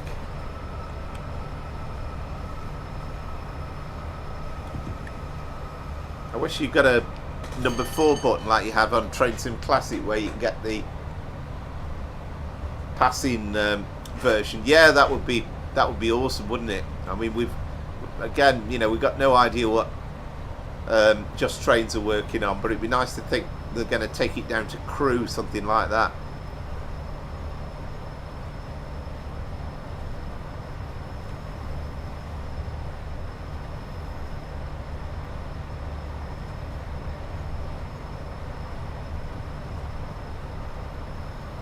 Nice to get a bit of integration as well, you know, sort of perhaps somebody else moves in and says, right, this is the 1986 version of it, we're gonna modify it slightly and bring in the the modern version of the route. But there's so many things, so many ideas, so many things to do, so many routes, so many, it's endless really.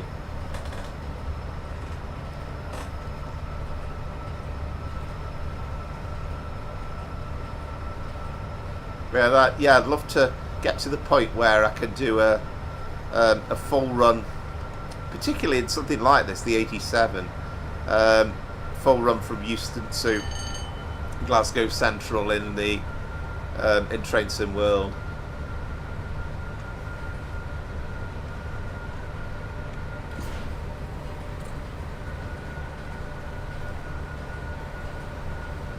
Because it's sort of right. I've got to think about this, haven't I? Well, power off. Prepare for this stop.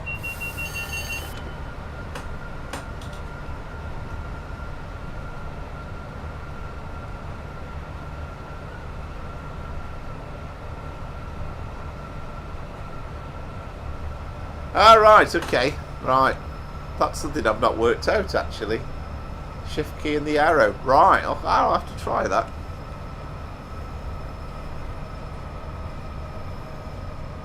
Yes, of course, thinking about it. I've done that when I've been stationary and I've looked about.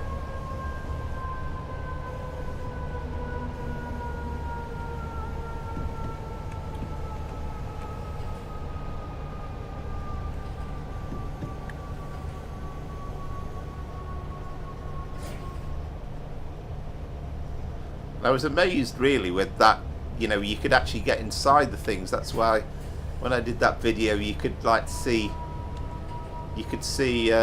inside of the concourse at Euston properly.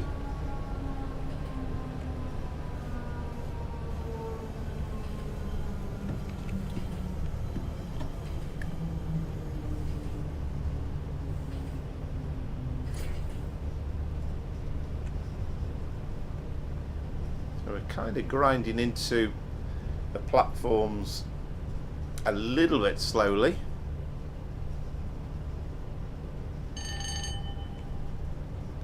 And we don't have a Windermere train waiting in the bay. And I think the track has already been laid all the way to Windermere, isn't it? It was presumably part of their original plans. We just want the that 104 to be done by whoever it was who was doing it for Peak Forest, and then a blue version of it put in for use on this line.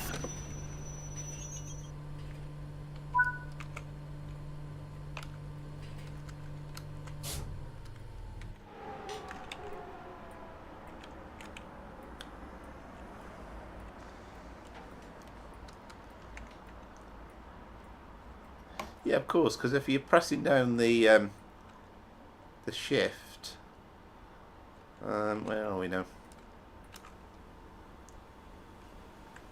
Then it'll go quickly, can't you? Yeah, I'd forgotten that, yeah. Yeah, of course you can, yeah.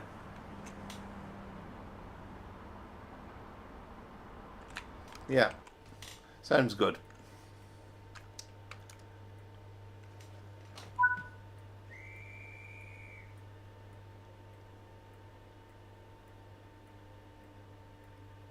Yeah, definitely right, yeah.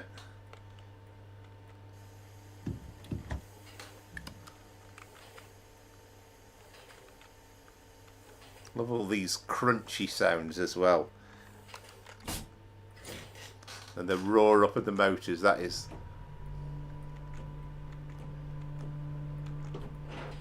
I feel as though it's a soundtrack to my childhood. The sound of one of the first gen electrics leaving a station. I mean, people talk about, you know, the excitement of steam, and I'm sure as a child growing up, if you grew up in the steam era, then you would be bowled over by it, and I get that, and you know, seeing them on heritage railways, yeah, very exciting, but it's kind of these things that I remember. What a stupid place to have a neutral section. I mean, we're not quite there yet, are we? But we should be thinking about notching down, I suppose.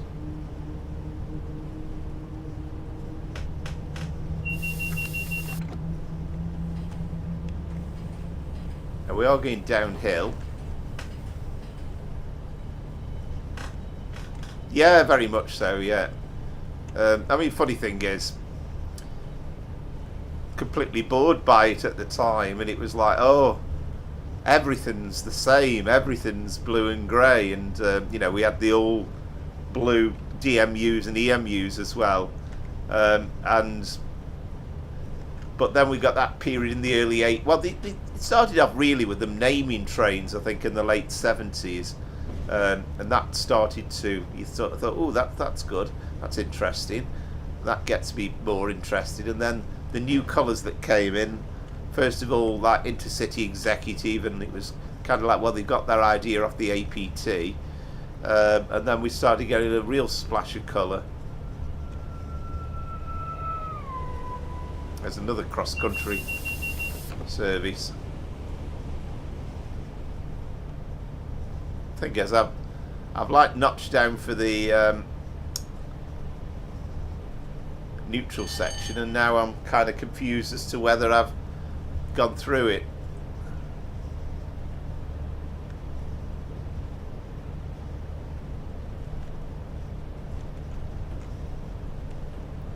Right, I think we're through it, aren't we, I would say.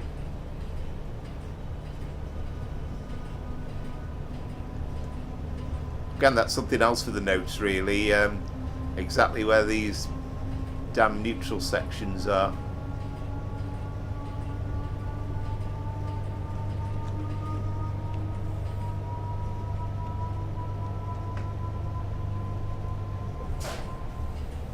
Ah, wait a minute, no, it was there, wasn't it? Oh.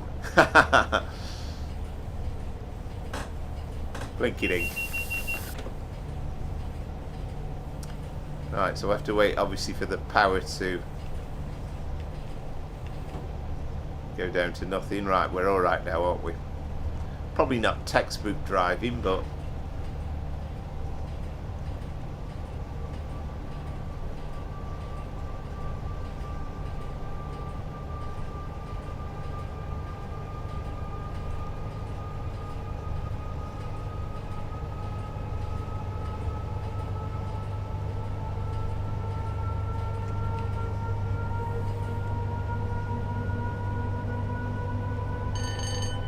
I mean, I think we're probably never going to see the 81s, the 82s.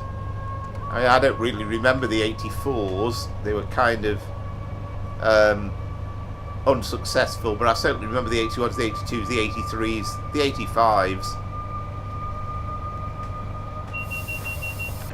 And kind of more often than not doing it always seemed as though when I used to go to my father at Birmingham New Street in the 80s, we'd go a day train spotting from Stoke, and it was always the painted train. It always seemed to be an 85. I was always a bit disappointed it wasn't an 86.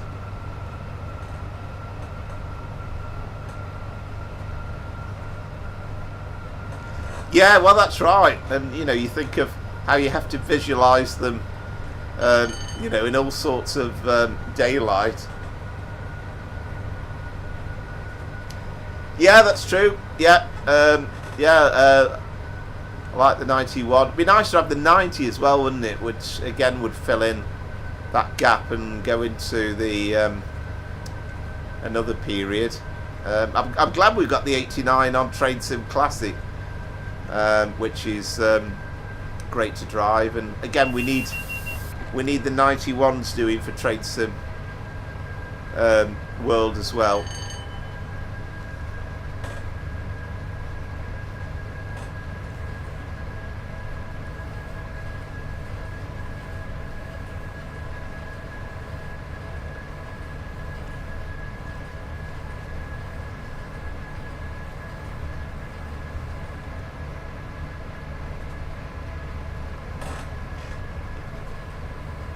Yeah, very much so, yeah. And I know it's not quite the era that this is set in, because this was, what, 86, 87, but it's not far off.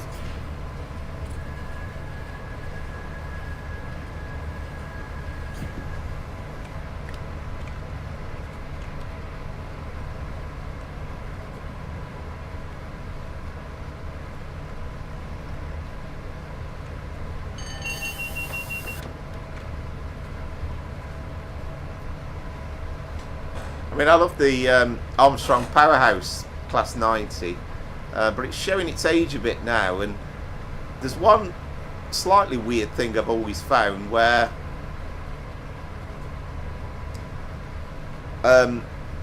you have this situation where the track joint sounds seem to run out after a while. If you keep going on the outside view, it's as though something to do with memory, I think. Right, so hang on. Right, so shift and then arrow.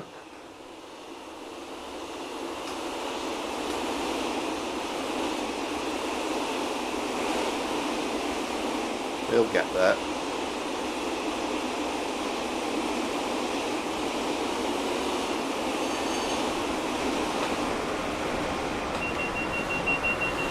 Bloody hell.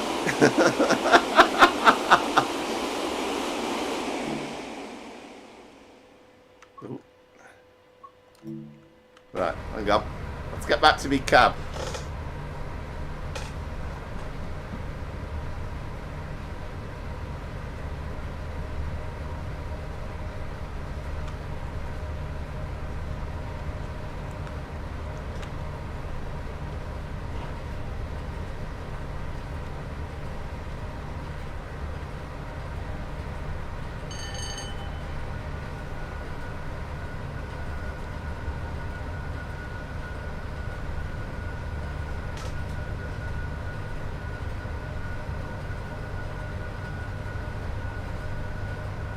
Yeah, there's just so much really that that could be done.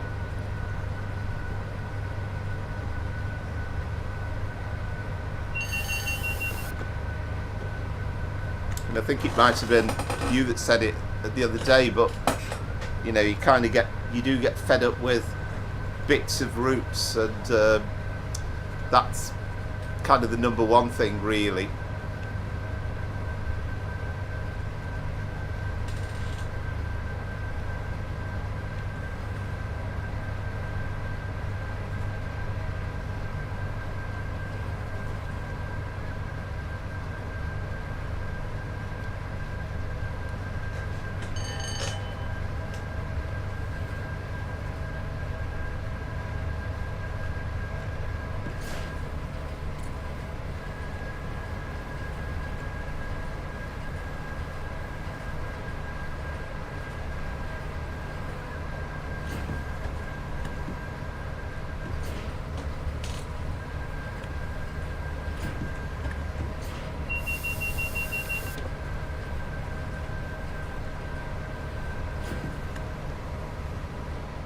So we've got sort of Lancaster, and it won't be that long till we're at Preston, really, will it? So not too very far away, really.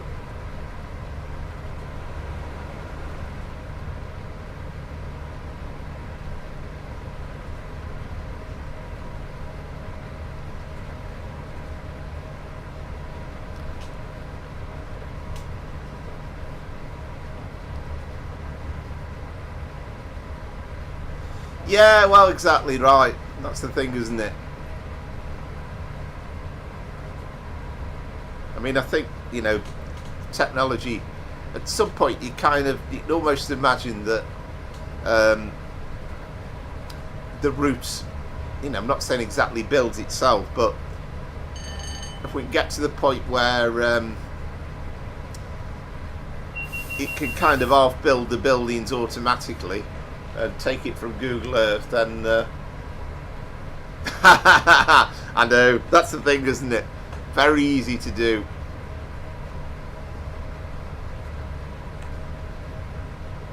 And I think even when you know, you're trying to maintain the speed, it's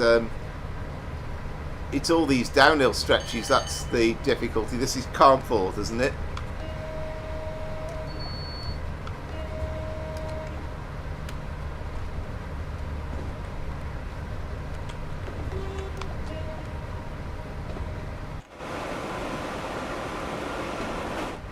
I love how the fact that at Carnforth they've got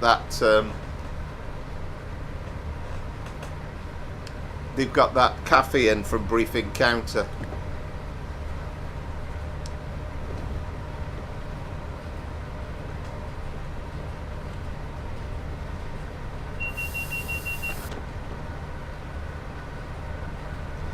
But I mean, I suppose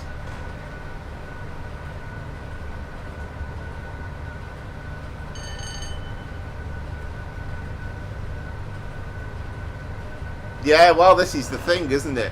This is what you can kind of foresee. But you know, when it can kind of use the data to the extent that it can build, you know, semi-complex buildings, you know, sort of automatically, then it's half the job. But you can definitely foresee that time when, and the computers will be powerful enough to do it, but it'll be like, not only will you have the real world represented in this kind of detail, but you'll be kind of able to walk out of London Euston Station, walk up Euston Road, and everything will be like you were there in real life. Right, I saw that black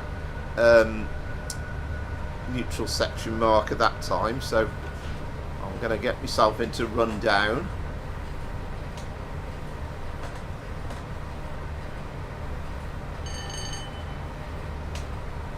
I don't kind of need to worry about speeding up again until I hear the motor's cutting out. Yes, indeed. Seen it this time. This is the... People forget this. This is the West Coast Main Line proper. I think it's the only point in the West Coast Main Line that's actually next to the coast. There we are.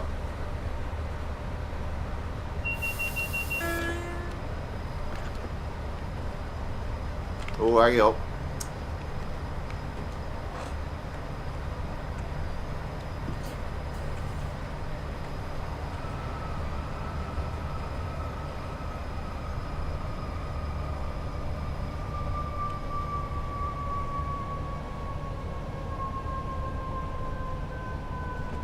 Well, interesting to get a double yellow, and you would... well, I'm kind of assuming that's before the platforms.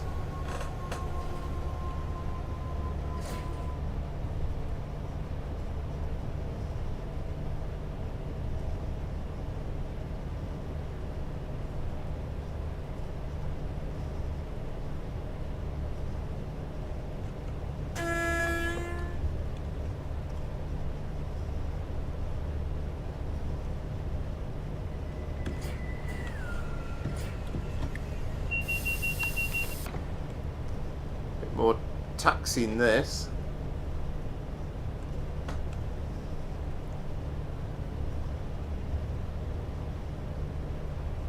I mean, you don't mind encountering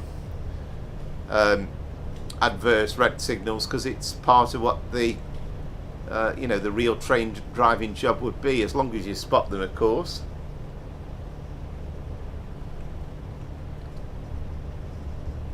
Yeah, I'm chuffed with myself that I've even noticed.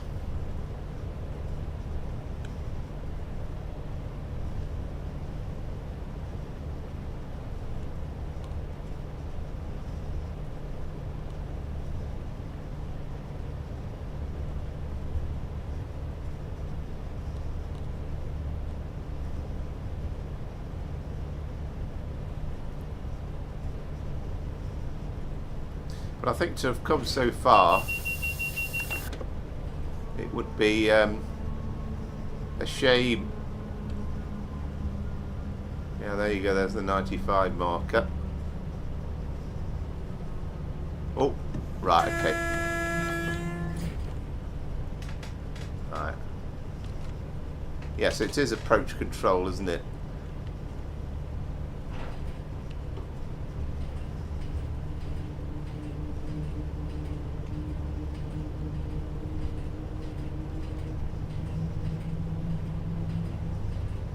Yeah, I suppose at Lancaster, of course, we've got through lines, haven't we, as well as the stopping ones. So we've got to kind of keep to 30. This is the River Loon, isn't it? I think.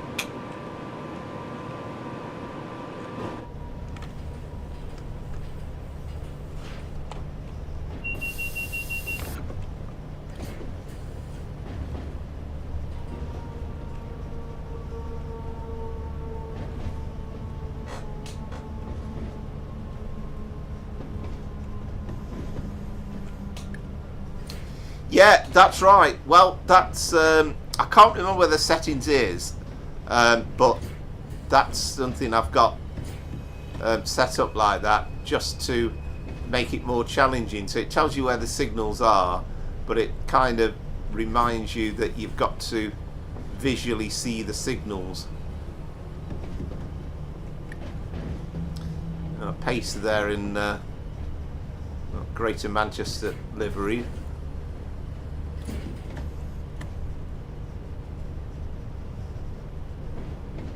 I mean, I still see plenty of people driving Train Sim World 5 with streams where they've got that massive speedometer in the bottom right hand corner, and also the big marker thing in the middle of the screen, and I just find that massively irritating.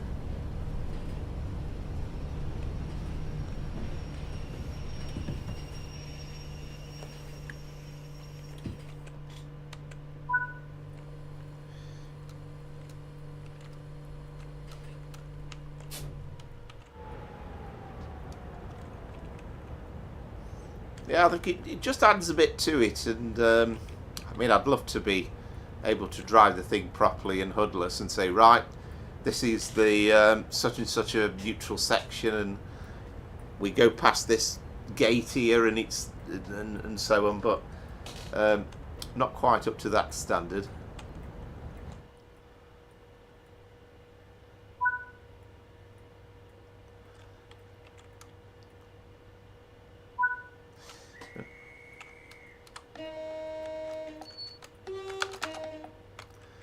So brakes off,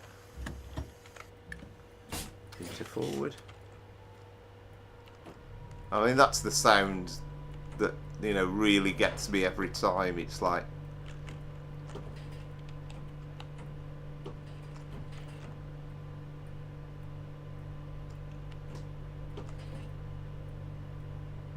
that sound of the motors just roaring up and then the train leaving the station. I find Lancaster coming the opposite direction quite challenging, because you have to get down your speed, don't you? Quite markedly, and you either come in really slow or you come in really fast.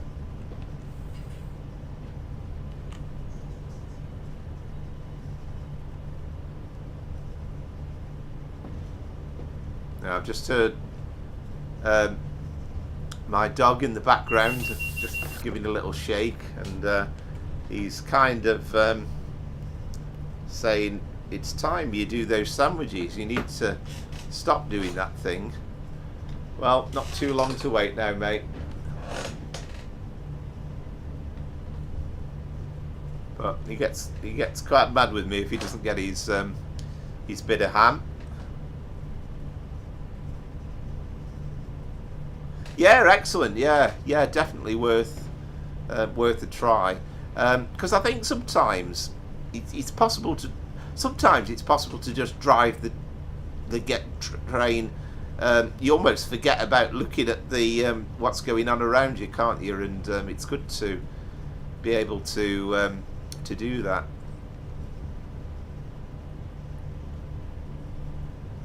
This is the world's longest. Ah, right. Okay, we're up to 75 now.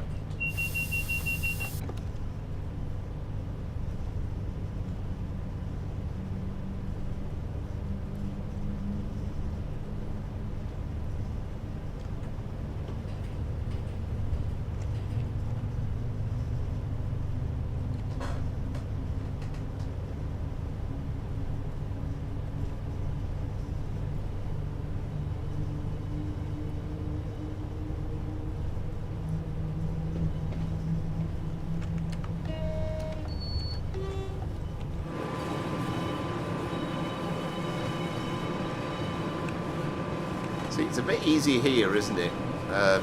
You know, if you sort of, you can easily move it.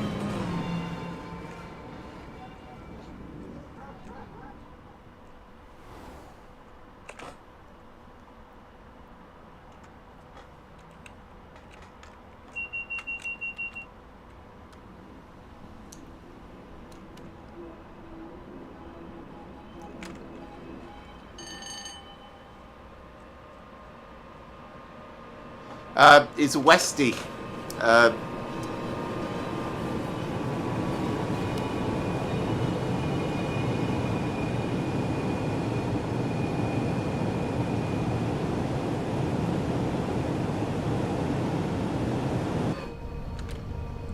Yeah, he's a Westie, and he keeps us on our toes. He's the boss of our household. Oh. Nearly went into the red then, didn't I? Very nearly. I think I got away with it just about.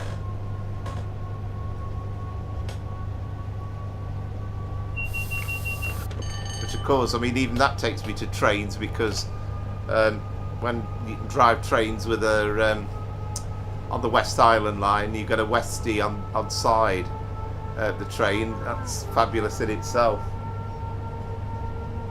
I know some of them are just Scotty dogs, aren't they? But yeah, he's the cutie he is.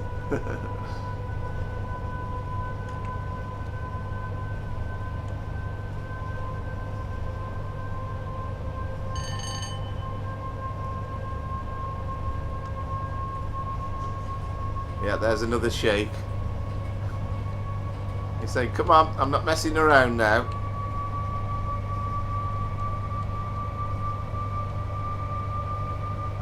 Not forgotten you, Harry. Won't be long.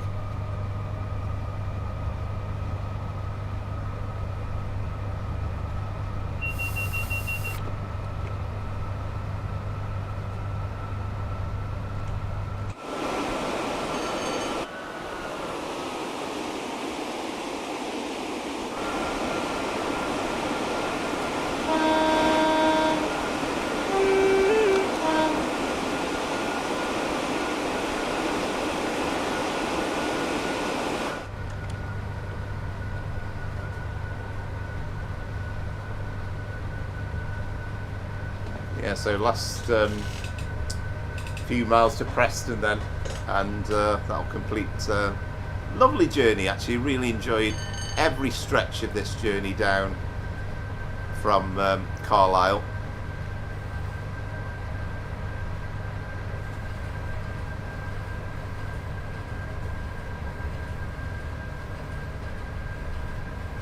I mean, I wouldn't necessarily want, you know, if we ever did get to the stage where we got the full West Coast Main Line, I wouldn't necessarily be crying out to have it all in one route, because it's nice just to do these bits really, and you know, sort of Glasgow Carlisle would be one thing, Carlisle Preston, then maybe Preston to Crewe or Stafford or something, Rugby maybe,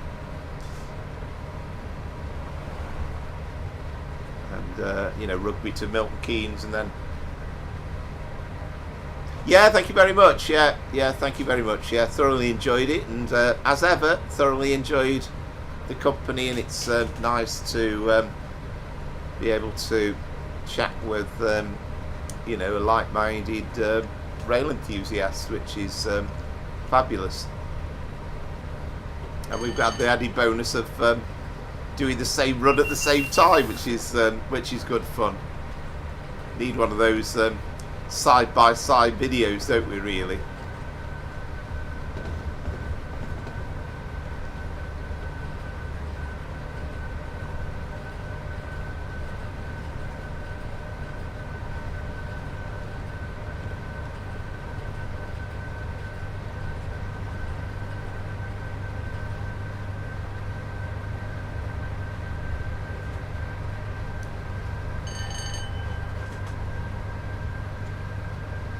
Yeah, I suspect my brother's gone bed actually.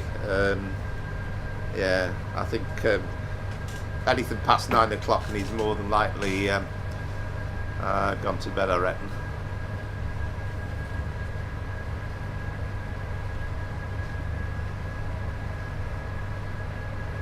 Yeah, absolutely. Yeah, definitely right. Are you still very slightly ahead of me?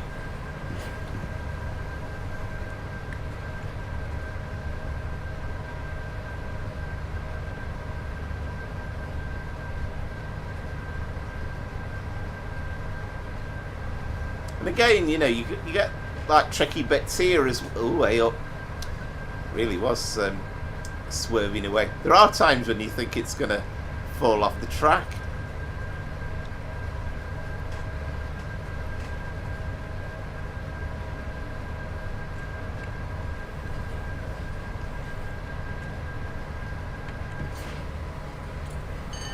Ah, okay, right, interesting. Yeah. So it's not giving me much in it anyway, is there?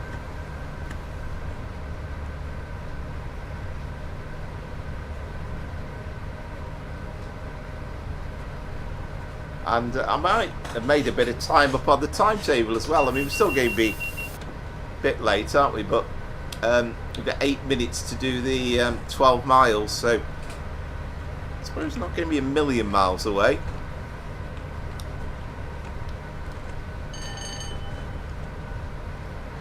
And what service in British Rail days was ever on time anyway?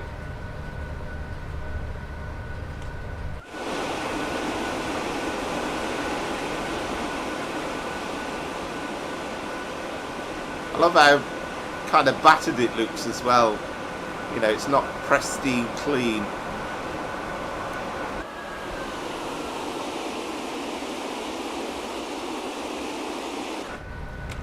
You know, the whole rattle of the, not just the engine, but the carriages as well over the tracks and the points.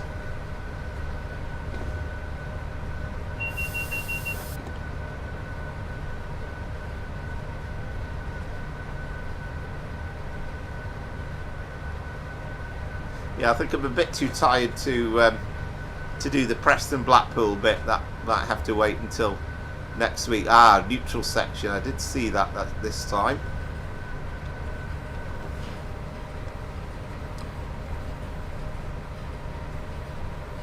I always felt with Train Sim Classic that it didn't actually give you the time. I don't know whether I'm doing that authentically, but you're probably supposed to really notch down, aren't you, before going to power off.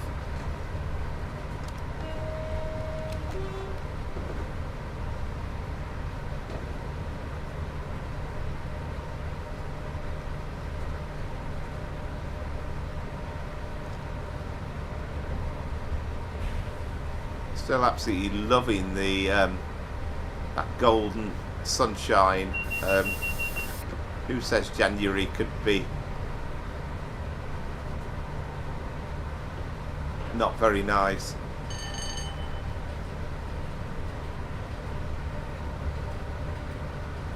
Oh, I've just thought, I haven't gone through that neutral section yet, have I?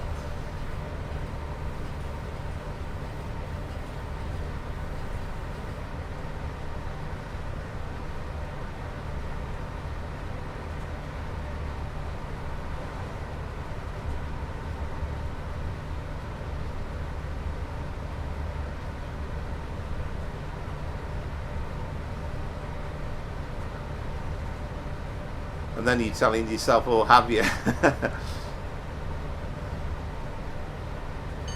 It'd be quite good in a way if they put a sort of a marker up at there, because I think neutral sections are a bit of a red herring. It's difficult to know or remember exactly where they are.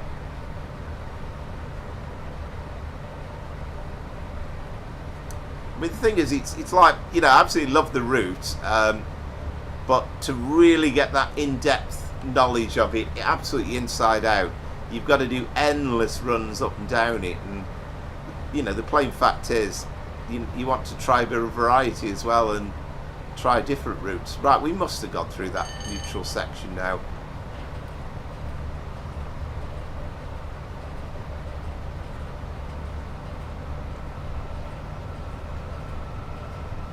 I think I was a bit too overcautious that time. The thing is, it's having spotted the black sort of advance warning of it, you don't really need to worry too much about when the neutral section is, as long as you just capture and hear that noise of the motor cutting out, then you know you're through it.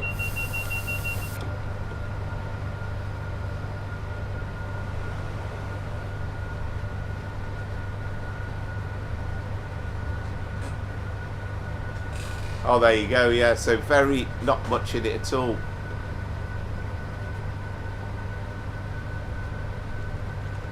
So just kind of hoping at this point that I don't suddenly come a cropper and we get a red signal ahead of Preston that I completely missed.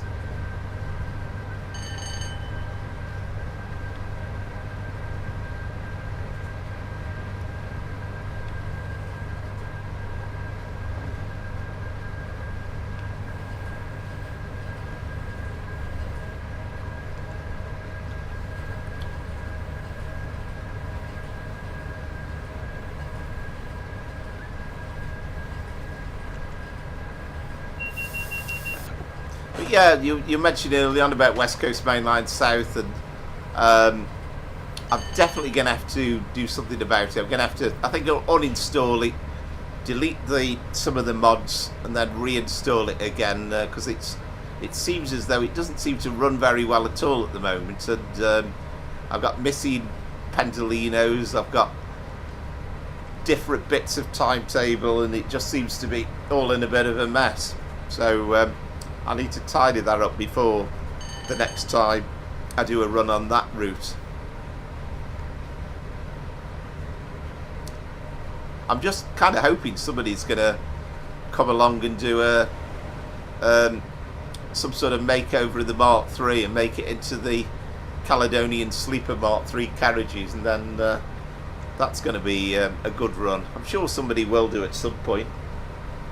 I mean, I think they did something with those Network Rail ones, didn't they? So I don't know what they do at the windows, though. Really, I don't know whether that's a bit beyond Creators Club.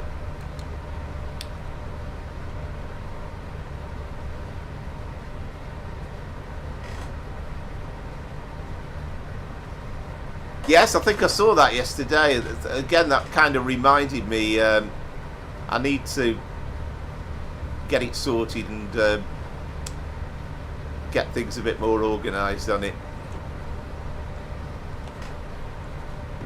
Well, that's an array of speed limits, isn't it? So first of all, we drop down to 80, then there's quite a long gap before the 35, but then we're more or less in the station by then.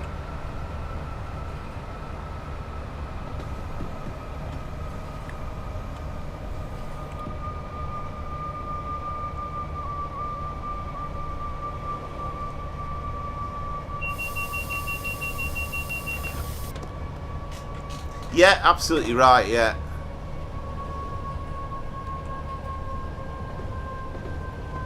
So you're right, that's that Wahlberg, is it Wahlberg? Something like that, isn't it?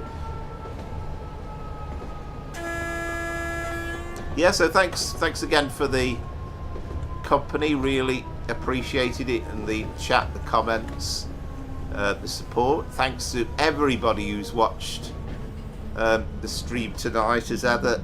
It's been thoroughly enjoyable,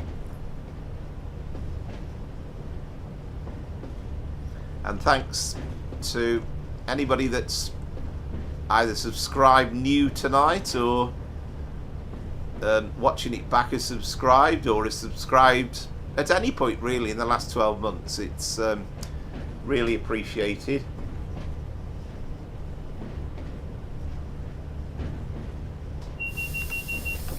Yeah, oh definitely right, yeah. It's lovely as well. You see like things like Wembley lit up, and it's and also I haven't tried West Coast Main Line over Shap either in the dark, but must do that at some point. No, I've got to be careful here, haven't I? Yeah, we're all right. We're single yellow, aren't we, into the platform. It'd be just like me to bowling along, doing so nicely, and then get struck by the last signal into the station.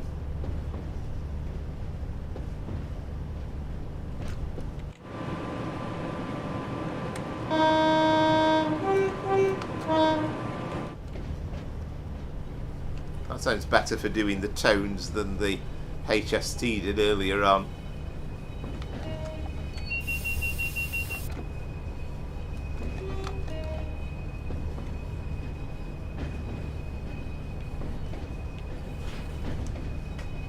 But like I said earlier on, the sound sometimes it's just giving me goosebumps, really.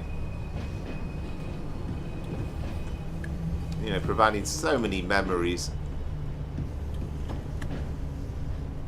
This is what trains should be all about.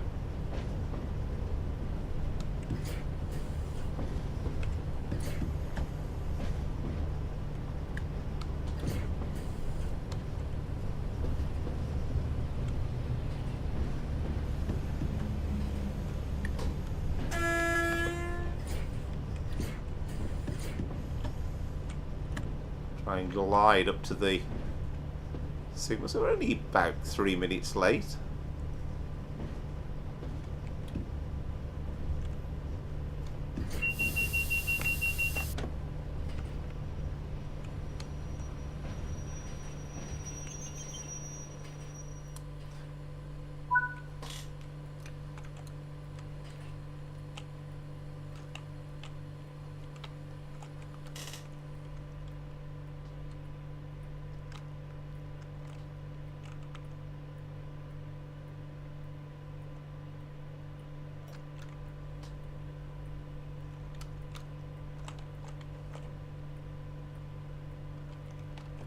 Oh, it's because I'm...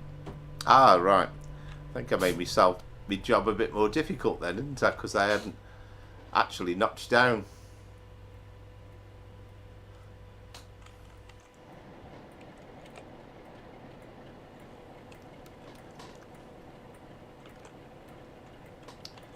Just whilst we're here as well. Tell you what, let's lock the doors, because otherwise...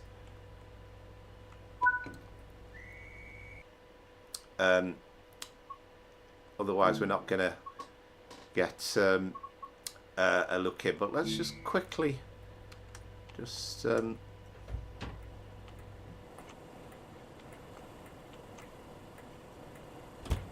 actually I don't know whether will it let me on board. I might not be quick enough. Quick look up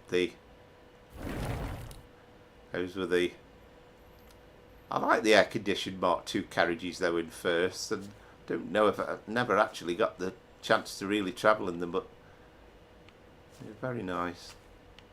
Not so good the open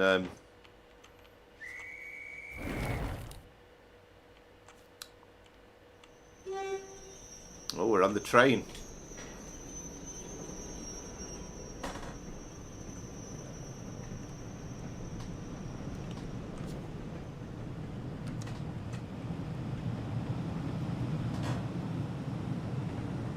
Oh right, you know, I never noticed. I never noticed.